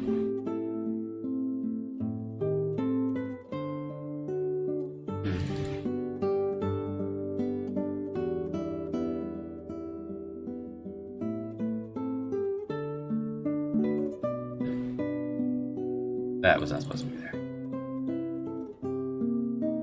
There.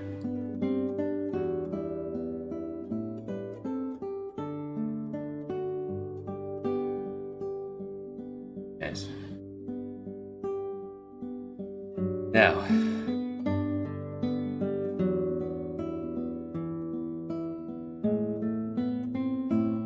How do I want to do? I really want to do this with a picture.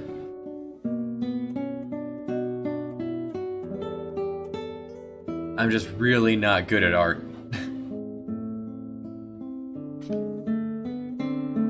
The alternative is to just to make a common event that just spits out the numbers, but I really don't like that. Like, otherwise it would say things like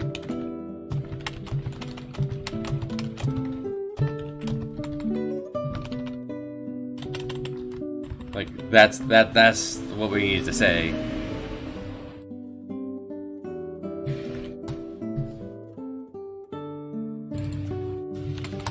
I don't like that at all. By the way. In case I lose this piece of paper, let's just jot that down there, but I'm not an artist.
So that's kind of what I want it to look like.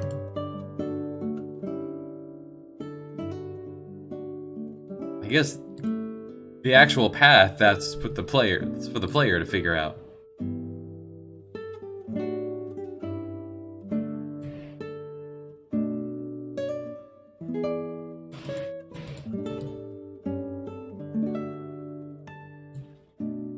Between this guy and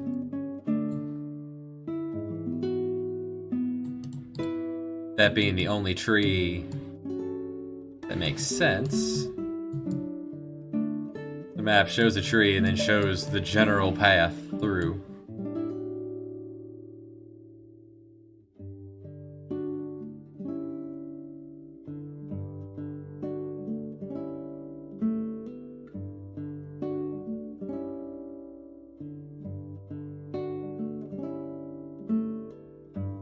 One moment, this might pop something up. Stand by.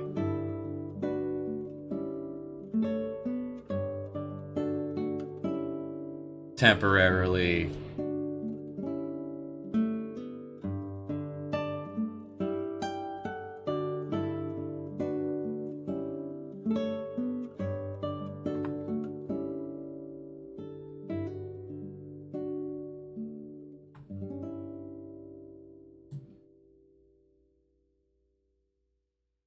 There, try that.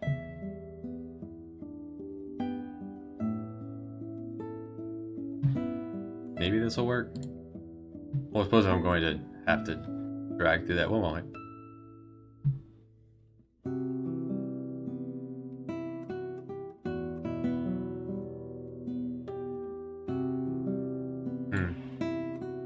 I have a folder for that somewhere.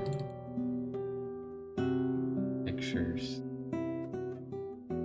There is a folder for pictures somewhere. Where am I hiding that? Under images. Very well. That makes sense.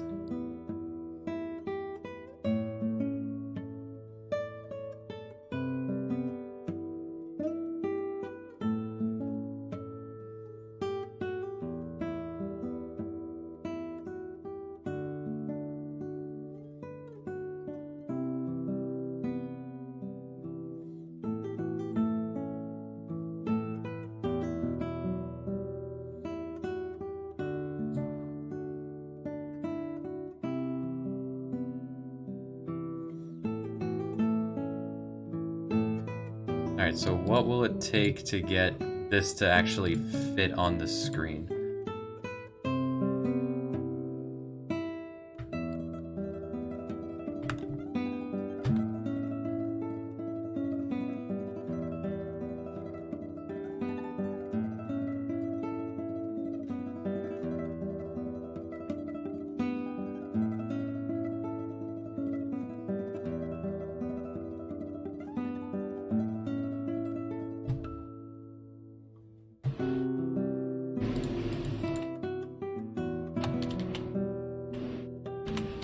And I can always just replace this with a better looking one at some point.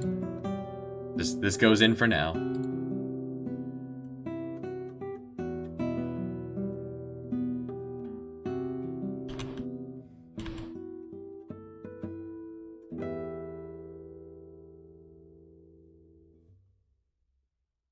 Suppose I could just use the same one for this, actually.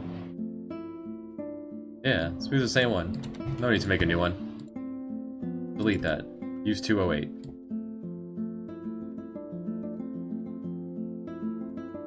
Yeah, press shift and it goes away.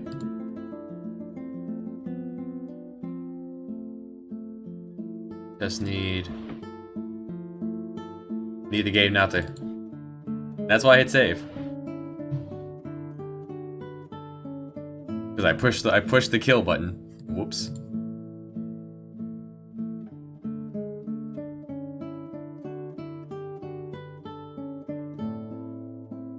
Alas.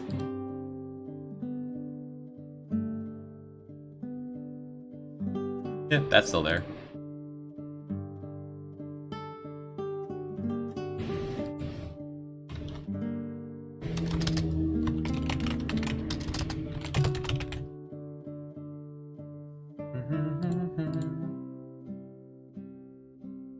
Well, I copied this one.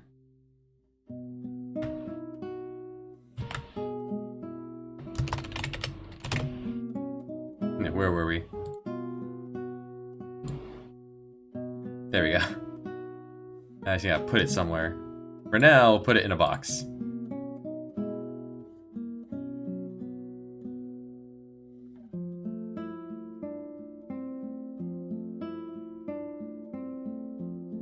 Under key items. Key item is also extended way down here.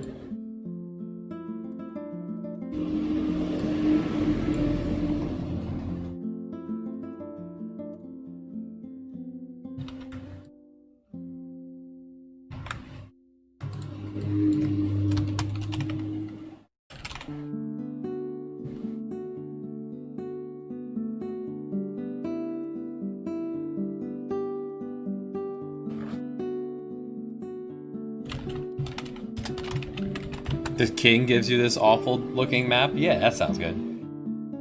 But for now, let's just pop in here and see how it looks, because I may need to scale it. We'll most likely need to scale it. Alright. There's the map. Key items.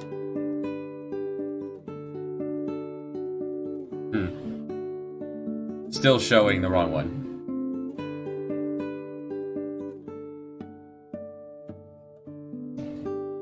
Common event treasure map. Oh, this is showing the wrong one, of course.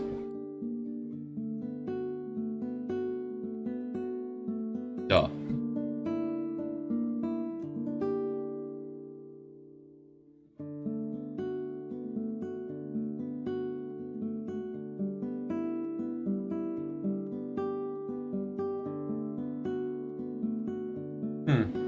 It's actually not big enough. Do I want it to just be in the corner of the screen, actually? That actually sounds even better.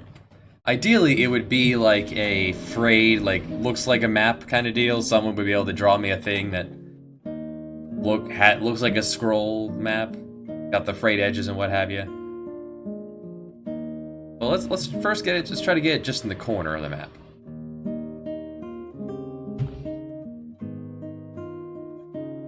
So if I cut it in like that.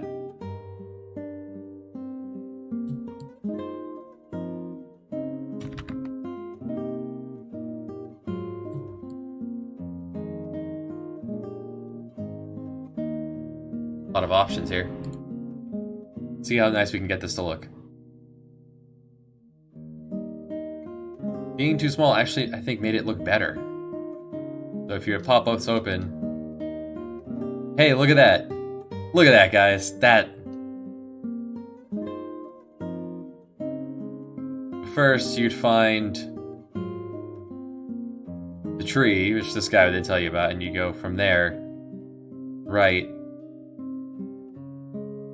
Does it persist through battle, though? It's just not good.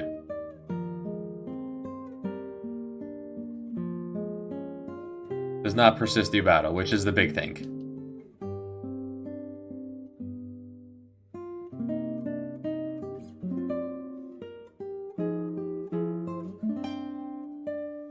And if that were to bug you, just hit shift and it goes away. Like, I'll be... Your penalty for failure is a dragon and wasting your time coming back up. Farming more escapes for the fear. Maybe increase the encounter rate there, like increase the amount of steps.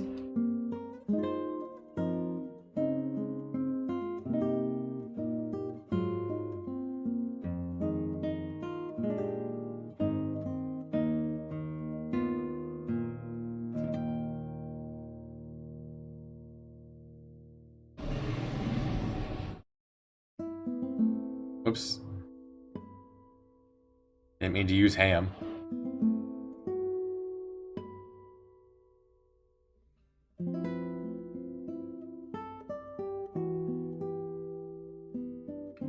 But even in this rudimentary one, I just drew real quick on paint. Man, I want to be famous. Just once more, yeah, said my words, wishing they would be heard. Are you smiling at me? Was it real or just my fantasy? Always be there in the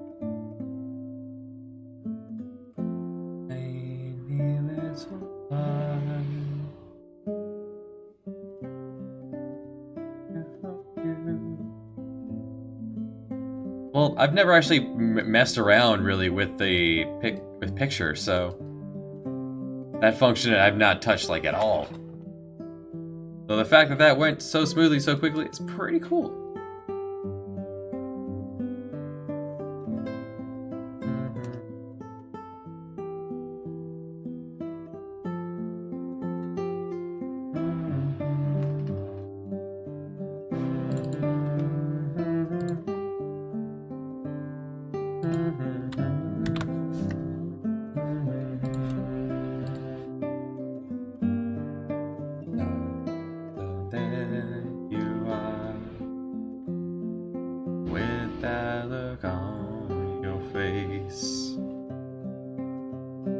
As if you never heard. As if you're never down. I'll be the one for you. Inches you if I show, you will know that you are not dreaming.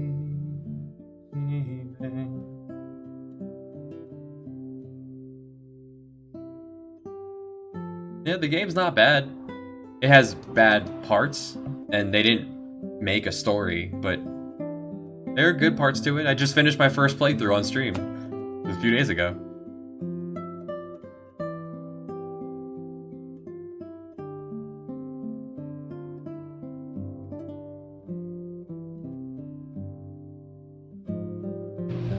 Let me come to you. I'll be Rosina.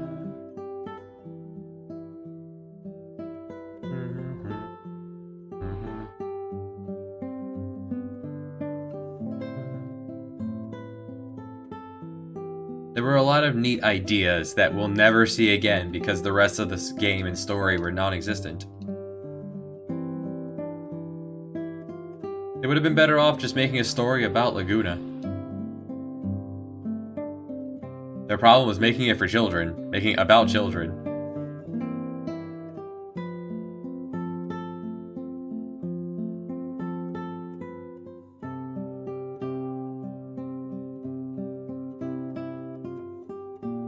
There it is.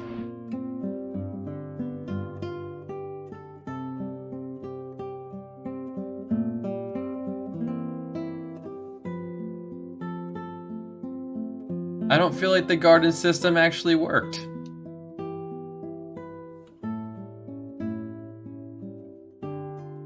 Oh right, I didn't do this on the second part. It's a very big open space that doesn't get you into the game. It's really... Okay, I'm really glad this worked, and while this could be improved upon, at least it's there.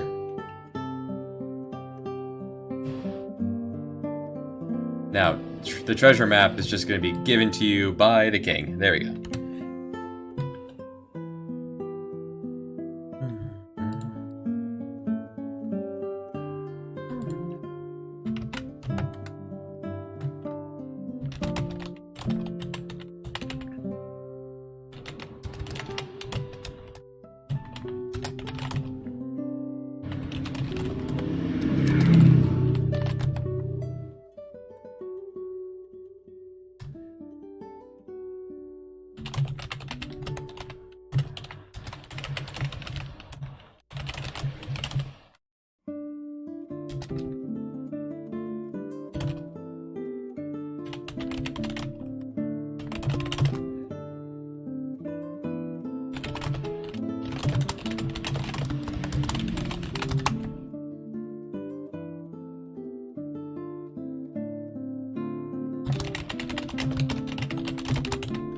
The original game does give you a treasure map at one point and says, go find me a thing. This actually wraps around to being on point and on theme for the game. That's awesome. I didn't expect to go for 5 hours today.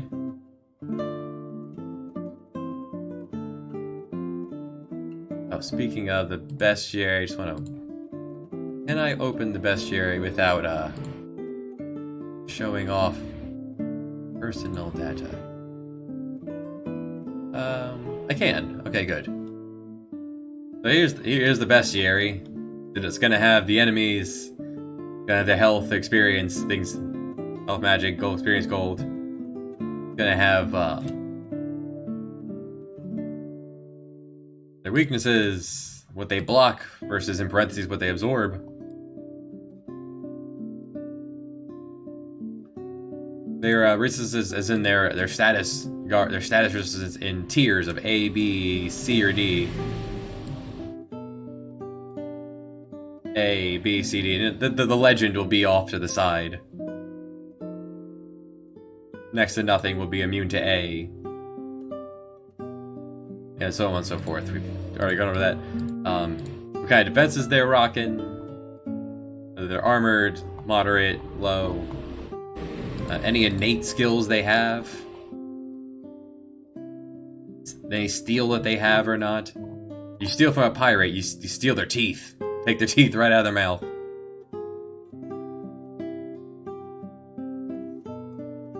Their drops. Drops are common across an entire family of creatures.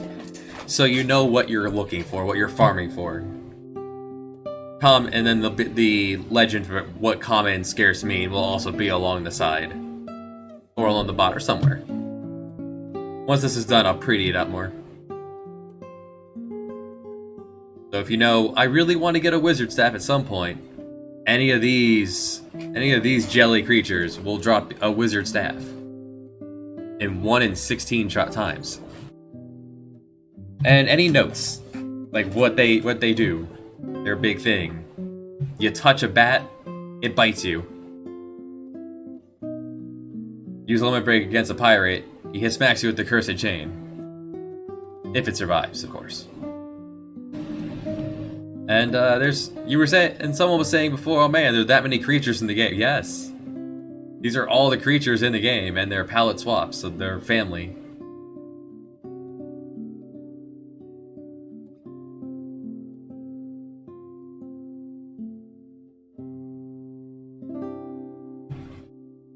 And I've made it this far down in the standardization, and there's still a bit to go. And then we move into the bosses, which will all have probably their own Excel spreadsheet here. Because bosses will have more notes section, probably. And they have different resistances. They're not going to be resisted by tiers, but... So there's the bestiary in progress.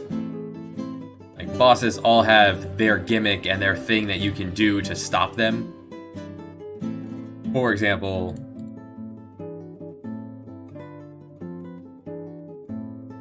He's weak to light. But his Kraken he summons is vulnerable to sleep. At the moment. Many bosses are large men here. Gigantes. Blind him. If you don't blind him, he will destroy you. Blind him.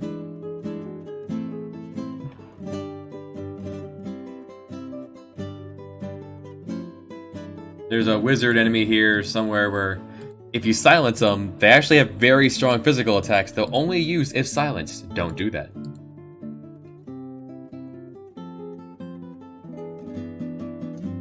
So good, that part's done.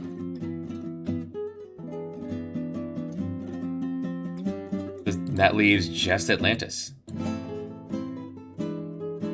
Well, that leaves finishing up this. Alright, we'll do that next. One moment.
Oh, hello.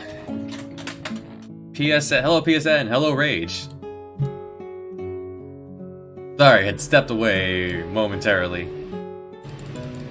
Swirl map. Here it be.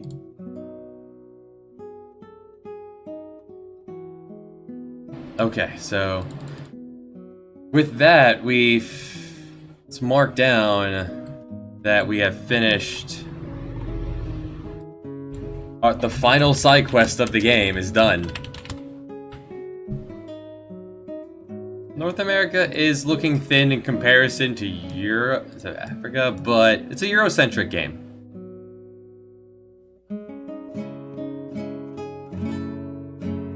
In real time, America doesn't look too thin, and it's very much, for the most part, just kind of in your way. On your way to the next, way to the other side.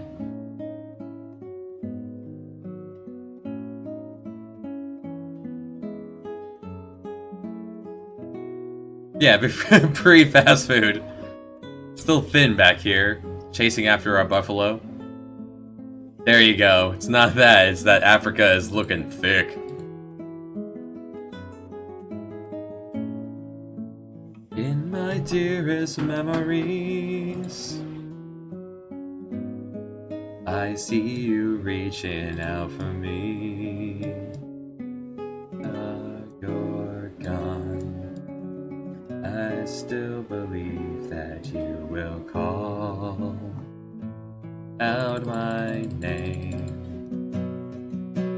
Voice from the past, joining yours and mine, adding up the layers upon me.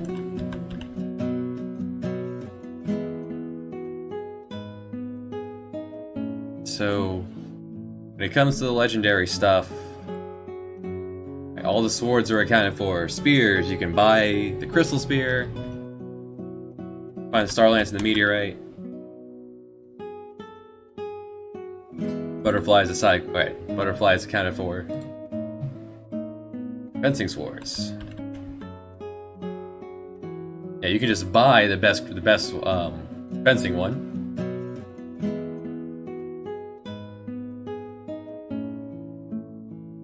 If you're willing to drop 100,000 on a sword.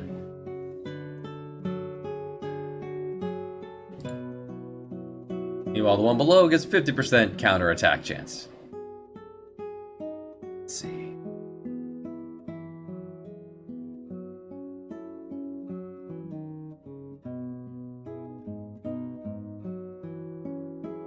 Did I put that in there? The helium cave. Alright, where's Wasco? That was this, right? Oh, that's the Mirage Vest. Where did I... This thing. Yeah. That chest. So, as a giggle to myself, the... Oh, let's find it. The man-eater chest enemy in this game is called Chest Pains. There it is, Behemoth Paw. So that is accounted for...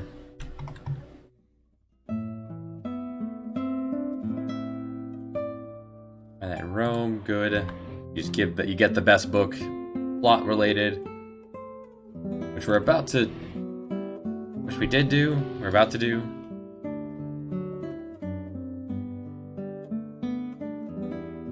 Which we're about to do. We just did, right?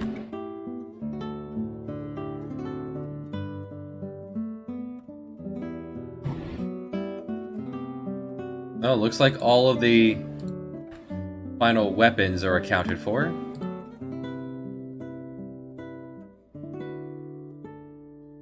Armor. Able seer drops.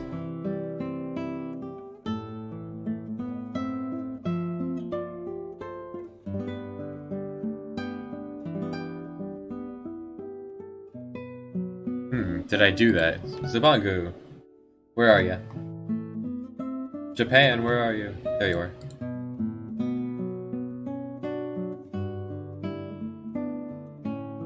Selling the Kodachi. Where's the armor shop?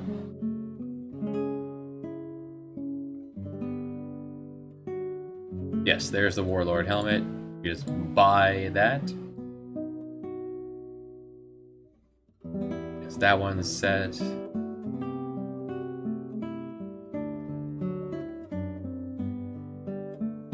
can just buy any... Very early in the game, you can buy the best light armor.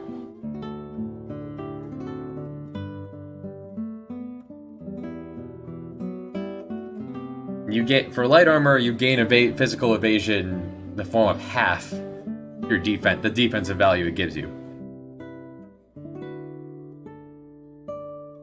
Exception being the Thief Vest, which gives you magic evade as well. And the Mirage Vest. Yeah, it looks like I've successfully put all equipment I made into the game.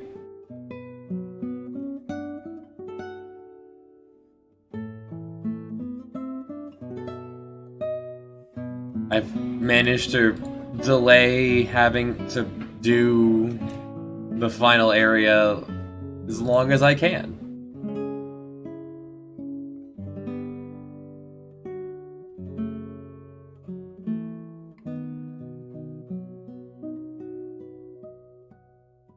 There's 23 hours in. 23 hours in is soft locked. Here. Only there were a way to label these.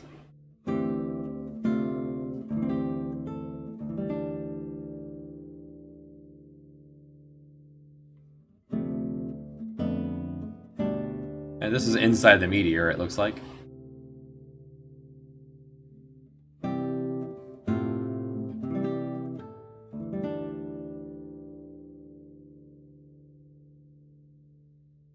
Yes, this is within the meteor.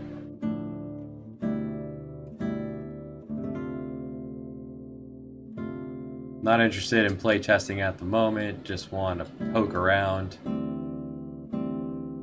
Want to find the save that is at the Helium Cave.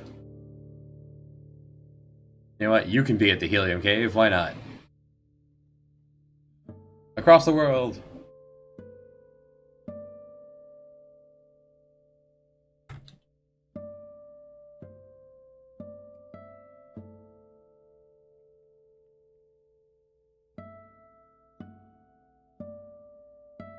And yes, these are the European sprites in northwestern America, because the natives would know not to go into this cave and be there long enough that you get poisoned and can no longer speak. They know better.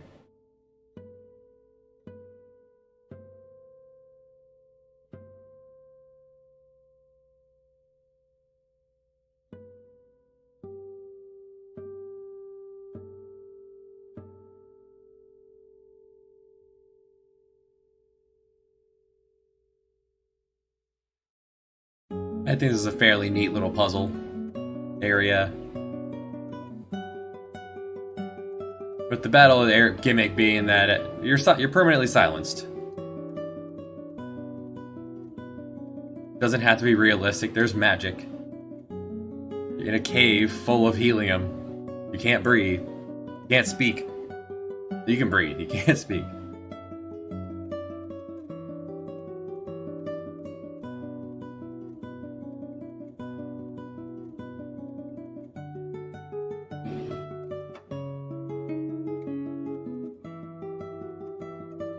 Oh, I did want to pop open and show what this takes. So if I were to pop open, there's a lot of events going on here, and the big thing is, this is what it takes to do this minecart. Let's go to one of the easier ones, like this one.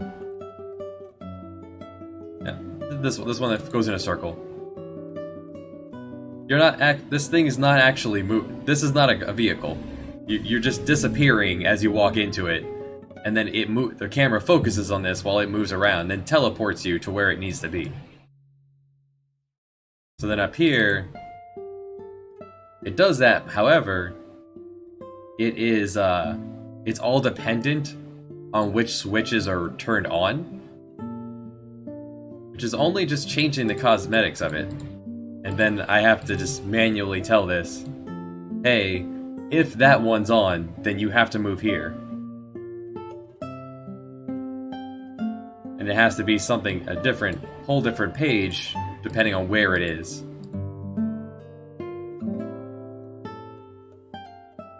This took ages to put together. I hope people appreciate it when we're all done.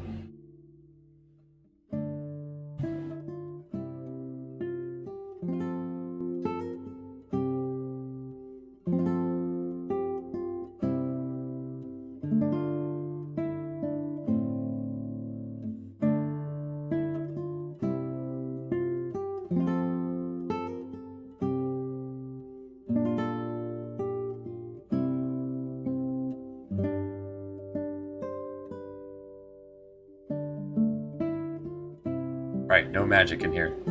Oh, we'll just swap out mid-fight. Come on, get in here.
this guy will be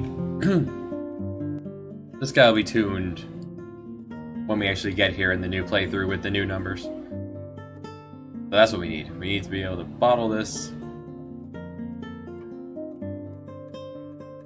I can't do that here. Alright, need to leave. Could collect all the treasure, but this is not the playthrough.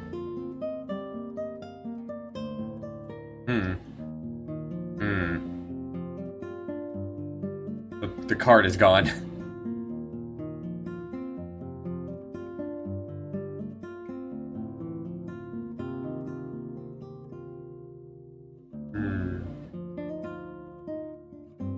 Alright, so which case... how to fix this? I'm assuming the other side's actually fine, it's now been put in the wrong spot.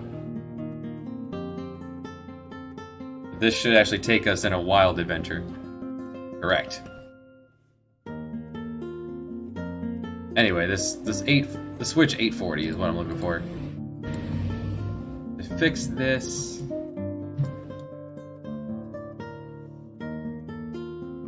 Rail 6. That's your name, Rail 6.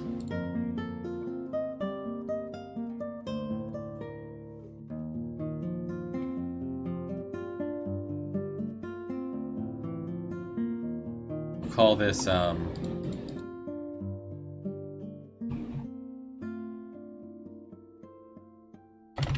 from Helium Center. Sure. Easy fix. And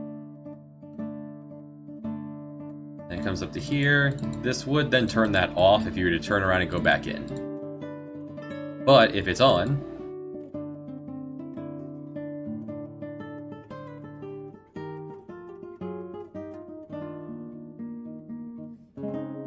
give me an auto run, set event location, rail 6.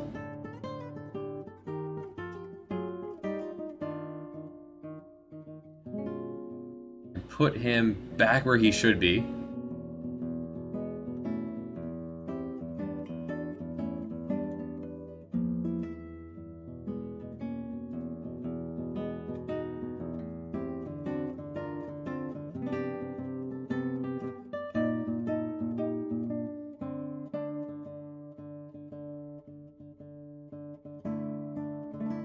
This only runs if From Healing Center is on. Or, as soon as this runs, this just turns it off. There you go. Turn it off. I don't have to worry about this. So as soon as you walk this way, it'll be fine. When you walk back, it'll pick up that minecart and toss it here. Yeah. That'll be fine. That'll work.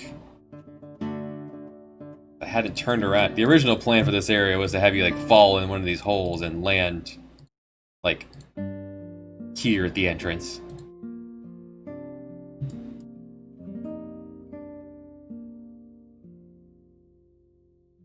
That was the original plan.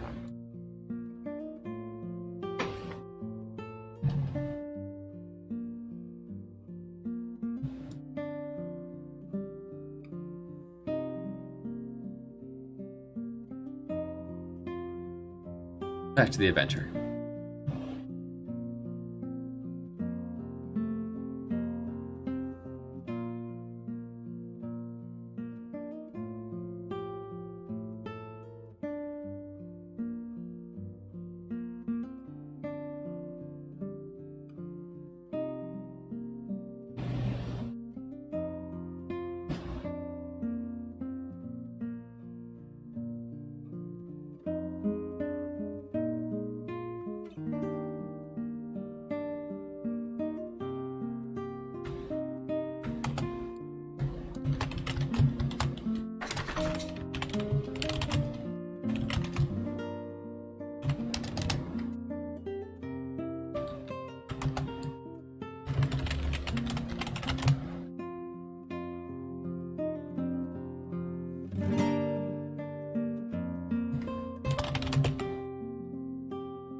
then just had to make the decision. You know what? We probably will. We'll have the animation of hopping in the hot air balloon, sailing down and around because this guy's a little loony, before bringing you all the way down. One last trip around the world.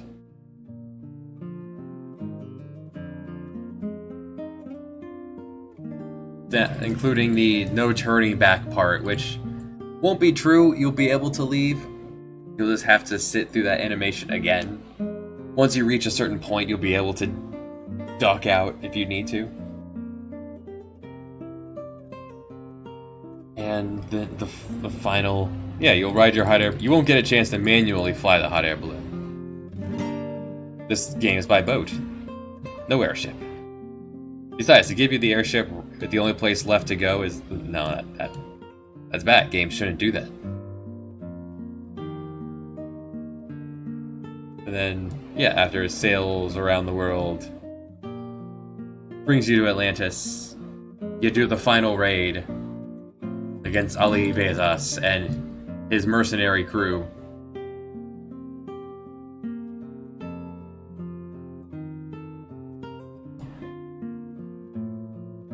And his creatures he has made and summoned. And you save the world. The only thing in this game I did not end up doing, which I might find a place to put it in somewhere. In the original, Lucia has a part to play opposite Joao. The plan was for her to get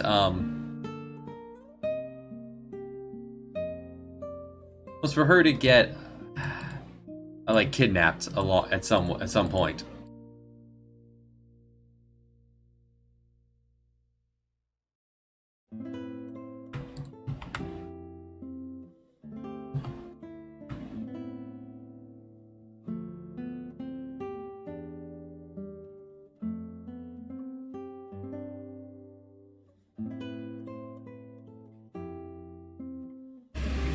And then Joao would be like all up in arms and whatnot. That didn't end up happening, but I say if this is a huge success, I will definitely.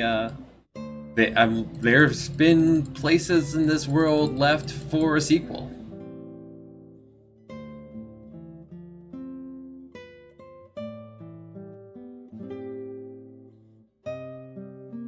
Next time, more.